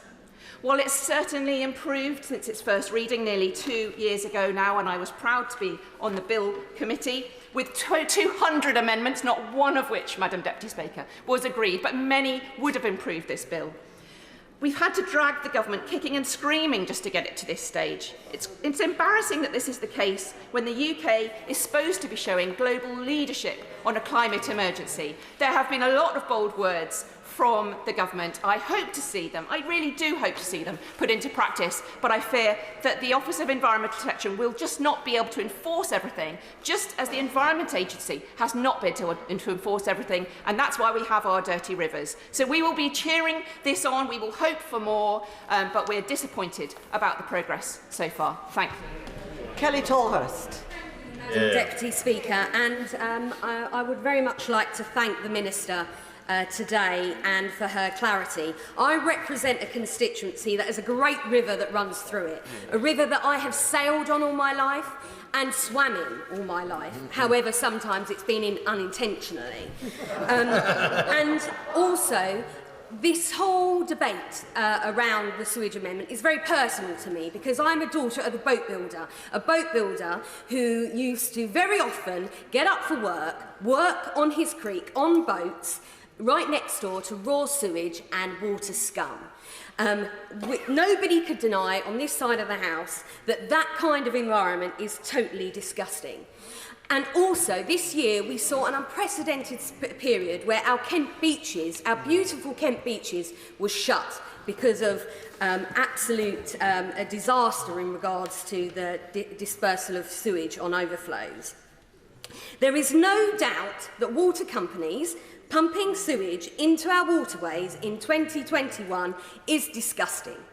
So 2 weeks ago, I did support the Duke of Wellington's amendment, and that was because I wanted the government to go as far as they practically possibly could go in regards to stopping this practice. And I am very thankful to the Minister, the work of the Minister and my honourable friend from Ludlow, and the discussions that have gone on in these 2 weeks to make sure that we've been able to bring forward this amendment today. So I will be supporting the government tonight because I totally believe that this new duty, combined with the other measures that are in the Environment Bill, is a major step to ending the use of storm overflows in the future. I have to say I am disappointed by some of the comments that we raised by honourable gentlemen opposite, who I do have great respect for. But we need to recognise that this government, these ministers, are the first government to tackle the issue of sewage and storm overflows. No government has done that previously, and I am proud that the Minister, who is so passionate about this issue, has worked incredibly hard to make sure that she could accommodate us and our worries and our fears. The Environment Bill is a major piece of work for the protection and the improvement of our environment. These measures, and make no mistake, will cost the water companies and they will cost bill payers. But I believe that these measures, the measures in this bill, will bring water companies into line so we can stop this disgusting practice, and I will be very grateful and happy to support the Minister and the team tonight. Jim Shannon. Thank you, Madam Deputy Speaker. It's a pleasure to speak in this. I want to ask a quick question. I'll not take too long either, but I just want to ask the Minister this question. I'm very, very pleased to see what is coming forward in relation to the single-use items and the conservation covenants, and I'm pleased that they've all been passed. However, I still have concern regarding the Office for Environmental Protection's enforcement policy. The Lord's addition to the bill provisions stating that the OEP has complete discretion in the carrying out of its functions in respect of A. preparing its enforcement policy, B. exercising its enforcement functions, and C. preparing and publishing its budget have merit in my eyes. But I would be very interested to hear Government's rationale as how they believe this is unnecessary, as I understand that similar amendments were also made in relation to Northern Ireland. I'm also gratified to learn that there is now a place in the Government amendment to see a duty enshrined in law to ensure water companies secure a progressive reduction in the adverse impacts of discharges from storm overflows. This is something that's been lacking for many years, and I've seen the devastating effect of discharge from storm overflows in homes that merit at least this form of protection. For too many years doing the bare minimum, and I again seek the Minister's confirmation that more will be done to ensure that the waterways and the rivers and the waters around this great United Kingdom are protected, and that won't just be a bare minimum, and this will begin the progress. We must all take our obligation to future generations more seriously. I say this often, as others do as well. We leave for the generations that come after, and for my grandchildren and for their great-grandchildren, whenever that time will come, we must ensure that the water companies step up to their agenda. Madam Deputy Speaker, thank you. Bob Seeley. Very much indeed, Madam Deputy Speaker. I will be as brief as I possibly can be. I thank ministers for listening and moving on this issue, and above all, actually, I thank the honourable member for Ludlow sitting next to me for his leadership on this issue, because I don't think this would have happened without him. And to be blunt, if this amendment is good enough for our honourable friend from Ludlow, then it is good enough for me, because he would not support it if it was not strong. On the Isle of Wight, we have wonderfully clean beaches, but any sewage discharges is unacceptable. And in a place which is an environmentally sensitive, where UNESCO biosphere, and has so much amenity because of so many visitors swimming, having human poo on our beaches is not acceptable. Likewise in the Solent for sailors, whether they're in the Solent accidentally or deliberately. So we do need to clean this up. I also note that I know the government is somewhat a victim of its own success. It's great being lectured by the other side, but actually this groundbreaking bill is being brought in by this side, and we should all be supporting it. I have two questions for the Minister, because I know she was kind enough to say she'd take them in asking. Firstly, the government has power to push the water firms to go further faster. Will she be willing, and will the Secretary of State next to her be willing to use this power to make sure that the water firms understand the urgency of this situation for our waterways but also our beaches? Secondly, if I understand it, can she confirm that ecologically sensitive sites and amenity sites, of which the Isle of Wight's beaches both qualify, will be given priority? I'm writing to the water firms about this evening, but anything that she could do to clear that up, to make sure those amenity and ecologically sensitive sites are prioritised, would be very welcome. Thank you. Ruth Cadbury. Thank you very much, Madam Deputy Speaker. I rise to oppose the Government motion to disagree with Lord's Amendment 45B on sewage discharges. Madam Deputy Speaker, we need higher fines for polluters, annual parliamentary scrutiny, and we need to define progressive reductions on how much and by when a sewage discharges, as my honourable friend from Plymouth and Devonport said. Madam Deputy Speaker, the Thames runs through my constituency. I've kayaked there, I've paddleboarded, and on Saturday I ran 26.2 miles along it. I quote, "The real test of government's seriousness is whether they also instruct regulators to authorise investment in sewers and end policies that make the problem worse." Unquote. Not my words, but those of the water companies on the 22nd of October. Why were the government dragging their feet when the water companies were encouraging them to support the Duke of Wellington's amendment? There's been wide support for stronger action. And Madam Deputy Speaker, the Minister yet again quoted the £600 billion cost. She says that dealing with the problem will cause, and yet the water companies say the cost is in the region of 13 to 20 billion using concrete storage tanks, or 20 to 30 billion more if they're accompanied by natural drainage schemes that have wider community benefits. This compares to 1.2 billion already being spent by industry on overflows between 2020 to 25. So this does not represent some unfeasibly large jump in effort, says the water companies. My honourable friend from the front bench explained that the amendment today does not go far enough, so we will not be supporting it. Madam Deputy Speaker, DEFRA has been decimated. The Minister herself just now described the OEP as a small organisation. The government's approach to this aspect of the Environment Bill, in fact, all aspects of the Environment Bill, this is yet another example of how the government just pays lip service to the environment. Sherilyn McCrory. Thank you, Madam Deputy Speaker. I will be brief because I know we're wanting to end this. I just wanted to thank my right honourable friend, the member for Ludlow, and my right honourable friend, the member for Tiverton and Honiton, in how they articulated what I would have wanted to say had I had longer this evening. And also to thank the Secretary of State and the Minister for their accessibility in this ongoing negotiation on sewage storm overflows. This issue has been a passion of mine since childhood, when I grew up on the Yorkshire coast and swam in said sewage, and now I have the great privilege to represent two coastlines in Cornwall, as well as its inland waterways. And I first and also be a member of Service Against Sewage since before I moved to Cornwall. So it's been a great regret that they have been at the centre of what has been a very nasty campaign, which has been supported by members on the opposite side of this chamber, Madam Deputy Speaker, where I have been accused of voting to pump raw sewage into the oceans, which I have not. This is something that we can all agree on in this chamber, that we all want to put an end to, and I would be grateful if anybody who accuses that of me again could actually write to my office and I can provide them with a detailed answer. I look forward to seeing Truro and Falmouth benefit from the myriad of measures within this bill, of which I don't have time to go into today, and I'm grateful for members of both houses of Parliament, of all political persuasions, of showing how well this House does work and how it is possible to get the government to move on something that is extremely important to everybody within it. So I'll leave my comments there because I know we're short of time. Thank you, Madam Deputy Speaker. Tim Farron. Very much, Madam Deputy Speaker. I will finish within a minute and 20 seconds. Let's just focus on the sewage then, in that case, given that is the time we have available to us. So we have, thanks to the government's amendment, now a duty on water companies to progressively reduce the amount of sewage discharged through storm overflows.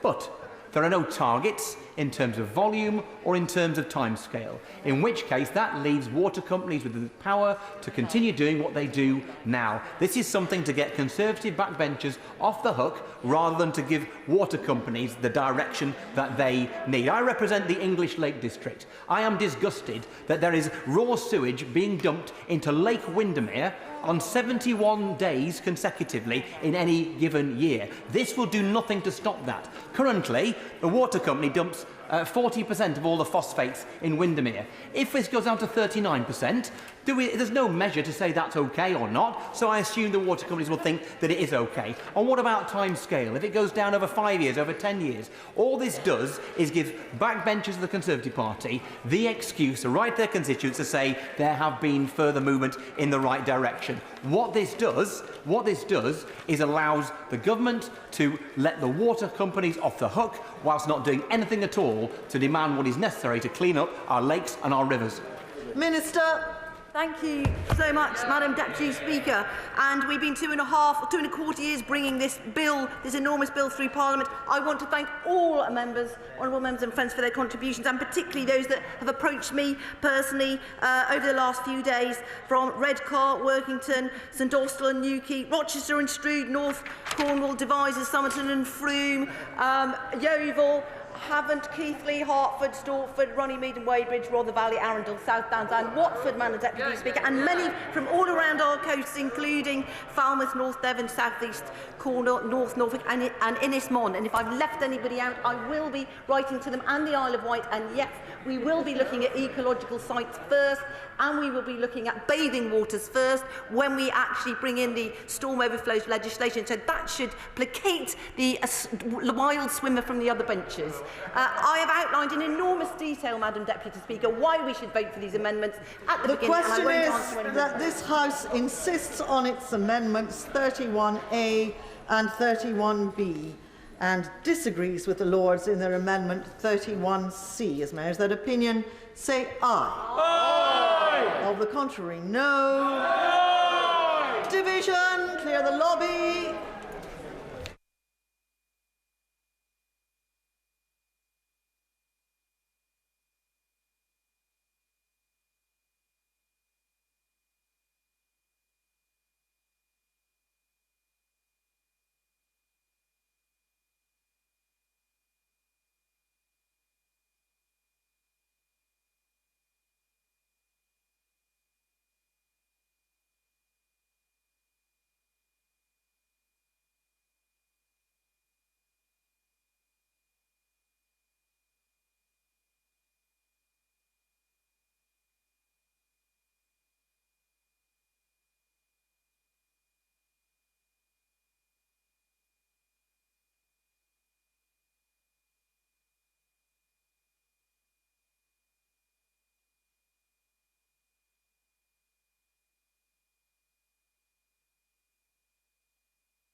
Order. The question is that this House insists on its amendments 31A and 31B and disagrees with the Lords in their amendment 31C. As members of that opinion, say aye. Aye. Of the contrary, no. Tell us for the ayes, Heather Wheeler and Alan Mack. Tell us for the noes, Colin Fletcher and Mary Glindon.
Order. Order. The ayes to the right, 279. The noes to the left, 162. Because it was so. Thank you. The ayes to the right, 279. The noes to the left, 162. So the ayes have it. The ayes have it. Unlock.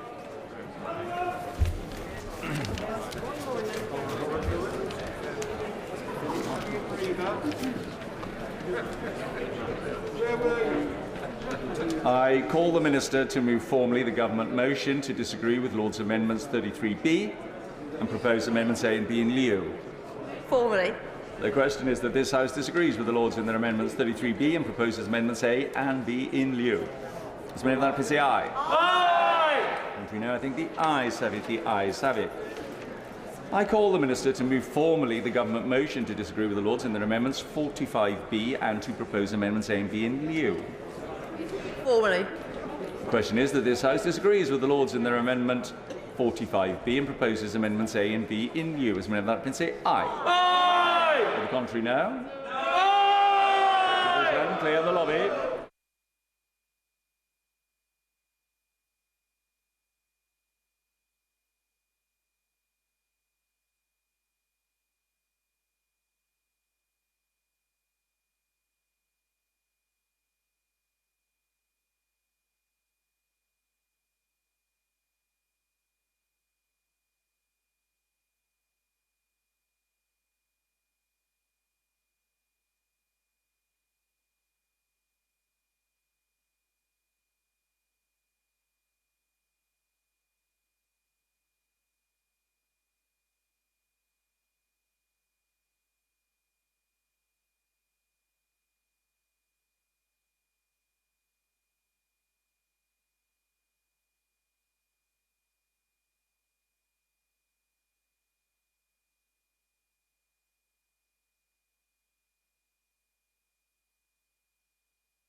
Order.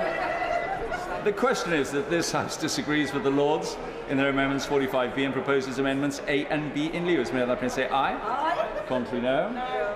Tell us for the ayes, Heather Wheeler and Alan Mack. Tell us for the noes, Colleen Fletcher and Mary Glindon.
Lock the doors.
Order.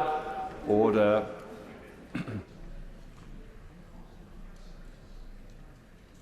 The ayes to the right, 283. The noes to the left, 163.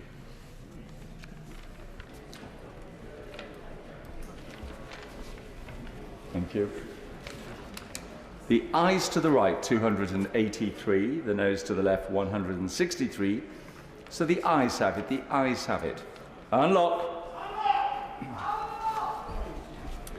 I call the Minister to move formally the Government motion to insist on its amendments 75A and 75B and disagree with the Lords in their amendments 75C. Yes. Formally. The question is that this House insists on its amendments 75A and 75B and disagrees with the Lords in their amendment 75C. As many as can say aye. Aye! No, I think the ayes have it. The ayes have it. I must now put the question that this House agrees with the Lords in all of the remaining Lords' proposals. The question is that this House agrees with the Lords in their amendments 85D and 85E. As many as can say aye? Aye. No, I think the ayes have it. The ayes have it. Minister to move that a committee be appointed to draw up reasons. Formally. I beg to move that a committee be appointed to draw up reasons to be assigned to the Lords for insisting on Commons Amendments 31A and 31B and disagreeing to Lords Amendments 31C, and for insisting on Commons Amendments 75A and 75B and for disagreeing to the Lords Amendment 75C. That Rebecca Powell, Heather Wheeler, Selene Saxby, Joe Gideon, Mary Glindon, Ruth Jones and Deirdre Brock are to be members of the committee. That Rebecca Powell be the chair of the committee, and that there be the quorum of the committee, 3 be the quorum of the committee, and that the committee do withdraw immediately. The question is that the committee be appointed to draw up reasons to be assigned to the Lords for insisting on Commons Amendments 31A and 31B and disagreeing to the Lords Amendment 31C, and for insisting on Commons Amendments 75A and 75B and for disagreeing to Lords Amendments 75C. That Rebecca Powell, Heather Wheeler, Selene Saxby, Joe Gideon, Mary Glindon, Ruth Jones and Deirdre Brock are to be members of the committee. That Rebecca Powell be the chair of the committee. That 3 be the quorum of the committee, and that the committee do withdraw immediately. As Madam President, say aye. Aye. Contrary, no. I think the ayes have it. The ayes have it. We'll just pause a moment as people leave and come.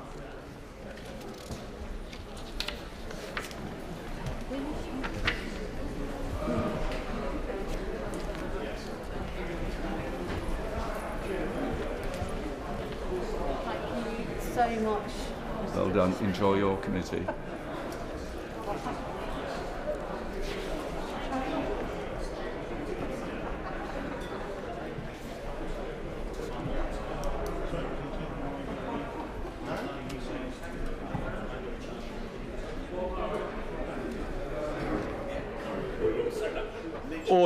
Order. We now come to Telecommunications Security Bill Programme number 3. Motion, Minister, to move formally. I beg to move. The question is on the order papers. Madam President, say aye.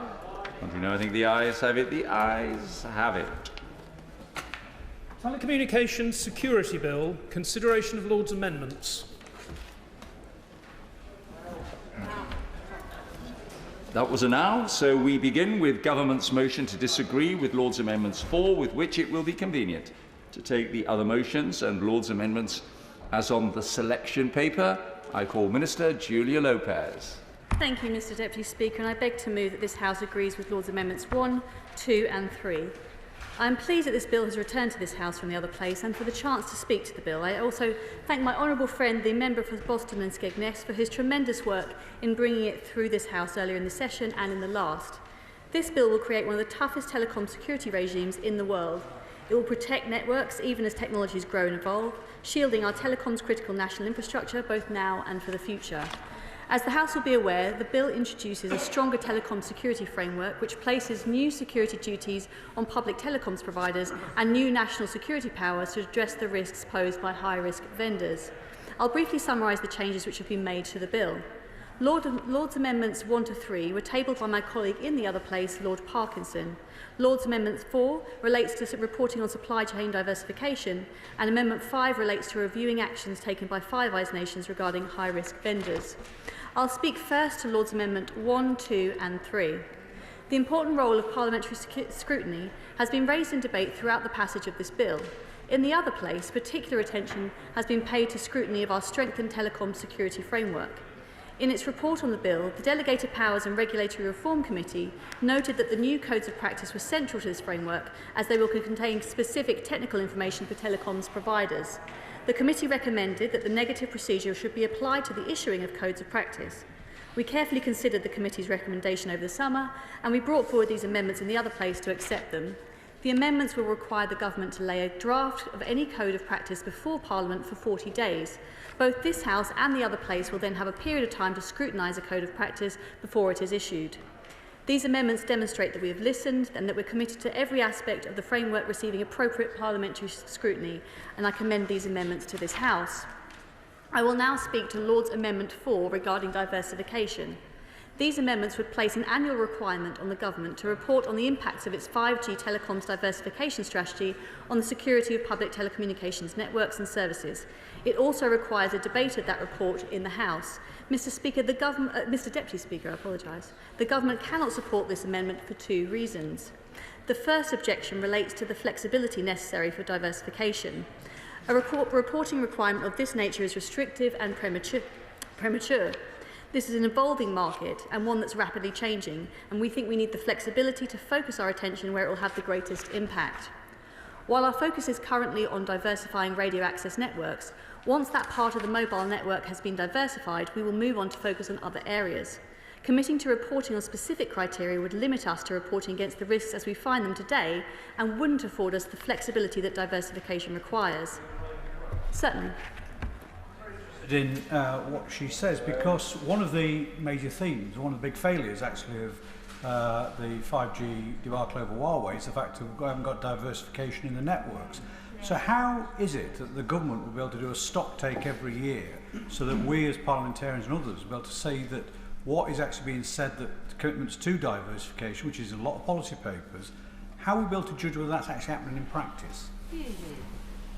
I thank him for his comment. I mean, honourable members will be able to raise in the normal way through parliamentary questions, through scrutiny at all questions, through committee work, what we are doing in this area. And we are reporting regularly on diversification efforts when it comes to some of the things that we are doing and some of the money that we are spending from the spending review. Committing to reporting on specific criteria... Excuse me. Well, I accept that, but I've got to say the present government's response to parliamentary questions these days is sometimes lacking. But what benchmark then will the government use in terms of ensuring that diversification? Because I accept she's the minister today, there'll be possibly future ministers not be there forever. So how are we actually going to judge that we're actually going to get that diversification? Because without that, we're going to end up where we are now. What I've done now in terms of a network which is the market-led and diversification is not in the market. I appreciate his concerns, and we are committed to reporting to the House on a regular basis, but we don't want to limit ourselves into specifically what we will be reporting in technological terms, because this is a very rapidly evolving marketplace, and we need to make sure that we have the flexibility to deal with particular infrastructure and challenges as and when they come along. Committing to reporting on specific criteria would limit us to reporting against the risks as we find them today and would not afford us, in our view, the flexibility that diversification requires. My sense is this amendment intends to hold the government's feet to the fire on delivering its diversification strategy, and if that is the case, a reporting requirement of this nature is unnecessary. This House and the other place already have mechanisms to hold the government to account through parliamentary questions, as I said, and the various select committees that can ably scrutinise this work. That's the appropriate way for scrutiny to take place.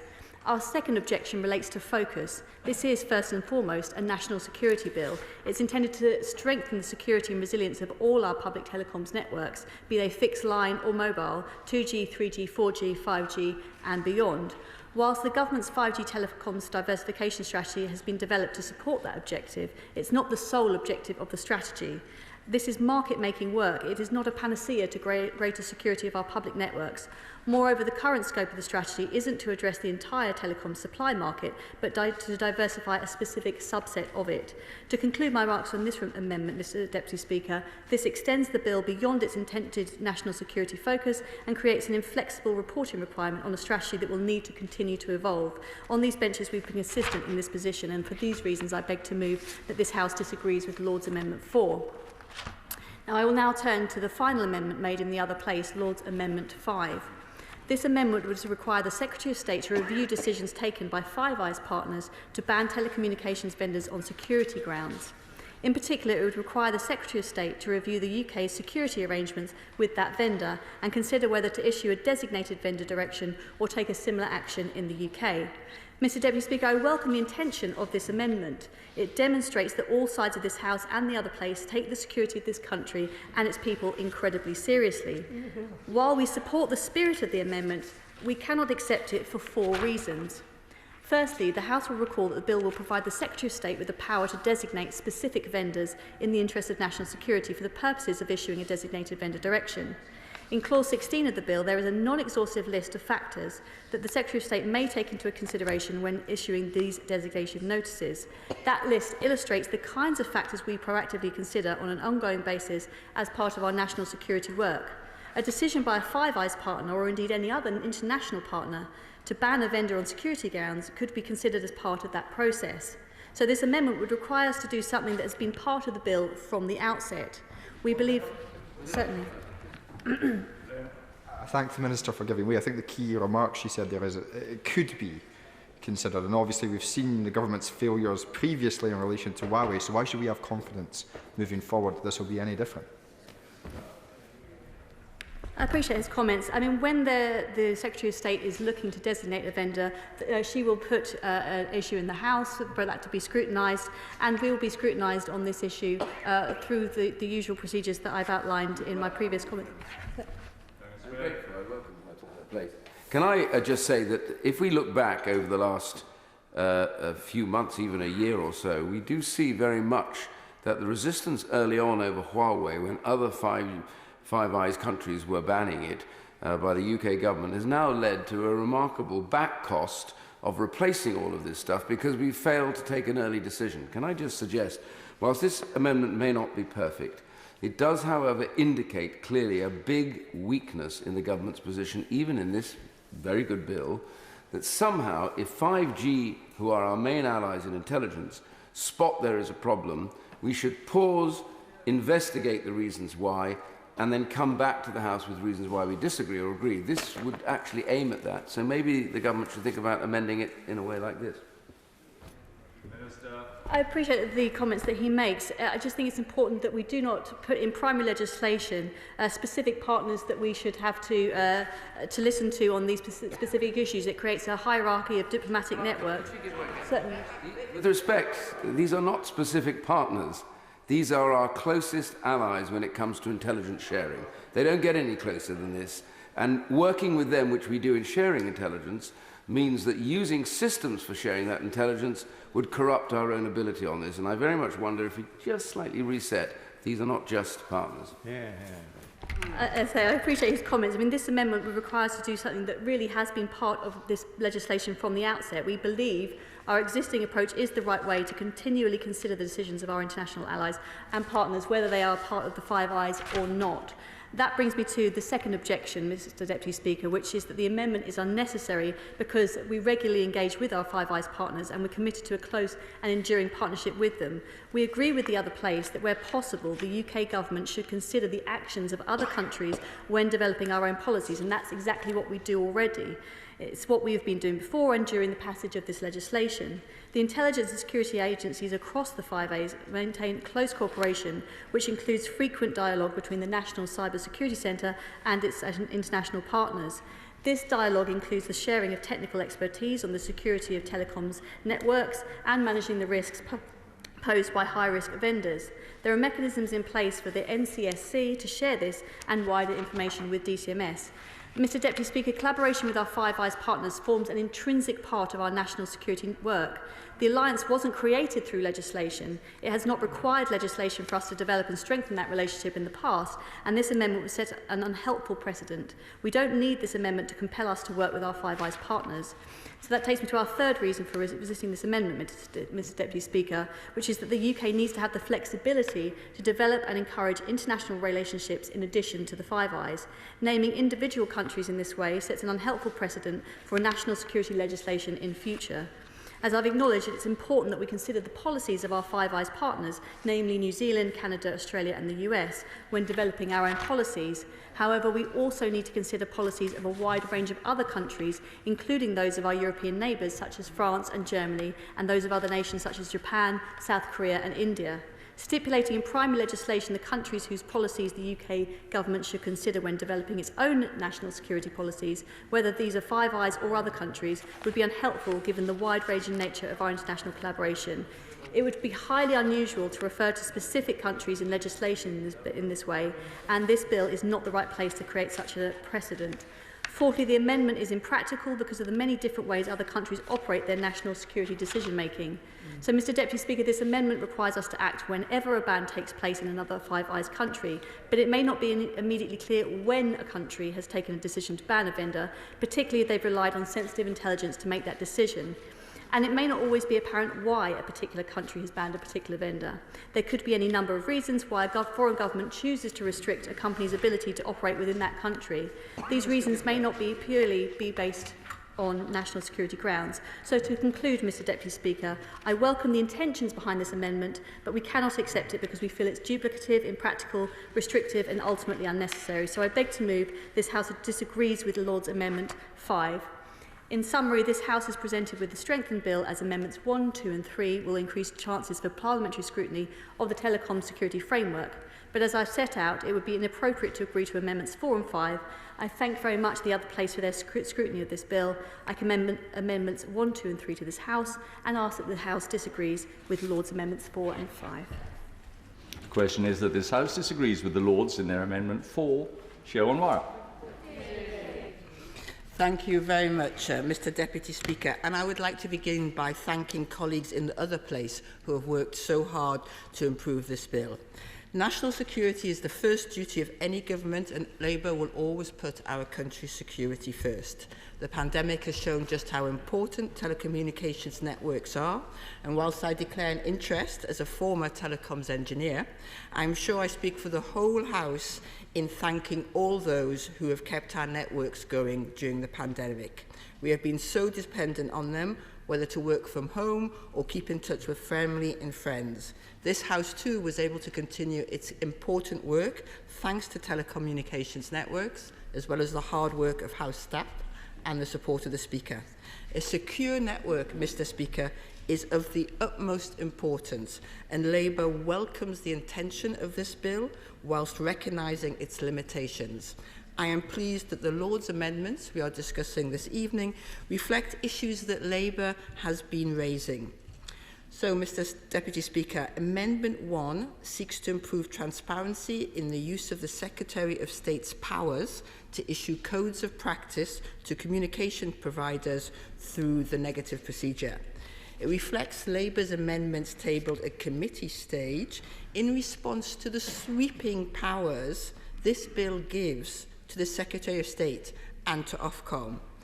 As the Comms Council UK put it, and I quote, "The Minister will be able to unilaterally make decisions that impact the technical operation and direction of technology companies with little or no oversight or accountability.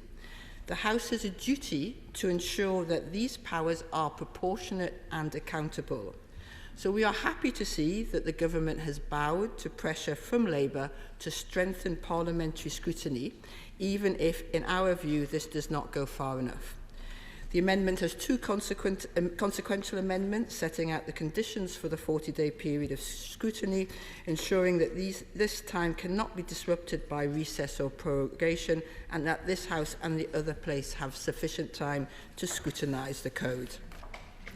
Turning now to Amendment 5, it is a cross-party and designed to ensure the government reviews a vendor that is banned in a Five Eyes country.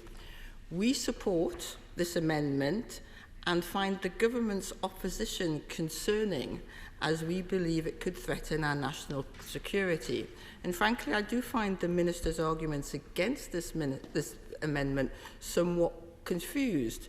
She claims that we already monitor Five Eyes countries and would always respond to the actions of our most closest intelligence partners, so the amendment is unnecessary. But if that is true, then why not formalise it? Mr Deputy Speaker, we are stronger together, and particularly and specifically with our Five Eyes allies. Instead of putting forward further arguments, I think I will simply quote Conservative peer Lord Blencathra's eloquent explanation. All it asks the government to do is to review the security arrangements with a telecoms provider if one of our vital and strategic Five Eyes partners bans its equipment. We are not calling for a similar immediate ban or an eventual ban. We are just saying, let us review it and come to a conclusion. So we will be supporting that amendment. Finally, Mr Deputy Speaker, Labour's Amendment 4 requires the Secretary of State to report on diversification strategies' impact on the security of telecommunication networks.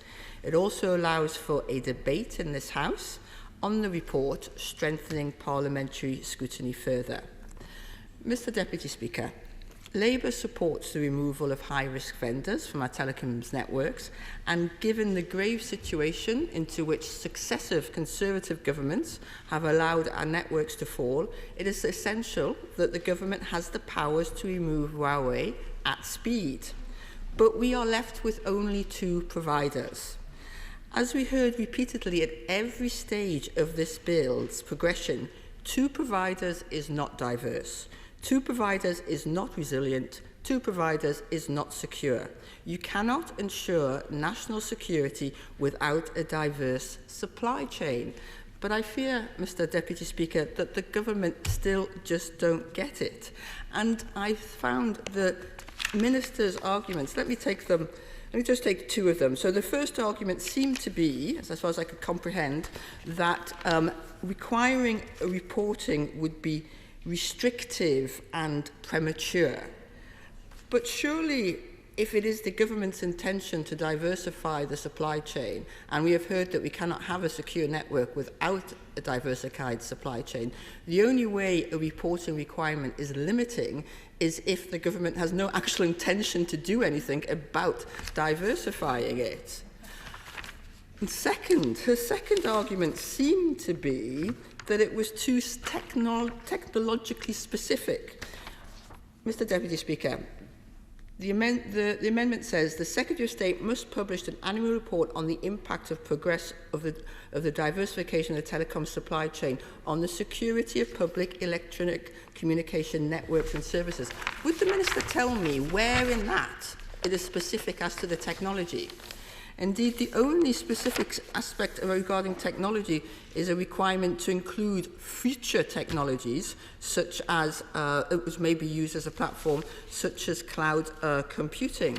So I find the Minister's reasons for not supporting this amendment concerning. I fear that they are just not serious about diversifying our supply chain, and I fear that they don't really have a plan for it. And the Minister talked about asking parliamentary questions. Well, just last week I asked the Minister what funding was available for 5G diversification. And she talked about FRANC, a future RAN competition, and also, I quote, opening the doors of the Smart RAN Open Network Interoperability Centre, SONIC.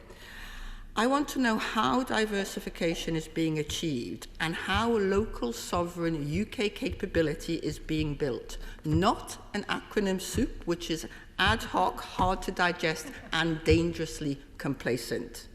I'll happily give way. Thank you, Mr. Deputy Speaker, and I thank the Honourable Lady for allowing me to intervene. Could I just ask, she's an expert insofar as she was a communications engineer, as I understand it. Could I ask what other diversity, as far as I understand it, there are 3 suppliers. One of them we don't particularly want to use, and that leaves 2. What other diversification can we do? If we've only got 2, can we try and build up something very fast? Is that what the Honourable Lady is suggesting? Thank you. I thank the Honourable Gentleman for his intervention, and I promise not to take advantage of it to set out at length what we could be doing to diversify. But just to say to the Honourable Gentleman and to the House, we only have 2 suppliers now for 5G, but technology is evolving and there are new technologies for the next generation of networks, 6G. And as you will remember, we've gone through generations of technology at quite a pace over the last 20 years. So right now, we should be investing in great UK technologies and companies, startups who are working in the field of Open RAN and other technologies which are more, so rather than having just one vendor supplying a whole network, as has been the case, say, with Huawei and others, would have a diverse mix of vendors at every sort of stage of the network, the core, etc. So that would enable a much greater resilience, and we could be doing that. The technologies are there now, and with the support of a forward-looking government, we could ensure that those leaders in those technologies were UK companies who would therefore have not only a resilient network, but a network with local capability. Because I shall remind the honourable gentleman that there's no UK capability right now. There's no UK vendor right now in this area. So that's what I would hope to see from the government. Because network diversification should be a fantastic opportunity to support innovative startups around the country and well-paid jobs. I'm very happy to give way to my honourable friend. Would she agree with me that it's a pity that the government got rid of the Industrial Strategy Group, which helped to advise on these expert issues? Well, as always, my honourable friend makes an excellent point, and I should say just briefly that as a telecoms engineer, it's been very sad to see the lack of an industrial strategy for our telecommunications capability, which strengthens our UK capability, because we have excellent engineers, we have excellent research. We should be leading in the future telecommunications capability, and an industrial strategy would ensure that that was the case.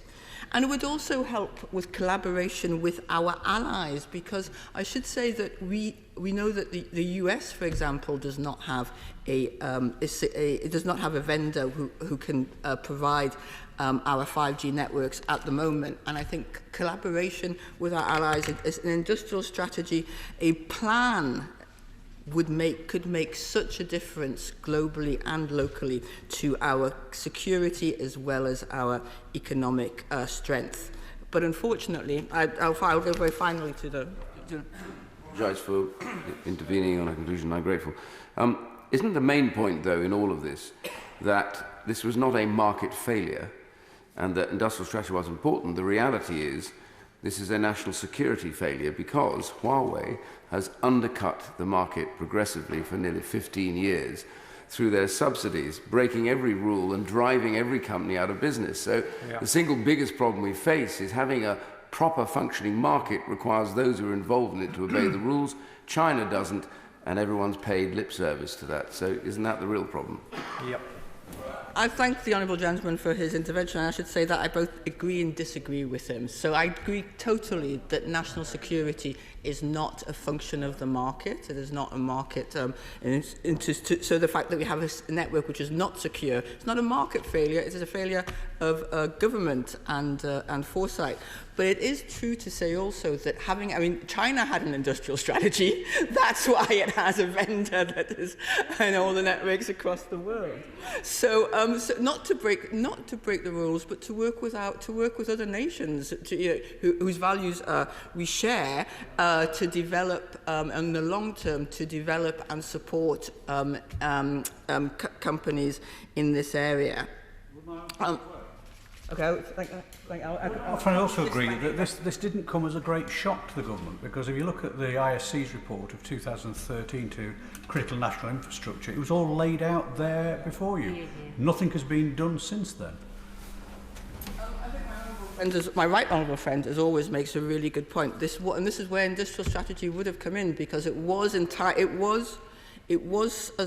predicted. We did have time to build up alternatives, and to go from Huawei as one vendor amongst others who has the small parts of our network, to Huawei being so dependent on our network took time, and we could have used that time better in order to secure our networks and our own capability. But so, Mr. Deputy Speaker, it is the government is bodging this. It is leaving it to the market when national security, as I've said, is not a market function. Labour has consistently welcomed this bill, but it is only a small step towards achieving a truly secure and robust telecommunications network. In 2010, the Tories inherited a secure, competitive and world-leading network. Now it is insecure, uncompetitive and bumping along the bottom. The government has wasted 11 years with huge delays in the second and third generation fixed broadband rollout, pushing us down the bottom of the OECD tables. Telecommunications is essential to our national security and economy. We hope the government will take this opportunity to recognise that. I'm introducing a 4-minute limit. There's hardly any time in this particular debate, and the votes will come no later than 9:37. So people can be pithier than even the 4 minutes. That will be helpful. Julian Knight. Thank you, Mr. Deputy Speaker. First, I must declare that I am the Chair of the OPG for New and Advanced Technologies. I have here switched to silent, hasten to add, my mobile phone. And on this mobile phone are my apps. And just going through it gives you an idea of the flood of information that is now carried about me through telecommunication networks. I have my train app, Mr. Deputy Speaker, my Uber app, my Bolt app, my Uber Eats app, you can see from my waistline. I have my bank accounts. I have my Tesco Club card. I have my Signal, my WhatsApp. I have my Instagram. I have my tickets for sporting events. I have my apps for parking, booking restaurants, apps to read newspapers. I have apps for, heaven forbid, my golf handicap. It's unfortunately really high. I also have my Bet365 app. The less said about that, the better. I have apps for health. I have apps for my mental health. In short, you can see from my phone where I eat, what I spend, who I associate with, where I've been, where I'm going to be, my financial status, my credit worthiness, whether I am an insurance risk, even whether I like a curry or a pizza, or whether, frankly, I am happy or sad. Yeah. Much of this is truly wonderful, and we have seen through the pandemic the way in which technology has advanced 10 years in just 18 months. But you ain't seen nothing yet, Mr. Deputy Speaker. I expect we will have the use of biometrics, the linking of data, and the artificial intelligence. This is more than the railroad of the 21st century. This is redefining the way in which we interact with one another and how the state protects and interacts with us. You do not need an aircraft carrier if you can subvert telecommunications. It is imperative that the government ensures our national security is not breached in this way. It must be woven into the plan that we have for the future of data and the interaction between the state and the individual. This bill is a start of that process, admittedly though, very late in the day after many false starts. Moving on to the Lord's amendments, I'm pleased that the Noble Lord Parkinson and the other place table amendments 1, 2 and 3 on behalf of the government. As new technologies emerge and security threats change, it's only right that ministers have the ability to introduce new codes of practice to bring legislation up to date. However, by laying a negative resolution, procedures of the code, right honourable members will of course be able to provide parliamentary scrutiny to the new codes where necessary. As for amendments 4 and 5, I have great sympathy with the thrust of these amendments and their intention. I do wonder in the case of Amendment 5 whether or not they are, though, slightly gilding the lily. I would hope that any government worth its salt would take very seriously the approach of our closest security partners. And I really do think whether or not that actually really needs to be written in law at this particular stage. However, over diversification Amendment 4, I think it's a very strong amendment, and certainly I am minded not to support the government tonight in that amendment, because I think, frankly, it would actually advance things and set a really good marker in that respect. So I would say to the House that this is absolutely necessary law. It's very late in the day, but we know that that has been a very difficult process. But what we need to do now is focus, not this being the end, but this being the very beginning of the way in which we underpin our society in terms of how we protect our data and our telecommunications going forwards. From bench spokesperson Stephen Flynn.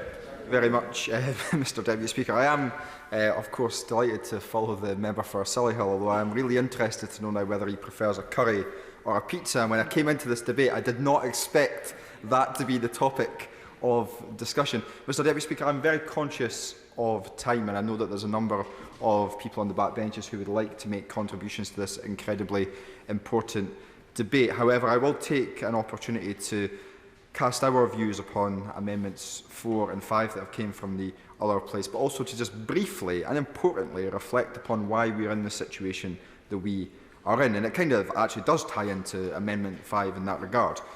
It's because of the mess that has been created by the government opposite in relation to Huawei. when I first came into this House, one of the biggest issues that was being discussed pre-pandemic, of course, was the situation in relation to Huawei and the flip-flopping that the government was doing in relation to that. And I would respectfully suggest that in relation to Amendment 5, it's almost akin to the fact that they have perhaps learned nothing, because there is an opportunity before them to ensure that they work with those key intelligence partners, as the member opposite said earlier, to ascertain where the biggest threat sits. But rather than take cognizance of what has been said in the other place, they are simply saying that the plan as they have it at this moment in time is good enough. That, from my perspective, simply does not cut it. Particularly given the fact, as we've already heard, the fact that some £2 billion has already been wasted on this debacle, notwithstanding the economic impact of being so many years behind in the rollout of 5G itself. So that, in many sense, covers Amendment 5. But in relation to Amendment 4 and diversification, I won't repeat the exact detail of the amendment because it was so eloquently done by the Shadow Minister, but I was a little bit surprised at what the Minister herself said in relation to that, because if I got the scope of what she was saying correctly, she was saying that it's far too broad, and it's far too narrow, and it would make the government's life too difficult. But the amendment doesn't seem to suggest that when I cast my eyes upon it whatsoever. And in fact, if I read correctly, in the other place, the government's position was that the framework as it was already sufficient. So the government doesn't even seem to have clarity between the other place and this place as to what its actual position on it is. But I don't think that necessarily is a surprise, because of course they're just simply looking for a reason not to back what is obviously an incredibly helpful amendment as it stands. So, Mr Deputy Speaker, that's our views in relation to both of those two more contentious amendments. I look forward to the Minister perhaps providing the clarity that the government's not been able to do so far, and I look forward to hearing what other esteemed backbenchers have to say on these matters. Thank you, Mr Deputy Speaker, and it's a pleasure to follow all the backbench speeches so far. I would like to blaze in capital letters what the Minister said as follows. This is first and foremost a national security bill. And something very similar was said previously about the National Security and Investment Bill when that was going through this House and the other place earlier this year. And the Intelligence and Security Committee of Parliament is, as it always has been, a non-partisan organisation, and therefore I will be saying something to please both sides and probably to annoy both sides as a result. We considered the 5 amendments at a recent meeting. We agreed with the entirety of the House that the first 3 were broadly beneficial. We looked at Amendment 5 and we understood the temptation to flag up the importance of the Five Eyes relationship, but we agreed, and it's interesting how closely our deliberations without consultation conformed to the views of the chairman of the DCMS Select Committee on these 2 amendments. We agreed, as he put it, that it was a case of gilding the lily, because whenever an objection, a serious objection is raised on security grounds by one of the Five Eyes partners, we take that with the utmost seriousness. And therefore that leaves us with amendment number 4. And for the life of us, we cannot understand why the government is opposing this. We believe that it would strengthen parliamentary scrutiny and provide a valuable annual stocktake on the progress being made on the diversification strategy and how it is helping to improve national security. And therefore, like the chairman of our parallel committee, I will not be voting against that amendment tonight. Where does this leave us as a committee in terms of these 2 bills and the amendments thereto? Well, you may recall, Mr. Deputy Speaker, that there have been intense arguments in both this place and in the upper house about the failure of the government to accept amendments that would allow the Intelligence and Security Committee closely to scrutinise the secret aspects that are inevitably involved in these two bills. I will not digress on this, both because I lack time and because you, Mr. Deputy Speaker, would instantly call me to order. I will simply say that an argument has been used in the other place to say that ensuring ISC scrutiny of the classified elements of that follow from this legislation, arguments have been advanced by the government to say, well, the face of the bill isn't the place to do it. Well, we agree with that now. We are taking the government at its word, and therefore we have actually written to the National Security Advisor and asked him to take up the issue with the Prime Minister so that the Memorandum of Understanding between the Prime Minister and the ISC can be brought up to date so as to cater for the provisions of this bill and the earlier bill that should be part of our purview. This is what the government promised when the legislation was originally put through for our committee, and this is a promise we expect them to keep. Thank you, Mr. Deputy Speaker. Can I begin by, I think, thanking the Honourable Member for Boston Skegness who took the bill through committee. He did it very ably, and sadly he was a victim of the cull of competence in the last reshuffle. But his approach to the bill was refreshing, I've got to say. This bill is important. It's one that certainly as a member of the ISC I fully support.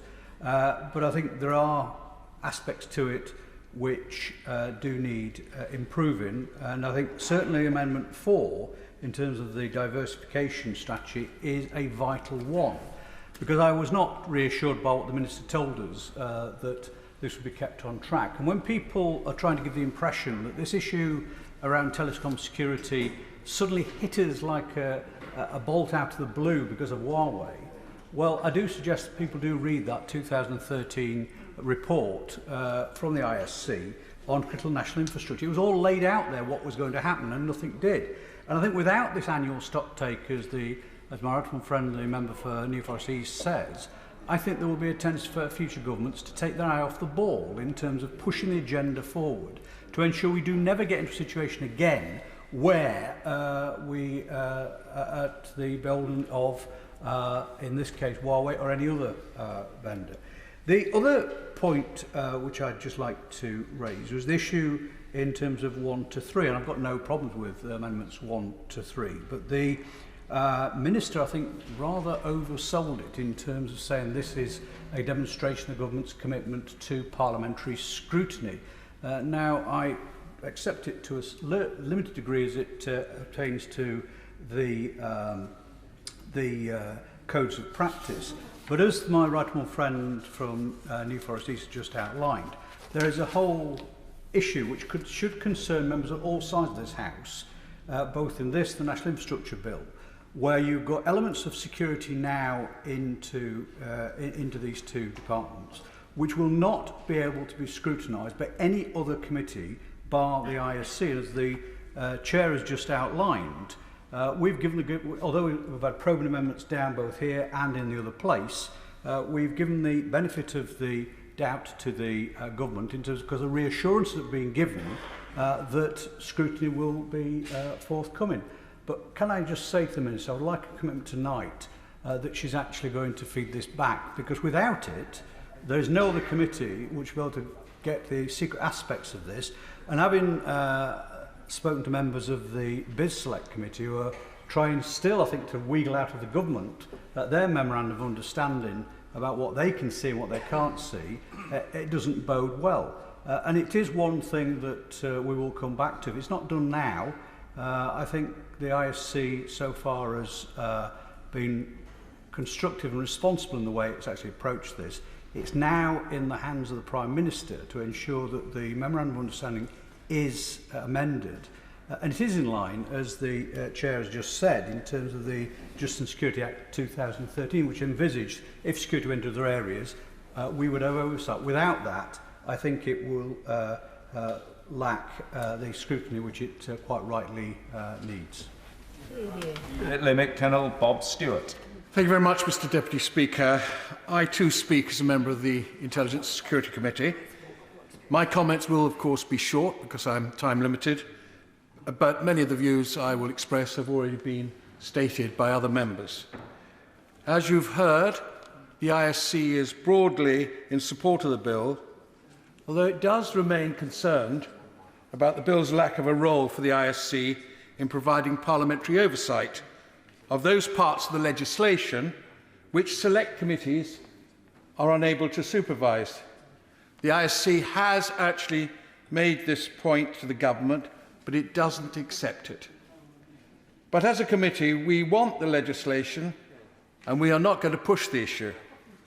But we do retain reservations about this matter not being a part of the bill. However, as the Chairman of the ISC and other members have said, we have written to the National Security Advisor suggesting that this matter be addressed in a revised edition of the committee's MOU. And that MOU comes from the Prime Minister.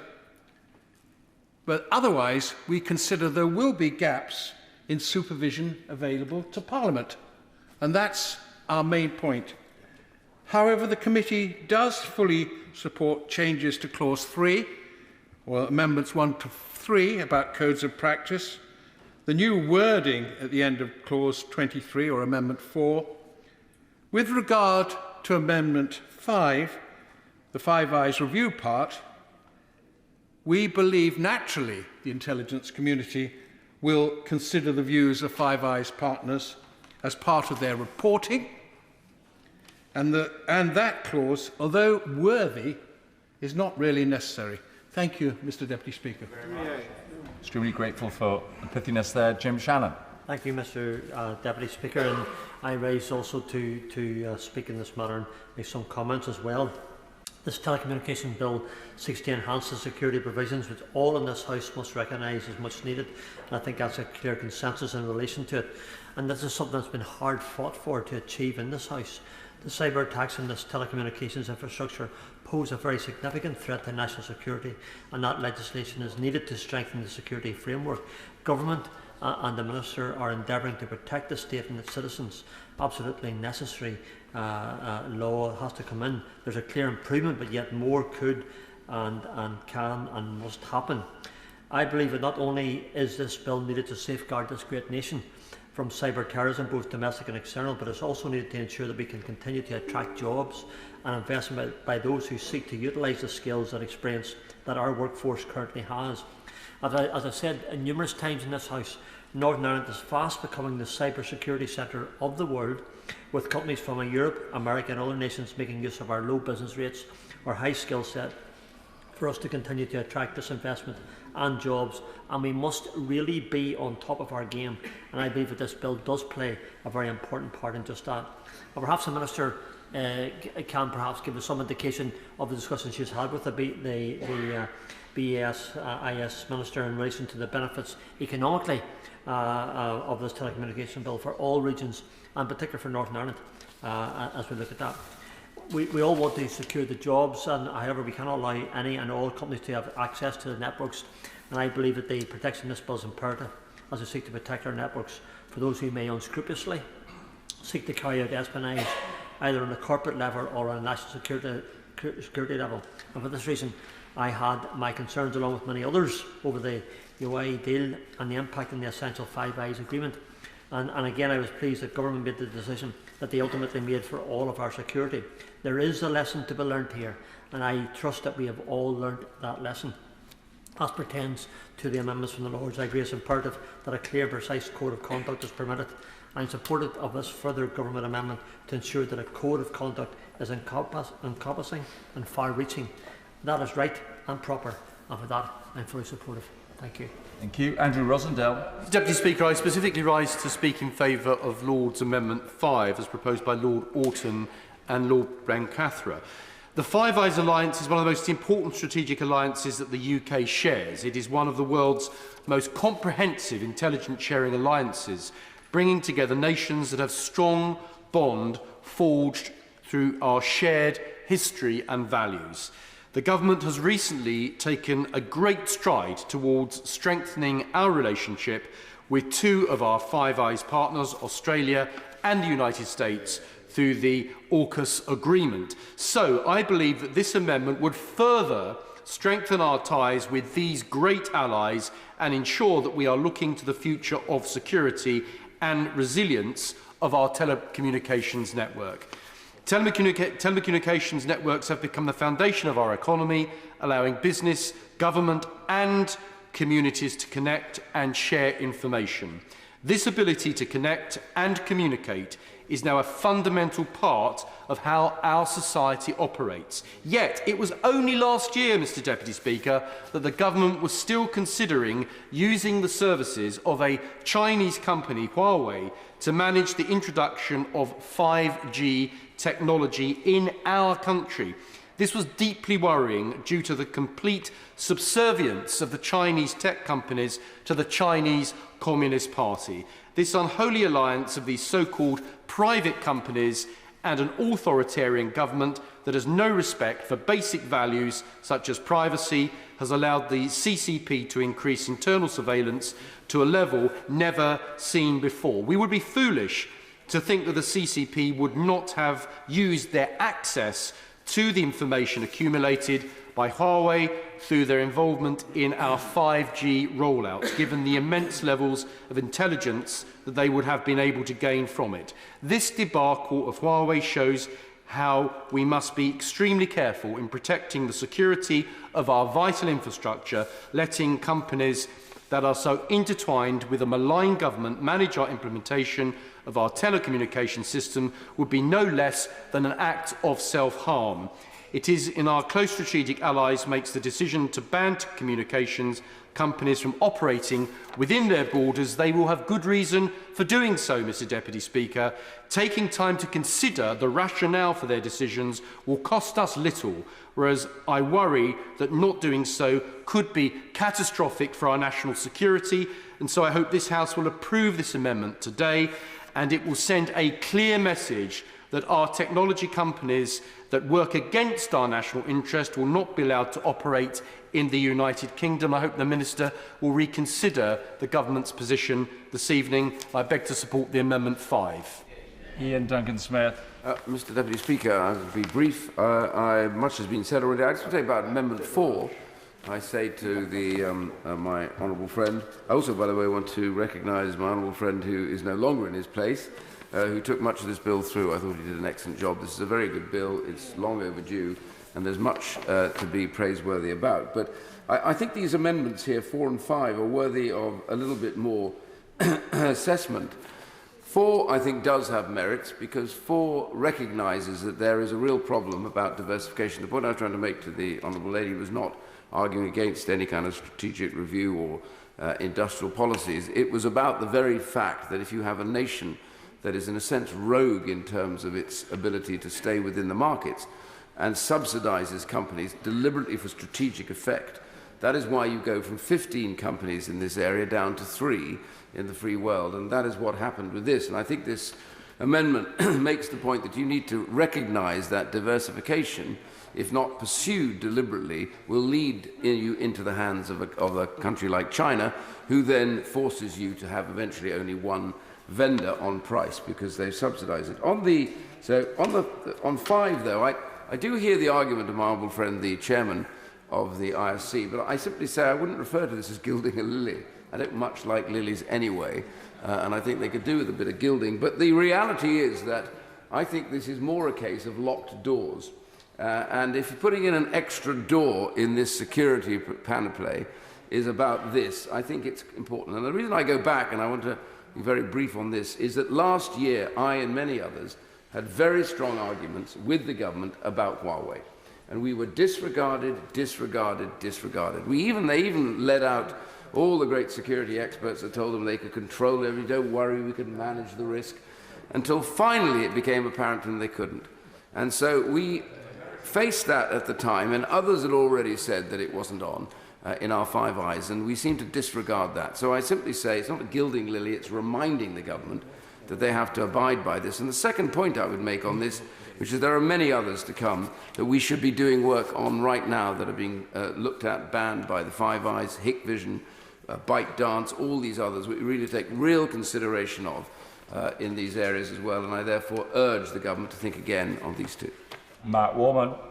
You, Mr. Deputy Speaker, I want to thank the various members that have paid tribute to my small role in this bill. I say simply to the member for North Durham that I regard all reshuffles as an upgrade, so I welcome the Minister to her place, and I mean that sincerely. And I'd also like to pay tribute to the officials, some of whom are in the box today and who do not get enough credit for getting this bill to the place that it is in, because ultimately this bill is the bill that will remove Huawei from our 5G network. That is something that I think we should all in this place welcome, and I think it addresses a number of the issues that I raised and that I discussed as the Honourable Gentleman for Chingford and Wood Green said robustly, I think, in the process of getting it to this point. On the two amendments, however, I would say two things. Ultimately, one is about scrutiny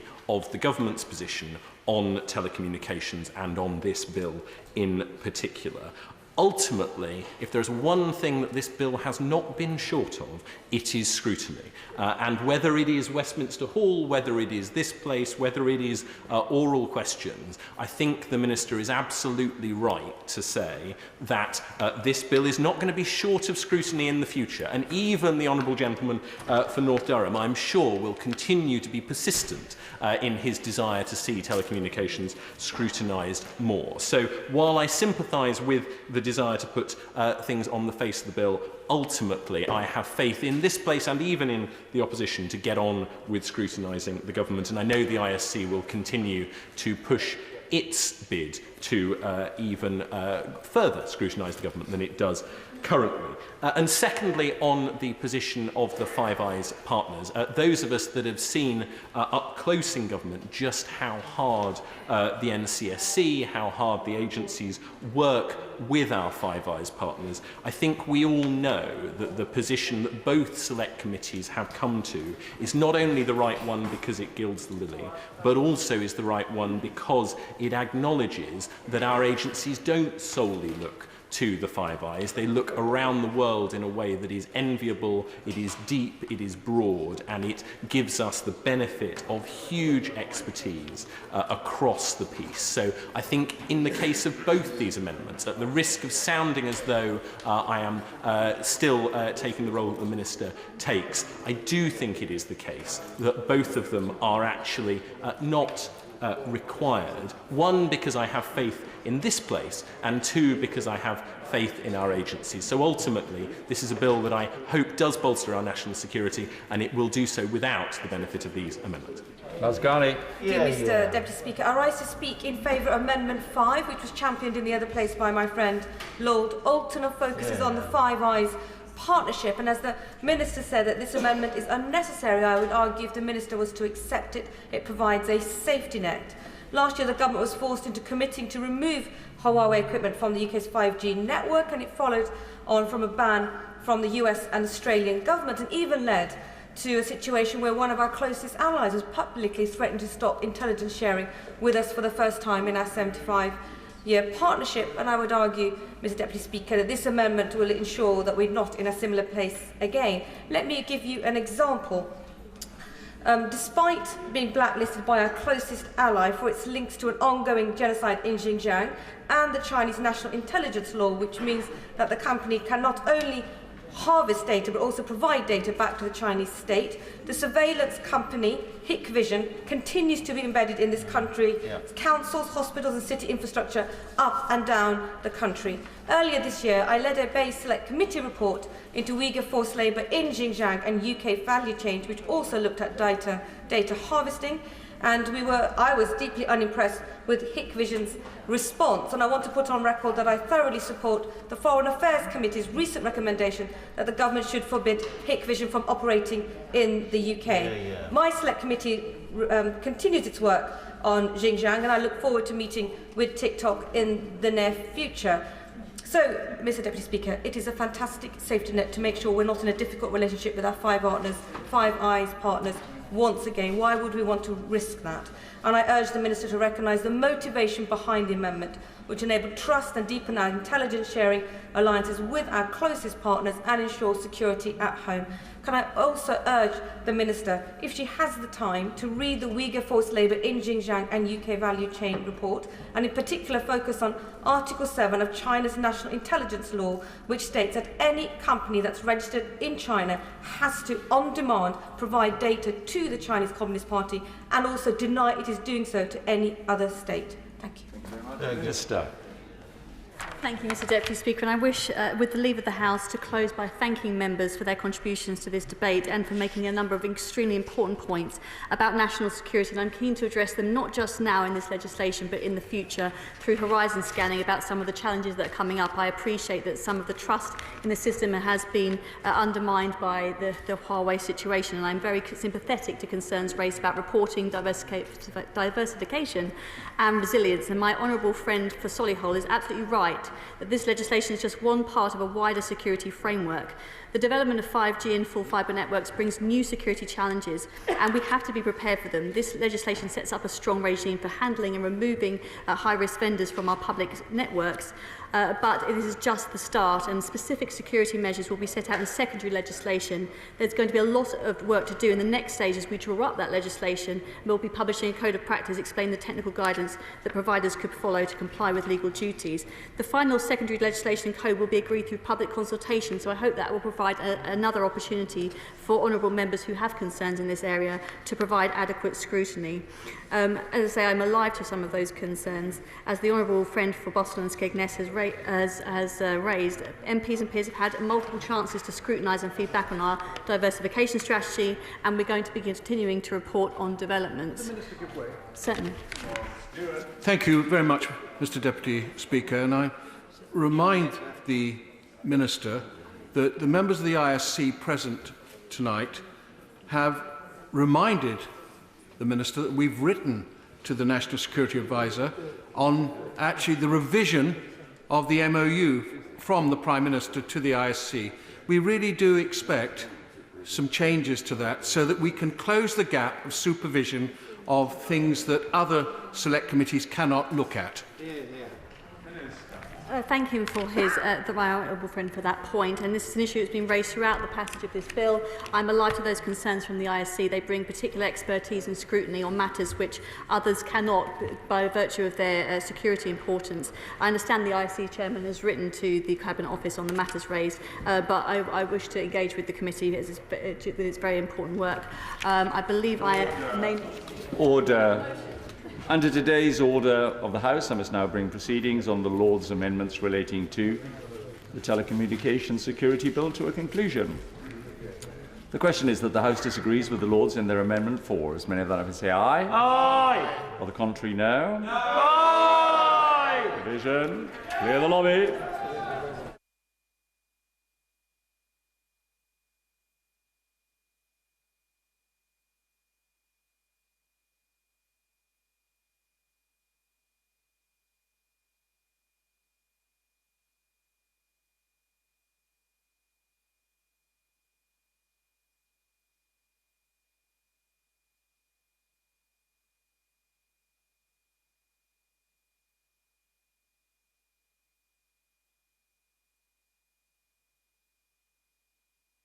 Order. The question is, this House disagrees with the Lords in their amendments 4. As many of them say aye. Aye. Contrary, no. Tellers for the ayes, Heather Wheeler and Alan Mack. Tellers for the noes, Colleen Fletcher and Mary Glennon.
Lock the doors.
Order. Order. The ayes to the right, 276. The noes to the left, 161. Where are they?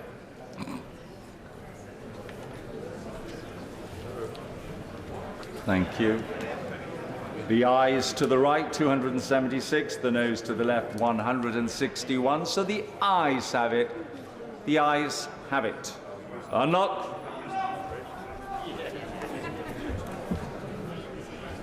There will be 8 minutes for the next division. I call the Minister to move formally the government motion to disagree with the Lords in their Amendment 5. Move formally. The question is that this House disagrees with the Lords in their Amendment 5. Does Madam Prince say aye? Aye! 3 no. Aye! Division, clear the lobby.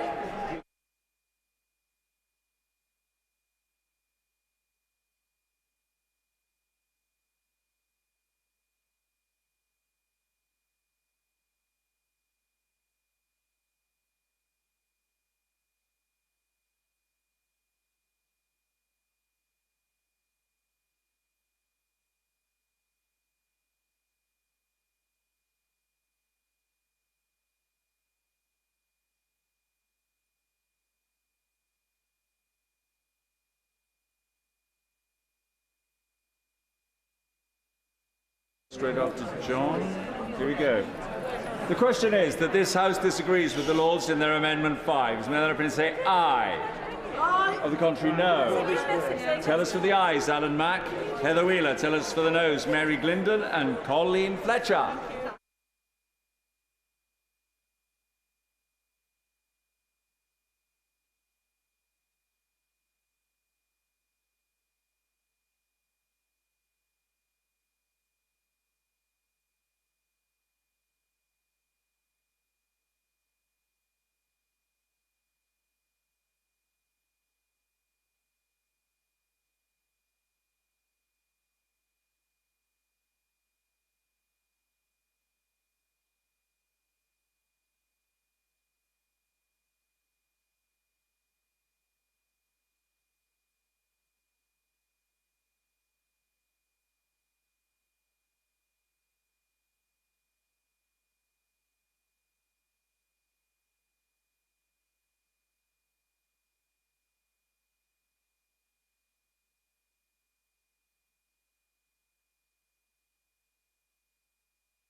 Lock the doors.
Order.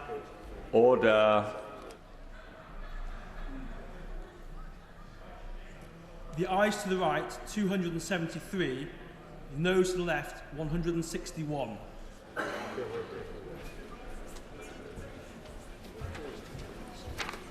Thank you. The ayes to the right, 273. The noes to the left, 161. So the ayes have it. The ayes have it. Unlock.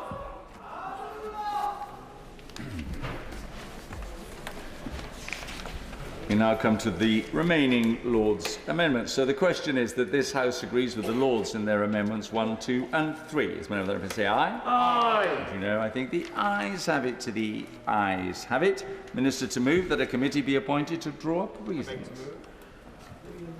I beg to move that a committee be appointed to draw up reasons to be assigned to the Lords for disagreeing to their amendments 4 and 5. That Julia Lopez, Heather Wheeler, Leah Nicky, Duncan Baker, Chion Wara, Jessica Morden and Stephen Flynn be members of the committee. That Julia Lopez be the chair of the committee.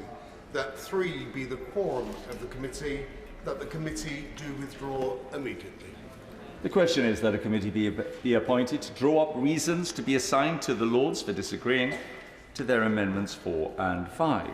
That Julia Lopez, Heather Wheeler, Leah Nicky, Duncan Baker, Chion Wara, Jessica Morden and Stephen Flynn be members of the committee. That Julia Lopez be chair of the committee. That 3 be the quorum of the committee, and that the committee do withdraw immediately. As many of them say aye? Aye. You know, I think the ayes have it. The ayes have it. We now come to the opposition day motion. Not moved. Not moved. We now come to motion 6 and 7, and I understand that it will be for the convenience of the House that motions number 6 and 7 on road traffic be taken together. I'll call the Minister to move motion number 7 formally at the end of the debate.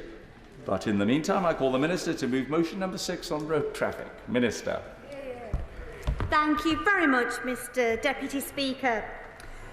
These statutory instruments, SIs, are the Motor Vehicles Driving Licences Amendment Number 2 Regulations 2021 and the Motor Vehicles Driving Licences Amendment Number 4 Regulations 2021.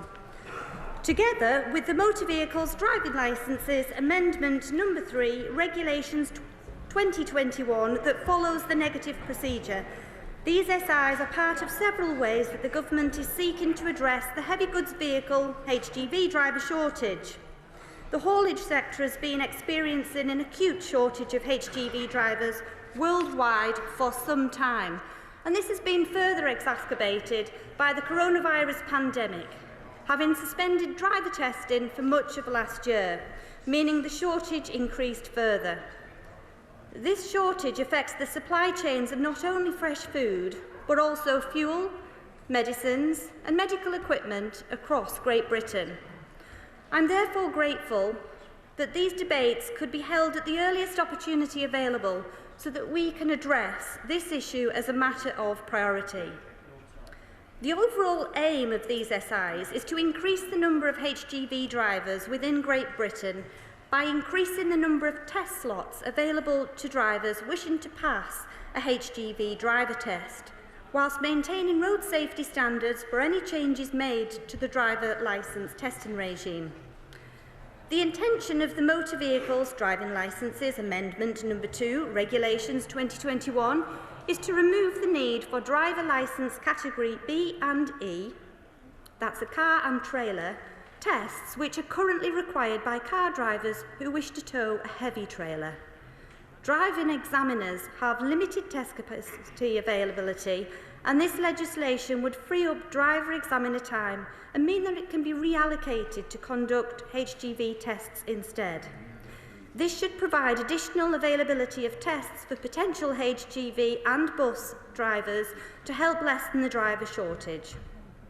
For car drivers, this change in legislation will mean that they will be able to tow a heavy trailer up to 3,500 kilograms automatically once they hold a full Category B licence. I will give way. To give way, will she be able to say what assessment she's been able to make of whether the changes will in fact deliver the additional capacity for HGV drivers that she said should happen? What assessment has actually been made that that will work? I thank the honourable member for that intervention, and I can say from the removal of tests that would free up 30,000 opportunities, and from the removal of staging 10,800.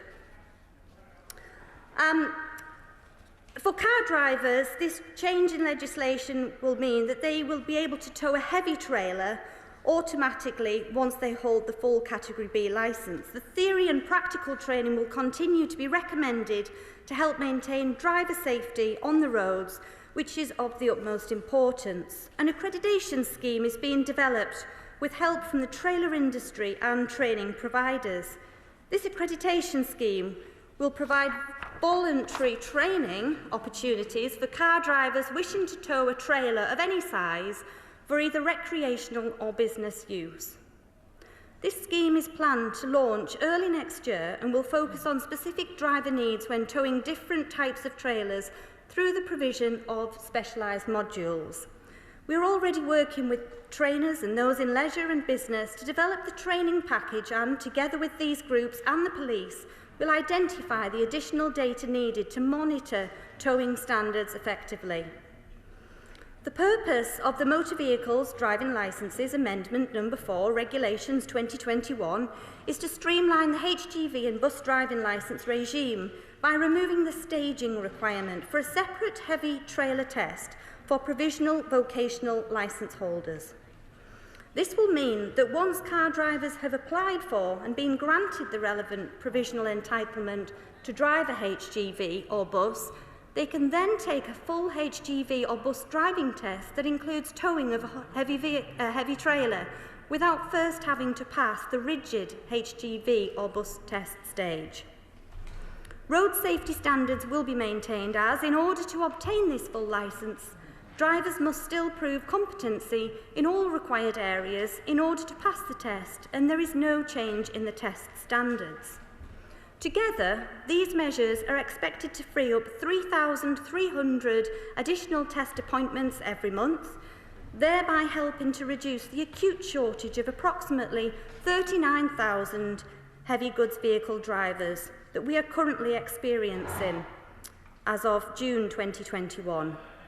These SIs support the streamlining of testing to increase the number of HGV tests taking place. Keeping our roads safe is of paramount importance, and we will monitor and take action if needed if our roads become less safe. These SIs are just one of the 28 interventions the government is putting in place to tackle this issue, to help reduce the strain on our national supply chains. I beg to move. The question is motion number 6 as on the order paper. Mr. Tarry. Thank you very much, Mr. Deputy Speaker. The ongoing driver shortage is having a profound impact on businesses and consumers, and yet the government, in my feeling, has fallen well short in its efforts to boost driver recruitment, and the shortages that are so crippling to our economy in the supply chains could also lead now to disruption and misery for millions over the upcoming Christmas period. And this is at a time when we have a mounting driving test backlog, and it's clear that only Labour and the proposals we're putting forward will take the necessary steps to address this issue, invest in upskilling UK workers, and take the urgent action that's required to boost driver recruitment and get our country moving again. And this is vital if we're to do what's needed to support businesses after a very challenging 2 years. And that means putting in place mechanisms to encourage more people to take up jobs in the industry and to make it a more attractive place to work through improvements in conditions and facilities. Mr. Deputy Speaker, the driver shortage demands urgent action, something that is glaringly lacking, unfortunately, from this government. Instead of expanding testing capacity through examiner recruitment, increasing facilities and resolving outstanding industrial action, the government is instead taking the short-sighted and short-term measure of diluting testing requirements and endangering all road users in that process. No one on this side of the House will deny that the shortage of heavy goods vehicle drivers is not an international problem, but the fact remains this has been particularly acute in the UK due to the incompetence of this government. To put it into context, we're currently facing a shortage of 90,000 drivers. 90,000 drivers. That's double the number required in both Germany and France, and 6 times the figure facing Italy and Spain. The DVLA is currently only conducting 3,000 vocational driving tests a week, which would mean it would take months to fill the huge shortage of HGV drivers that we face.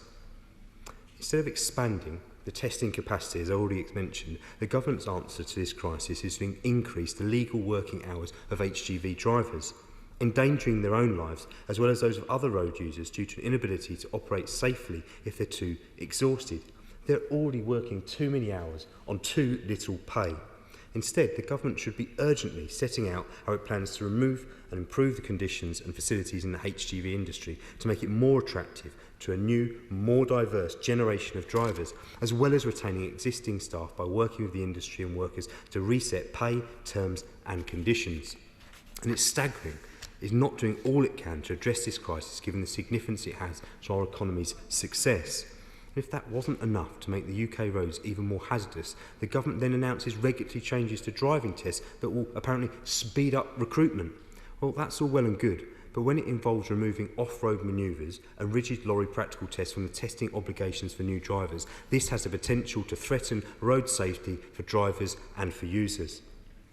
The way to turn that around isn't to dilute testing requirements and downskill HGV drivers, not least given we'll have more vehicles on our roads who haven't currently reached the standards they're expected to meet.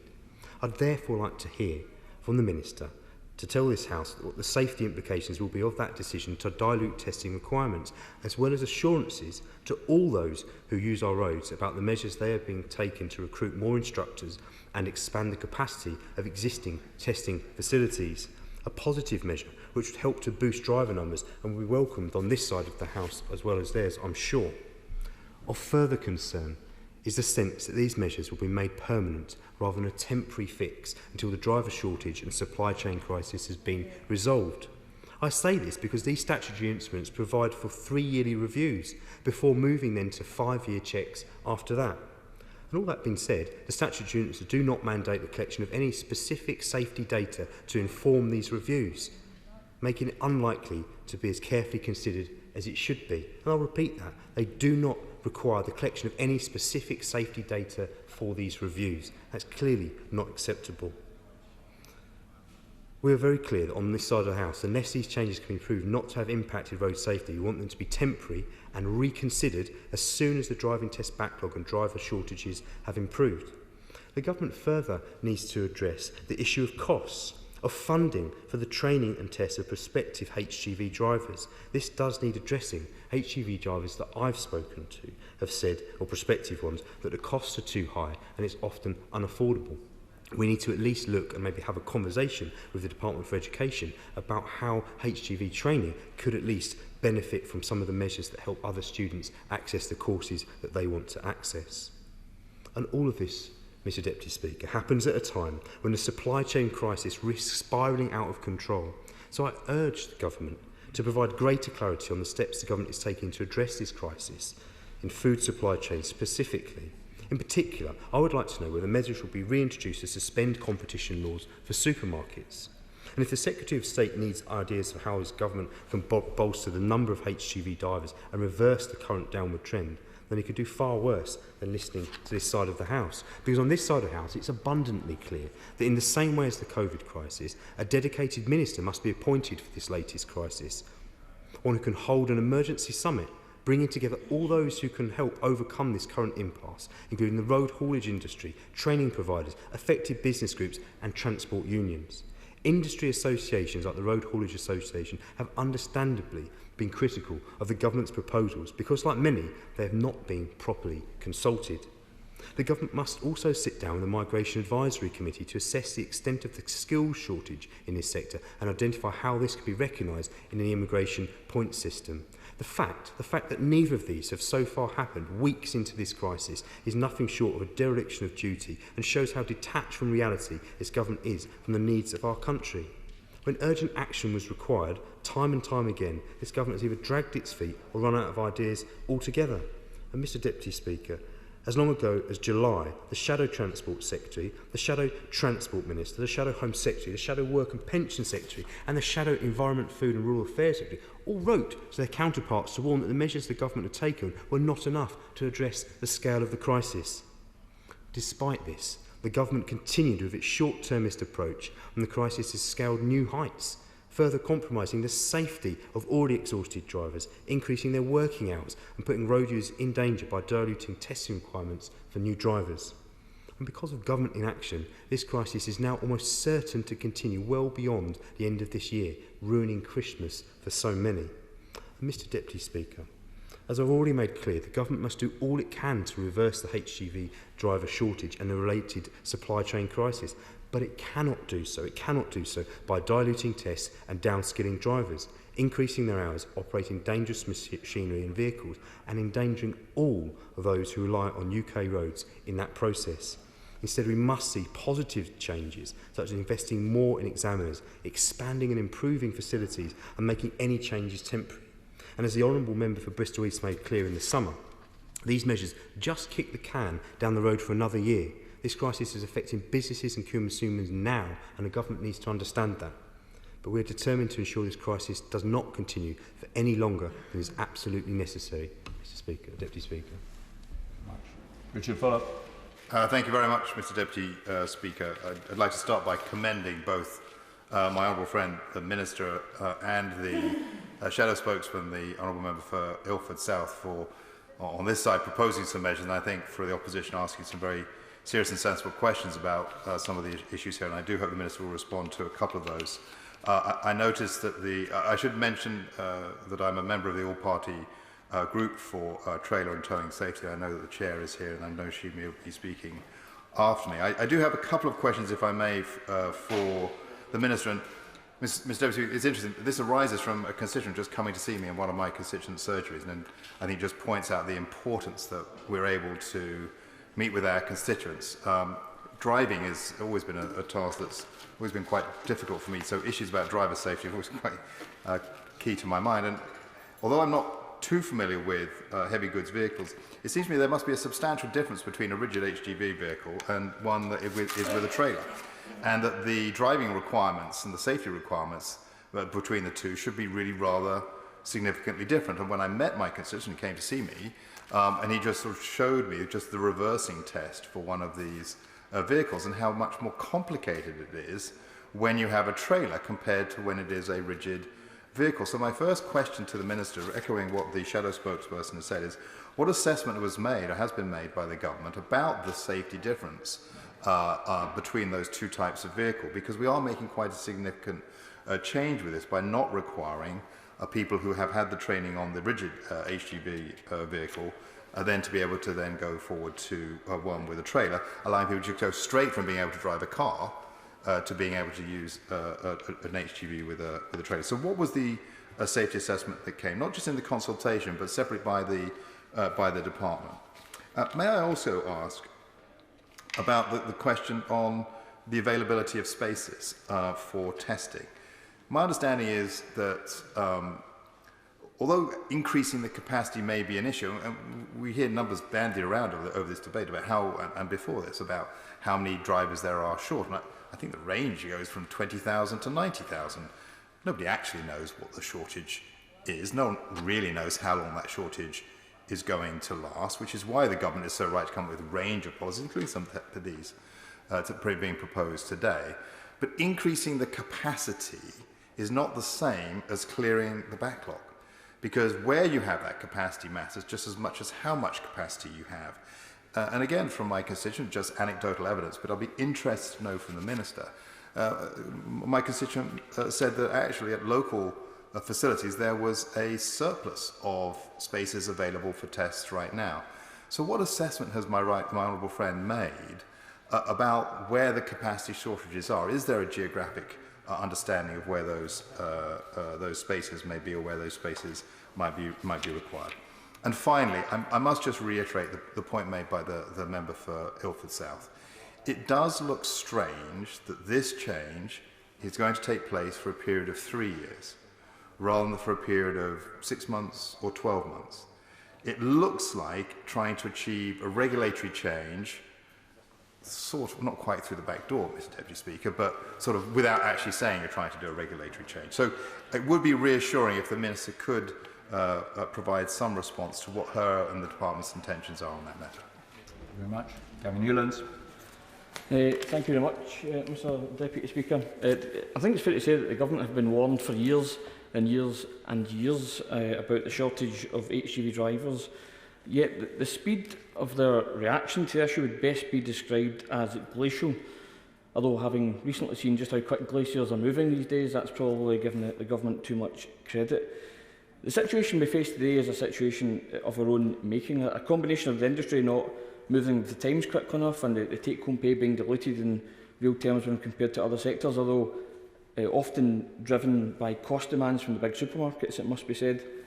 And this Government's completely deaf ear. In fact, it's sneering cynicism about the scale of the problem facing our supply chain, that was problems that were clear to everyone else. We do know that the problem was a long-standing one. The introduction of the IR35 is a contributory factor. Clearly, COVID will have had a sporadic impact, as it has on all sectors. And the way that many supermarkets and distribution hubs treat drivers going about their job is pretty shameful. But even the dogs in the street can now see that it was the Prime Minister's botched Brexit deal that was the proverbial straw that broke the camel's back and caused this crisis. And it's therefore incumbent on this Government to fix it. Now, we've been warning about this situation for years. Well over 5 years ago, my predecessors as Transport spokesperson, the members for Inverness, Nairn, Badenoch and Strathspey, and the member for Kilmarnock and Loudon were warning of the impact of Brexit, given that it was EU drivers that were papering over the ever-widening cracks, and also the cost of HGV driver training and the driving and testing, and about government support to get people into the industry. And I do accept that the Government did also recently act on this with the £3,000 incentive payment for hiring new apprentice drivers, which incidentally must be extended for at least another 12 months. I've asked ministers time and time again on this. In fact, back in June, I wrote to the Secretary of State to urge immediate action to head off a crisis and suggested that they would have to make contingency plans, such as asking the armed forces to step in and help. The reply I received focused on apprenticeships, perhaps not quite getting the urgency of the coming situation. Of course, despite the government's dismissive response, they did in fact have to ask the forces to assist to deliver fuel to forecourts across the country. On that point? Yes. I think, first of all, I can thank the Honourable for letting me in. I think one of the things that perhaps has not been done, and maybe the Minister could perhaps follow this up, is many people have had their HGV licence. They've achieved that licence through being members of the Territorial Army or the full-time forces. They have retired, and those people perhaps could be coaxed back into take up the positions of HGV drivers. Does the Honourable Gentleman feel that that's something that government has not pursued, but that they could, and there could be benefits from it? I thank the Honourable Member for his intervention. It's good to see him at his usual time here on a Monday evening. And after, of course, he makes a very good point that all options should be explored. I know a letter was sent to a great many drivers from the government and supported by Direct Chain Logistics UK. I'm not sure if the drivers that he mentions were covered in that address list, as it were, but that's certainly something the government should strongly consider. But what do we get, Mr Deputy Speaker? Some short-term visas, far too little and far too late, and on terms that hasn't exactly been a big draw for EU drivers. A welcome announcement, it must be said, on investment and driver facilities. It just happens to be years too late. And the potentially permanent changes before us this evening to fix a temporary problem which has a great many people concerned for road safety. And despite all the UK government's protestations to the contrary, it is the end of freedom of movement that is the single biggest cause of the current situation that we face. The Right Honourable Member for Hertsmead, the Conservative Party Chair, said recently there was a relatively limited number of people, EU drivers this is, applying for the jobs, with about 300 applications received and just over 20, I assume that's 21, fully processed. So I wonder, in our concluding remarks, if the Minister could confirm the latest figures on that scheme. But it is no wonder that EU drivers aren't interested, with a scheme endpoint initially announced to be Christmas Eve, and in a tone that signalled that EU workers were still not welcome, seemingly forgetting that it was us that was desperate for help. But if disruption is to be minimised and the economy provided with greater certainty, drivers must be added to the shortage occupation list, and this derisory short-term visa must be extended to at least 12 months. But if we're honest, a 2-year visa is probably necessary given the time it will take to get the required drivers trained, passed and given the appropriate experience. But I want to turn now to some of the specifics and the changes the government are proposing tonight to address this shortage. With regard to the first motion, which obviously removes the staging between Class 2 driving test and Class 1 articulated test, this has been welcomed by much of the industry. I say much because there is some concern that for some drivers this still may be a little rushed, and that delegating the reversing manoeuvre from the test is also a concern for many. Brian Kenny from the RHA said, according to the HSE, there's about 7 people knocked down and killed in yards each year with vehicles reversing. I think it is a step back. More than one person is one too many as far as we're concerned. Going forward on the road should be assessed and should be tested. It's equally important to test properly how an individual reverses and manoeuvres off the road. And Andrew Malcolm, of Scotland's largest logistics company, the Malcolm Group, who I met with just last week, told the BBC, in principle I can understand what they've done to try and unlock test dates. However, I'm seriously concerned about the safety aspect. I think they've cut far too much out of the process of the test. That's my biggest worry. And Baroness Veer told me at Transport Committee that we have to note that as we're reviewing all these, we have to have safety absolutely at the top of our minds, and we must do whatever we can to make sure there's no diminution in road safety. So I would ask the Minister to take note of the real concerns outlined by many and the comments of Baroness Veer, and commit to reviewing the impact of this change in the short term and coming back to the House to report on both the positive section number of drivers that have managed to go through the system as a result, but also on the impact on road safety, incidents of accidents, etc. And as a member for Ilford South has said earlier, if he could perhaps publish some of the criteria that will be used in reviewing this after 3 and 5 years, that would be most useful to the House in order that we hold the government to account on this issue. However, the second motion on the removal of the car trailer test is more troubling and does actually concern most of the industry. Put simply, it was a good reason that the tests were introduced in the first place. To allow anyone who has passed a regular driving test to tow a 3.5-tonne trailer, about 2.5 times the weight of an average car, seems to me to be asking for trouble. So I agree with the RHA when they say that trailer use requires a special set of skills that are best instilled by a training and testing process. And I know, because I've been told many times by the Secretary of State and other ministers, the government will encourage drivers to take training, but the truth is the vast majority of drivers will not undertake proper training given that they will only tow occasionally. I would prefer the DVSA continue to test, but as a temporary measure I would back the RHA's proposal to delegate the testing to a DVSA authorised trainer in a similar fashion to the proposal to delegate the HGV manoeuvring test, or indeed obviously currently MOTs. With the appropriate safeguards in place, road safety can be protected rather than abandoned. The other unintended, I hope unintended consequence of this decision is to make parts of the driver training sector completely obsolete, largely without warning. I wrote to the Secretary of State back in September on behalf of a constituent whose business disappeared overnight when the changes were announced. I told him that my constituent had recently invested £30,000 for a vehicle, £4,500 for a trailer, and to me, and this is the worst of all, Mr Deputy Speaker, £6,000 for a COVID support loan that he received, that the government encouraged him to take before swiping the rug from under his feet. The letter I received, a response, was essentially silent on the impact on the sector and any support that my constituent and anybody else like him could access. So I've asked the Secretary of State whilst he's at the dispatch box and Baroness Sphere at Transport Committee on compensation for those affected, and nothing was forthcoming. They both spoke of the hope to have an industry-led accreditation scheme, but as I've already said, the vast majority of drivers simply will not take any non-statutory testing. Their training, I should say. I appreciate we're not talking about tens of thousands of people, but the government has essentially closed these viable businesses, and surely it must meet its obligation to these people.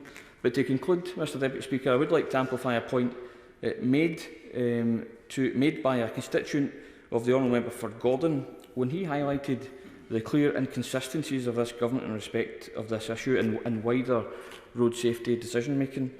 They wouldn't extend theory test validity despite the inability of many of my constituents to take theory tests because of the large backlog in Scotland, because of a supposed risk to road safety in theory, and because it would require further legislation. However, they're now happy to rush through legislation to terminate B&E testing, a decision which will actually increase road risk and have a disastrous impact on the training industry. It is clear that the government must act, but the time to act was years ago, when the industry and many of us in this place warned about the repercussions of Brexit combined with inaction. Instead, that inaction has led to the empty shelves which are now commonplace across the country, and these panic measures before us which compromise road safety for all of us. Aaron Smith. Thank you, Mr Deputy Speaker. I want to speak to the Amendment Number 2 Regulations 2020, and I rise as Chair of the All-Party Group on Towing and Trailer Safety. For more than 4 years, we've worked across the House to make roads safer for our constituents, to consideration of the gaps in regulation and enforcement of towing and trailer safety. And I believe that we had built a good consensus that showed the very best of Parliament. We were making advances in a non-partisan way, the results of ministers and backbench MPs working together across party lines to arrive at a settled and sensible position that improvements in this area were desperately needed. And in that spirit, I would want to thank former ministers for their support, the Right Honourable Member for Hereford and South Herefordshire, the Right Honourable Member for Harrogate and Knaresborough, who's in his place, and the Right Honourable Member for Northampton North. They each showed a desire to fix a problem, an endemic problem around trailer safety, and a genuine commitment to delivering on a promise to one particular family in my Bristol South constituency.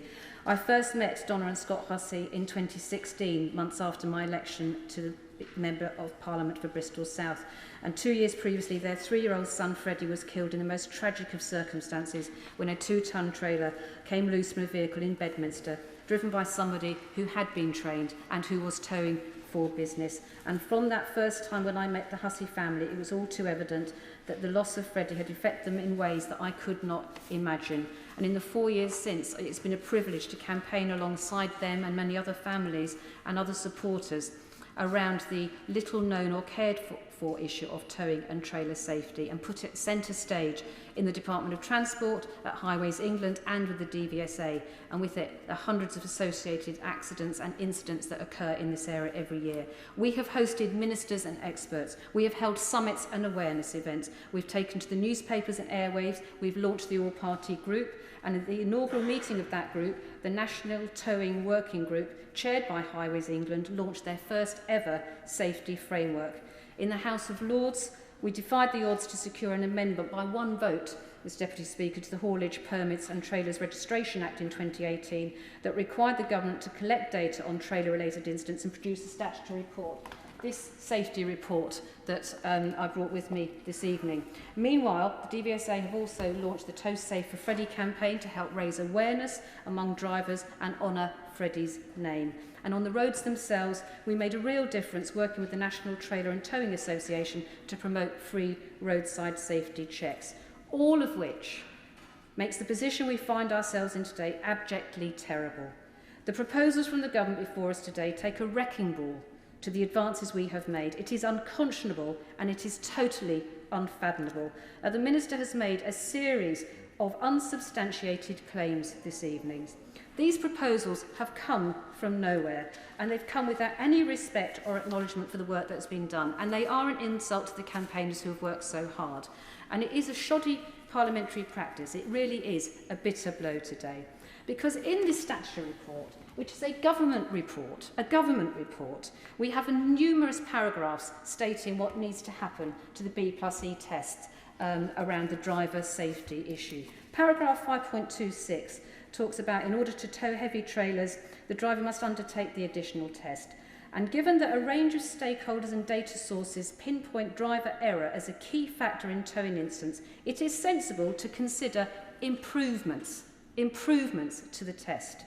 Paragraph 5.27, the DVSA will be considering revisions and improvements to the B+E safety questions which form part of the practical test over the coming months. These will seek to address issues which have been raised during this report, the government's report. Additionally, at 5.28, the DVSA will consider ways to promote the B+E syllabus in the national driving standard, especially to increase awareness of safety issues among new and learner drivers and those who may only tow rarely. These are the people that are being let out on our streets towing vehicles, Mr Deputy Speaker. 5.29 talks about changing the load at which drivers can drive and carry. The DVSA will explore whether increases to this requirement, for example, requiring a combination of over 3.5 tonnes, would lead to tests being undertaken in a more representative vehicle combination. Again, improvements. We were expecting to have improvements to the B+E test, and it is truly astonishing to be here tonight talking about abolishing it. And as the House of Lords report, when they considered this as SI, they said these draft regulations are drawn to the special attention of the House on the ground that the explanatory material laid in support provides insufficient information to gain a clear understanding about the instrument's policy objective and intended implementation. As Scott Hussey said to me last week, this makes absolutely no sense. And as other honourable members have said this evening, this is not a temporary measure, this is a permanent change.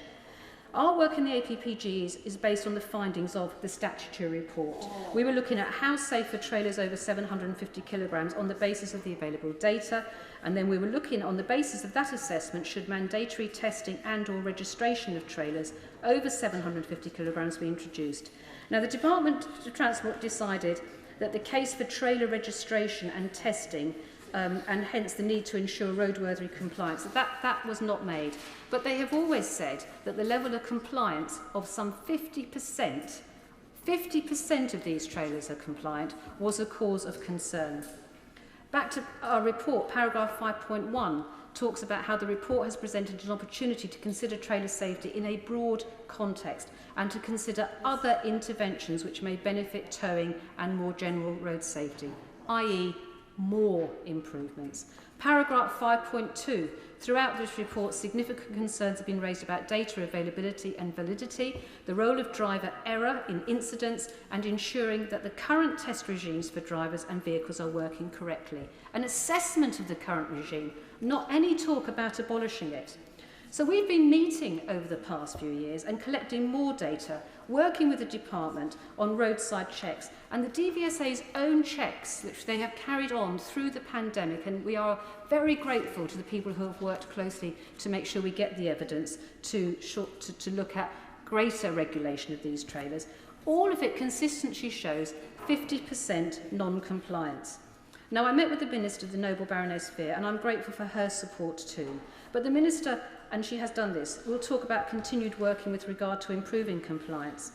And the Minister made a distinction between trailer compliance and drive behaviour. But as I've said, we were so concerned about these proposals because we never envisaged a situation where the test would be abolished. So in an area where the government has admitted its concern, regulation and testing of these trailers, they've made it worse by taking away the driver's requirement. Now, Mr Deputy Speaker, let's look a little bit at the details of these proposals, because I don't think the ministers are across the detail of this in any way, shape or form. The government has not made a road safety impact assessment on this decision. I'm not making this up. There is no road safety impact decision on this decision. Something that is such a massive change to how drivers are trained. We are being asked to vote today on a decision that hasn't been assessed, the ramifications which literally are a matter of life and death. The government's explanatory memorandum states there are about 1,000 accidents involving trailer each year, but statistics for the car and trailer driving test pass rate suggest that there is consistently a fail rate, currently a fail rate, of 30%. In 2019-20, this was meant 8,575 people. Now, under the proposals being brought before us tonight, that means that these people are going out on our roads. It takes either immense stupidity or unbelievable indifference not to see that allowing these people onto our roads who cannot pass a test will drive up accidents. Now, but perhaps most offensively, the government is bringing this forward, proclaiming that the changes are needed to solve the HGV crisis, a case it has not proven to be met. And it is not clear about how the supposedly theoretical freeing up of the test will in fact be used in order to do what the government says they think it's going to do. And they have brought us no evidence and no case that they have done that work. I would dare any minister to talk to any family who's been affected by this, to any of those people who've lost somebody to an unsafe trailer or an unsafe driver. The SI concerned here does nothing to help with the HGV crisis. It could, in theory, at a stretch, free up some examiner capacity, but it does not do anything to reverse the backlog and gain new HGV drivers, and there are plenty of alternatives being put forward to help with this problem. The key question for the government: is it worth risking lives to free up theoretical testing capacity? Now, I've been inundated, as other members have spoken this evening, by people, experts in the field, telling me that this will not do what the government says it will do, and the government has brought no evidence to say otherwise. Trainers, driving testing centres, the insurance industry, the Road Haulage Association, who do not support this particular part of this package. And it's not just members and the industry experts who have grave concern. The Noble Lords also stated that we therefore take the view the House currently has insufficient information to enable proper assessment of the policy, and the House may wish to press the Minister for more specific details about its wider safety implications. And that is exactly what is happening here tonight. These proposals are not in any shape or form fit for purpose. They are dangerous. This is reckless. No one thinks this is a good idea, except some part of the government, and there is no safety assessment upon which to base the decision. Now, I hope the Minister is listening very carefully. I hope she will go back to the department, and I hope she will accept that I want to work positively in the way that I have done in the last 4 years. So, along with the suggestions from my own front bench and from the Honourable Member from the SNP, with whose suggestions I agree, I would ask for 4 other issues to be taken into account. Firstly, The government needs to ensure the remit of any voluntary accreditation scheme is widened to include all drivers and all trailers. The rules are now very complex and we need a much simpler licensing system. Secondly, I hope the Minister and the Government will continue to work with the APP on developments relating to towing and trailer safety, but also work with us on somehow assessing the effect of this legislative change. I don't know how we're going to do that, Mr Deputy Speaker, because there is no evidence as a starting point for us to be able to assess. There is no way the Government can assess this in 3 years' time, but we will try and work with them. I'd also like the Minister to provide an annual written statement setting out where driver error is cited in towing accidents. This would give us some reassurance that the Government will be in a position to undertake some sort of assessment in 3 years' time, as they say they are going to do. And fourthly, I would like the Minister to give more specific details of the new proposed training scheme, mainly its scope, how many people are expected to be trained, when such a scheme will come on stream, how will it be communicated and how it will be evaluated. Because let's not forget, these tests are already been abolished. We're here tonight rubber stamping, supposedly, something that has already been set in train, and there is nothing in place to replace it. I will close with the words of my constituent, Donna Hussey.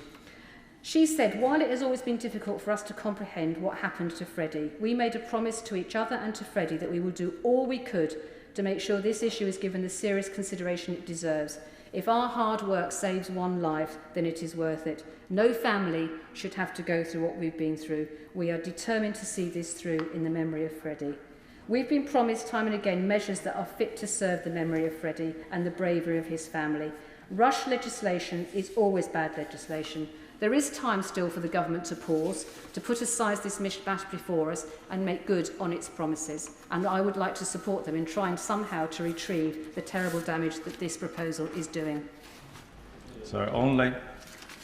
Thank you very much, Mr Deputy Speaker. It's a real privilege to follow the member for Bristol South and her very powerful speech there.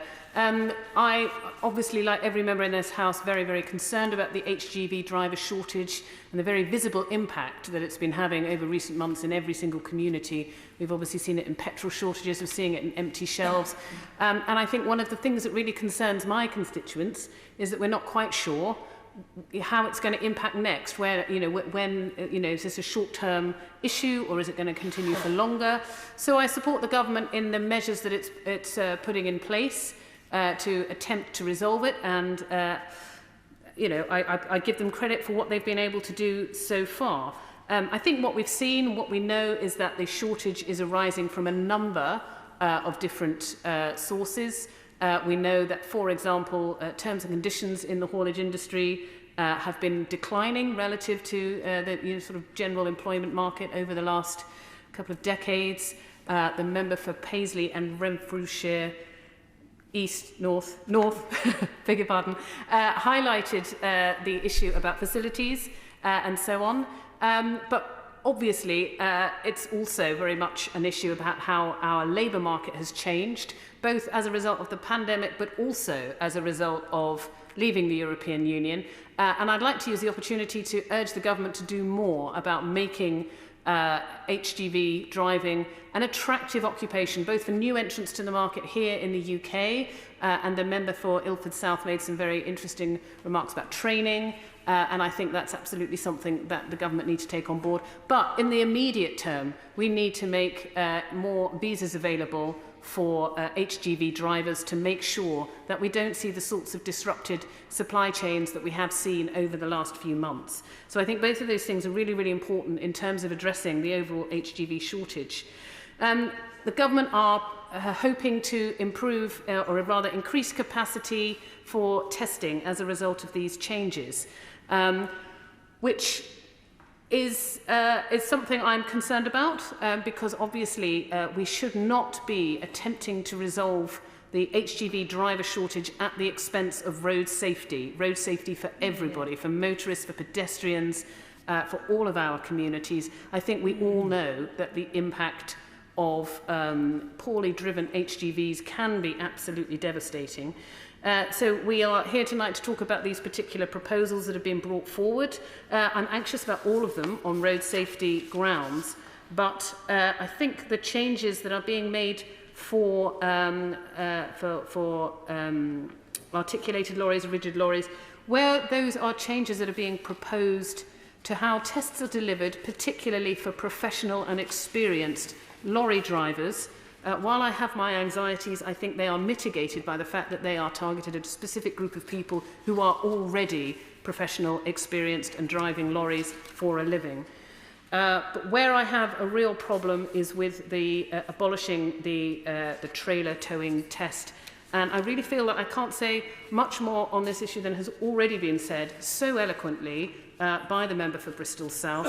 My specific concern is that if we were to allow this change to take place, and if that was to result in a significant increase in road safety collisions or indeed deaths, as has been so eloquently described by the member for Bristol South's constituent, I am very, very concerned that we would just let these regulations through without any opposition or anybody standing up to say that this is wrong. I really am very anxious. We are talking about drivers of motor cars, which is obviously the majority of licence holders in this country, suddenly having the ability to drive a trailer of 3,500 kilograms. That is a significant skill that takes time to acquire, that requires proper instruction. And I am very concerned by what the member for Bristol South has been saying about how, in actual fact, we really do need to increase the safety of trailers. And that's been well recognised and something she's campaigned on for a long time. And just to abolish it, it feels like very much moving in the wrong direction. I am extremely anxious about the implications of that. And I do wonder also, now that the barrier, if you like, of requiring to take a test is removed, will we see suddenly a big expansion of people wanting to tow trailers without the proper instruction? And what does that mean for road safety?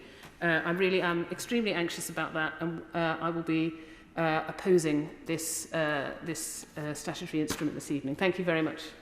Minister. Thank you very much, Mr Deputy Speaker. I'd like to start by thanking honourable members for their clear consideration of these instruments, and I will respond in turn to the various points. The Shadow Minister encouraged swift action, and swift action we have most certainly taken. There's actually a shortage of 39,000 HGV drivers, according to my data, and that is because of a variety of factors, a lack of diversity, coupled with poor quality facilities, which is why in the latest spending review we've committed £32.5 million to improve those facilities. And on diversity, I am delighted, Mr Deputy Speaker, to hopefully inspire the House that my latest figures on vocational tests would indicate that 56% of men are passing these tests, but 65% of women are passing, which I thought was an uplifting statistic on vocational heavy goods vehicle testing. We're also working with the Department for Education and now have specific apprenticeship standards with a funding band of £7,000, and that's really working. We're providing funding to Think Logistics, working with Career Ready, and as the member for Strangford suggested, we are already doing that. We're working with ex-military and others, people who have retired, to help retrain them to work in the sector once again. My honourable friend, the member for North East Bedfordshire, questioned the timescales. Yes, we will review formally in 3 years and 5 years, but we'll also review continually at every stage. And should there be a need for intervention, we will not hesitate to intervene where road safety is concerned. I'd really like to thank the member for Bristol South for her work. Clearly chairing the all-party parliamentary group, I would be delighted to accept the invitation to come and speak to the group and to understand how we can make this work and reassure her and her members, and most importantly, Freddie's family, that safety is of absolute paramount importance to the department, quite rightly so. And I'd just like to talk about how we will continue to support Tow Safe for Freddie, that campaign which the department has supported in the past, because we take road safety very seriously, and the UK has some of the safest roads in the world. Our support for Tow Safe for Freddie campaign will continue, and will draw attention to the importance of motorists doing safety checks whenever they are towing. And reference to the member for Richmond South, actually, me, at the grand old age of 45, who passed my test before 1997, I can already tow a trailer of up to 750 kilograms, indeed up to 3,500 kilograms, because this change came in 1997. But I just want to say, earlier this year, we ran a trailer safety campaign, which was timed to coincide with the lifting of the travel restrictions and the anticipated rise in motorists towing caravans and trailers.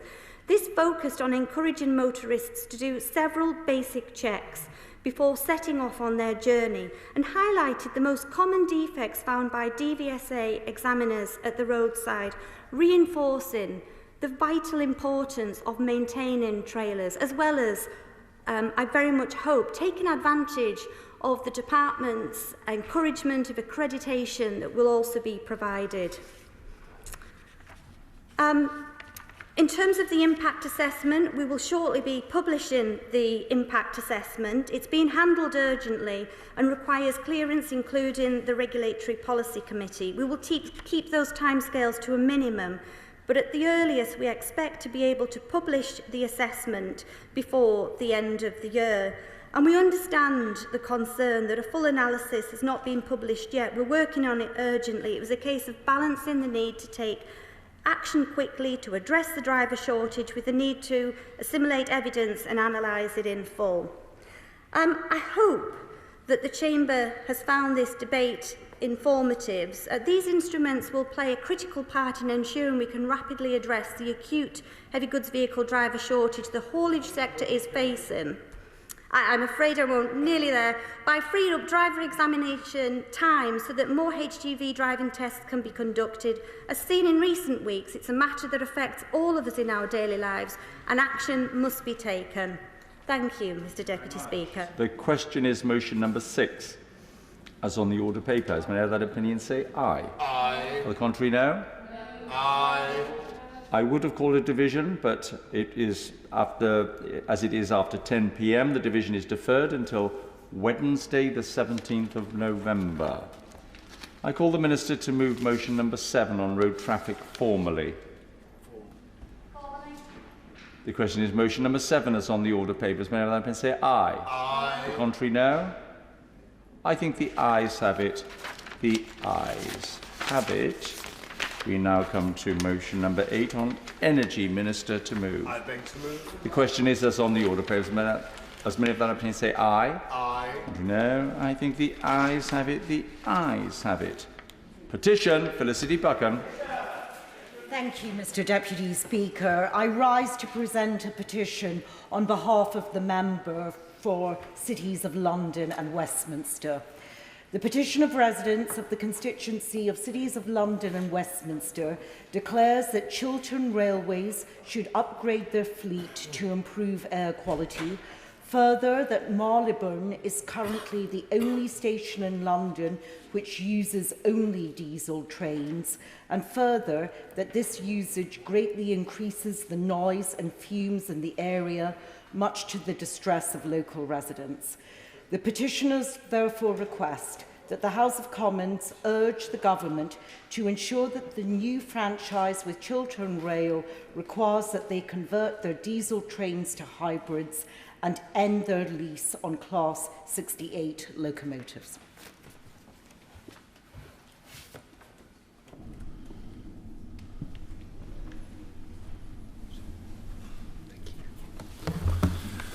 Petition, Chiltern Railways. Thank you very much.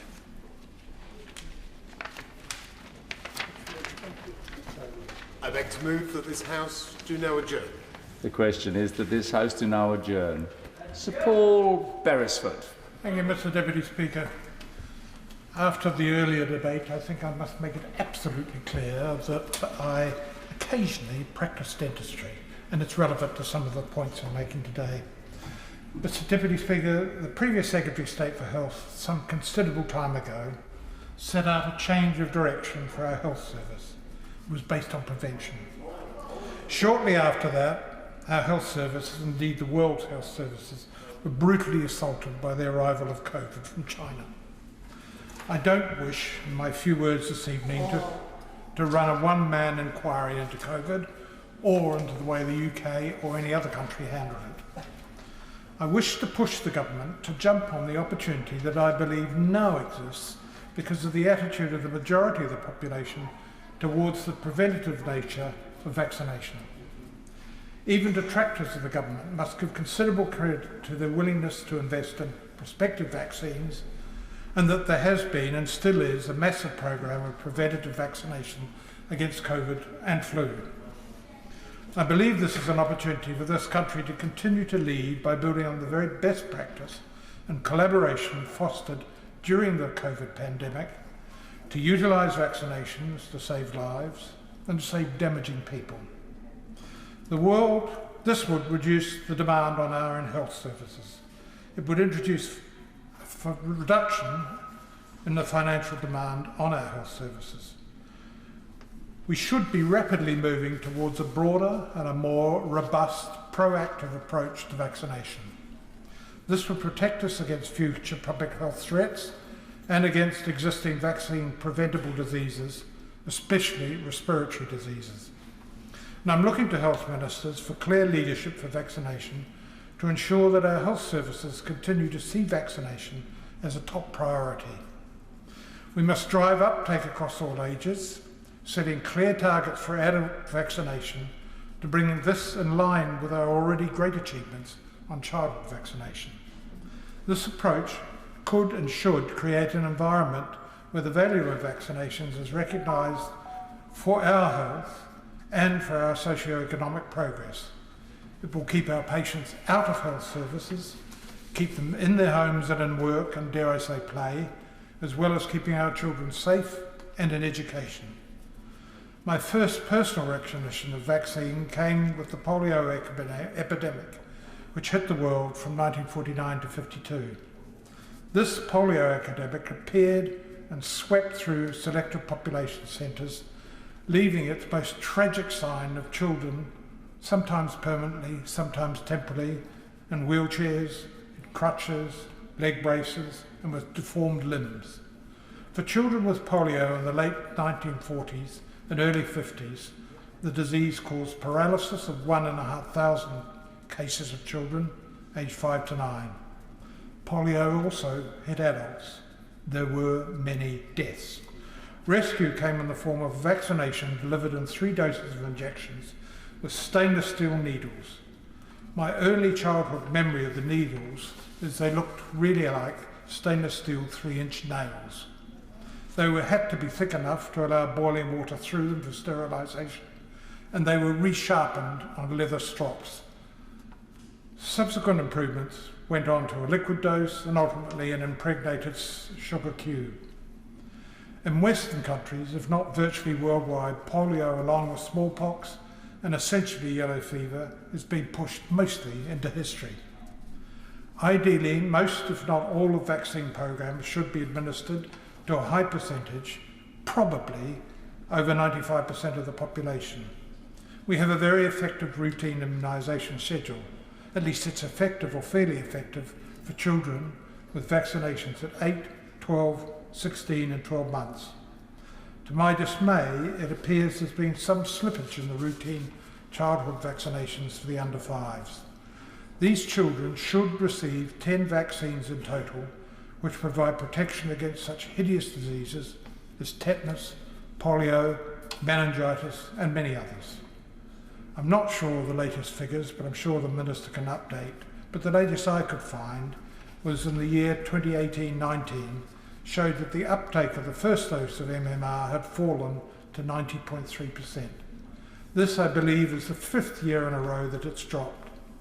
Now, while I accept that 90.3% is high, and that percentage changes may seem small, we must recognise that the impact must not be underestimated, particularly if this turns out to be a trend. The UK lost its WHO measles-free status, and this comes 3 years after the virus was eliminated in the United Kingdom. During 2018, there were astonishingly nearly 1,000 cases, and that's more than double what the figure was in 2016. There are a complex number of reasons, but one of the biggest factors, as we've seen of the COVID battle, is the appalling misinformation on vaccine dangers on social media. This has certainly affected the uptake of COVID vaccines. I still find it incomprehensible that individuals I know of some quite high intelligence who are absorbed into believing this appalling misinformation. Some parents think that these childhood infections are trivial.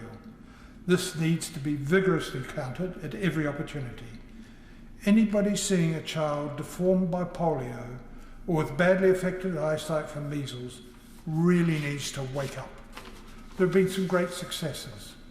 Recent data indicated the HPV vaccine given to girls has brought about a dramatic drop in cervical cancer. Now that it's available to boys, I hope we'll see a similar dramatic drop in years, particularly in oral, head and neck cancers. These cancers hit males more than females, I could warn a few fathers. HPV type 16 and 18 cause cervical cancer, penile cancer, and between 60 and 80% of oral and head and neck cancer. Treatment for head and neck cancer, which of course I've seen, surgical treatment in particular, are debilitating, often leading hideous damage to the patients. There's been a call for all hospital and care home staff to be vaccinated against COVID. This is no different to what wasn't a requirement when I became a dentist in this country. Dentists and surgeons were required to have the BCG injection and vaccination before they're able to work. If I had an elderly relative who was to go into a care home and the choice was 2 homes, both being identical, except one had all staff vaccinated and the other didn't, the choice would be obvious. Much is to be done to promote vaccinations throughout hospitals, GPs, pharmacies, and any other means that the Minister may have thought up. Promotion and reminder of vaccines has already been undertaken with COVID. This could and should be applied to all vaccines. New contact methods through the likes of the NHS app and social media should be used. And I believe that there is financial encouragement for GPs and pharmacies to promote such vaccinations. Please step it up. This could be applied for more than just COVID and flu. And it appears to me that there is no promotion for the over 70s for vaccine for shingles. Anyone that's seen an over 70, over 80 or over 90 patient with shingles would know what a ghastly, debilitating condition it is. Perhaps the Minister can, in replying to me, give the House some glimpse of thinking, even if at this stage it's speculative. We must in future use vaccines extensively because that is the goal of the original setup for prevention. Thank you. Minister. Thank you, Mr Deputy Speaker. And I would like to thank my honourable friend, the member for Mole Valley, for bringing this important debate to the House and for his kind words about the success of the COVID-19 vaccination programme. He speaks with a great deal of knowledge and also personal experience, and I thank him for that. And if I may, I'm going to talk about the COVID vaccination programme as a great example of how well the UK has done in putting together a programme of a very short time period with great success. And I know that my honourable friend will want us to emulate this in other areas as well. And our phenomenal COVID vaccination programme continues at pace, now with almost 9 in 10 people aged 12 and over receiving at least 1 dose and more than 10 million people across the UK getting their booster and 3rd dose vaccination. I will give way. Minister, I've spoken to the proposer of the adjournment debate, and he suggested I should ask you this question.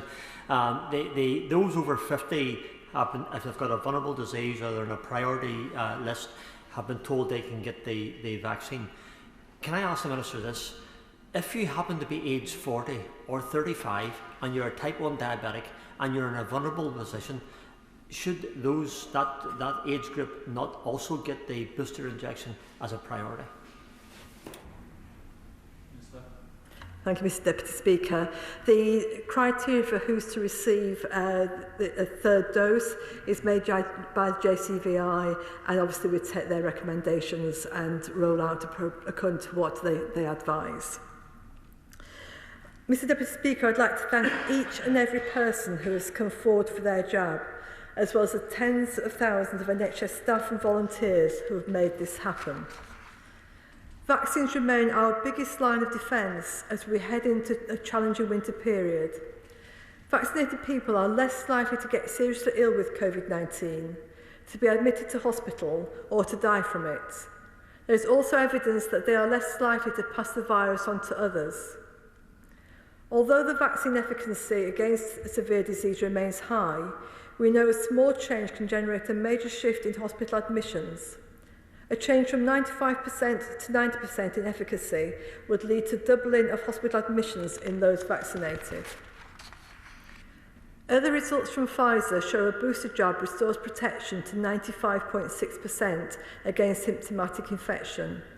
That is why we have launched the booster programme, to top up the immunity for those at increased risk of complications from COVID-19 over the winter months, helping to keep people out of hospital and reduce pressure on our NHS. And as my honourable friend has indicated, to ensure there are fewer patients with COVID-19 in need of an expensive hospital bed. The UK already has one of the highest COVID-19 vaccine uptake rates in the world, and we are working closely with the NHS to make it as easy as possible for everyone to get a vaccine. There are more than 2,200 vaccination sites in operation across the country, an additional 500 extra vaccination sites now compared to April this year. Hundreds of walk-in sites across the country are now also offering booster vaccines, making it even easier for people who are eligible to get their top-up jab. From Elland Road in Leeds to the Castle Stadium in Oxford, the NHS is making it as easy as possible for people to get vital protection against the virus ahead of the winter months. We are working with the NHS to provide advice and information at every opportunity on how to get a vaccine and its benefits, as well as combating any misinformation. The NHS is engaging every single day with local authorities, faith leaders and organisations representing ethnic minority communities to provide advice and information about vaccines and how they will be made available. Our communications include information and advice via TV, radio and social media, and this has been translated into over 13 different languages. Print and online material, including interviews and practical advice, has appeared in 600 national, regional, local and specialist titles. We have worked with clinicians and medical influencers to communicate the benefits of the vaccine and deliver content via the media and social media platforms. This is just some of the huge amount of activity that has taken place and continues to take place to ensure as many people as possible can benefit from the vaccine. But we are not resting on our laurels. We have been continually learning through the rollout of the vaccine. We look at research from trusted and reputable sources, and we have identified some of the most effective interventions. I'm sure we can learn from this for other vaccination programmes too. For example, we have learnt that engagement with local communities, specifically targeting specific gaps in vaccine uptake and getting local, trusted community leaders involved, people who know their communities well, is a very effective approach.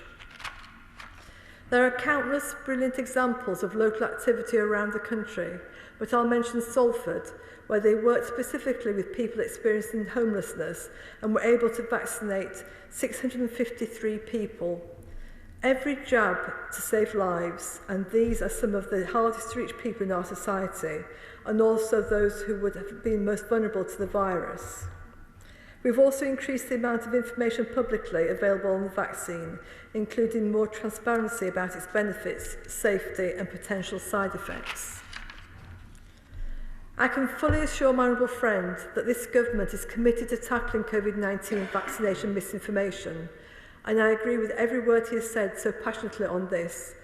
Vaccine misinformation is dangerous and costs lives.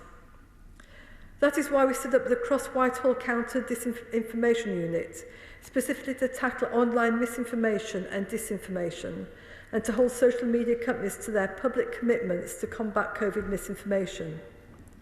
We have also produced a wide variety of communications and toolkits to share case stories, build confidence, and provide trusted information about the safety of the vaccine.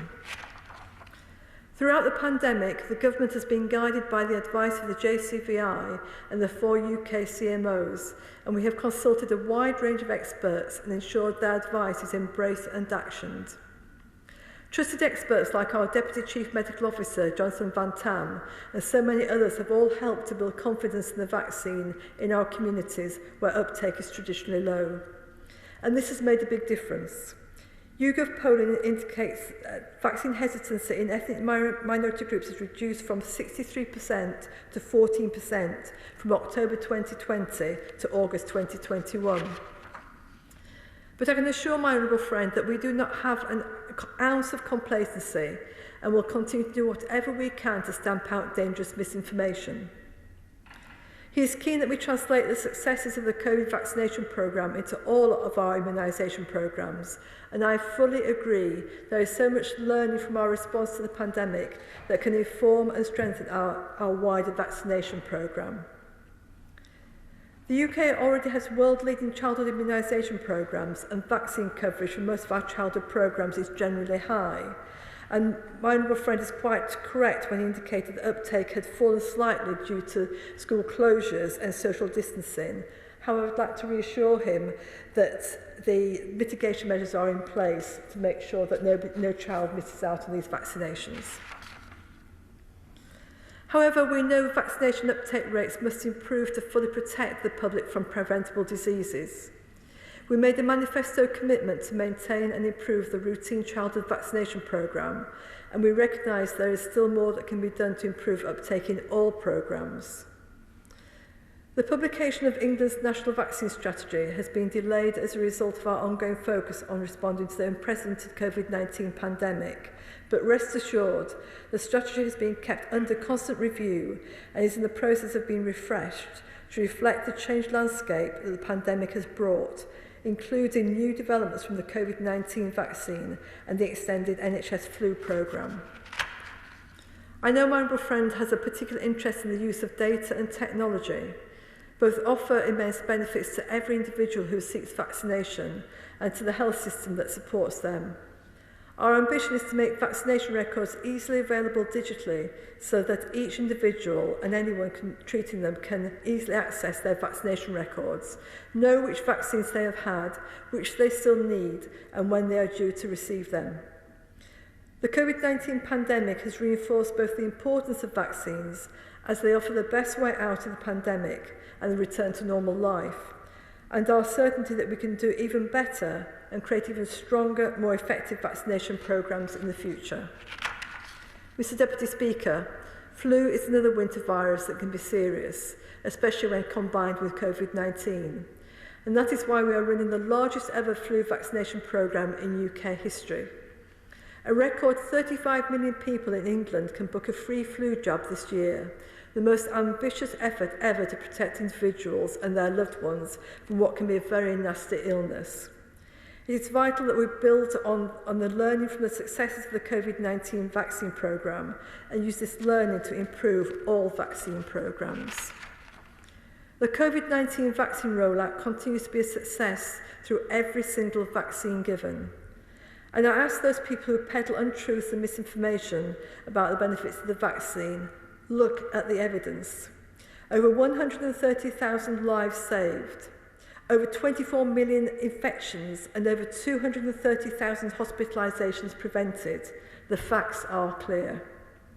That's 130,000 families who continue to have a mother, a father, a husband, a wife, a daughter, a son, a brother or a sister still with them, and that's powerful.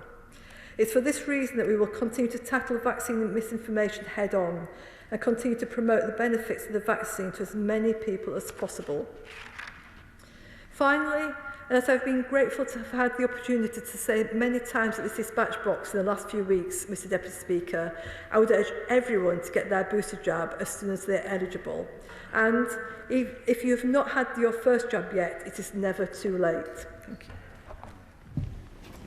The question is that this House do now adjourn. As many of that can say aye. Aye. I think the ayes have it. The ayes have it. Order. Order.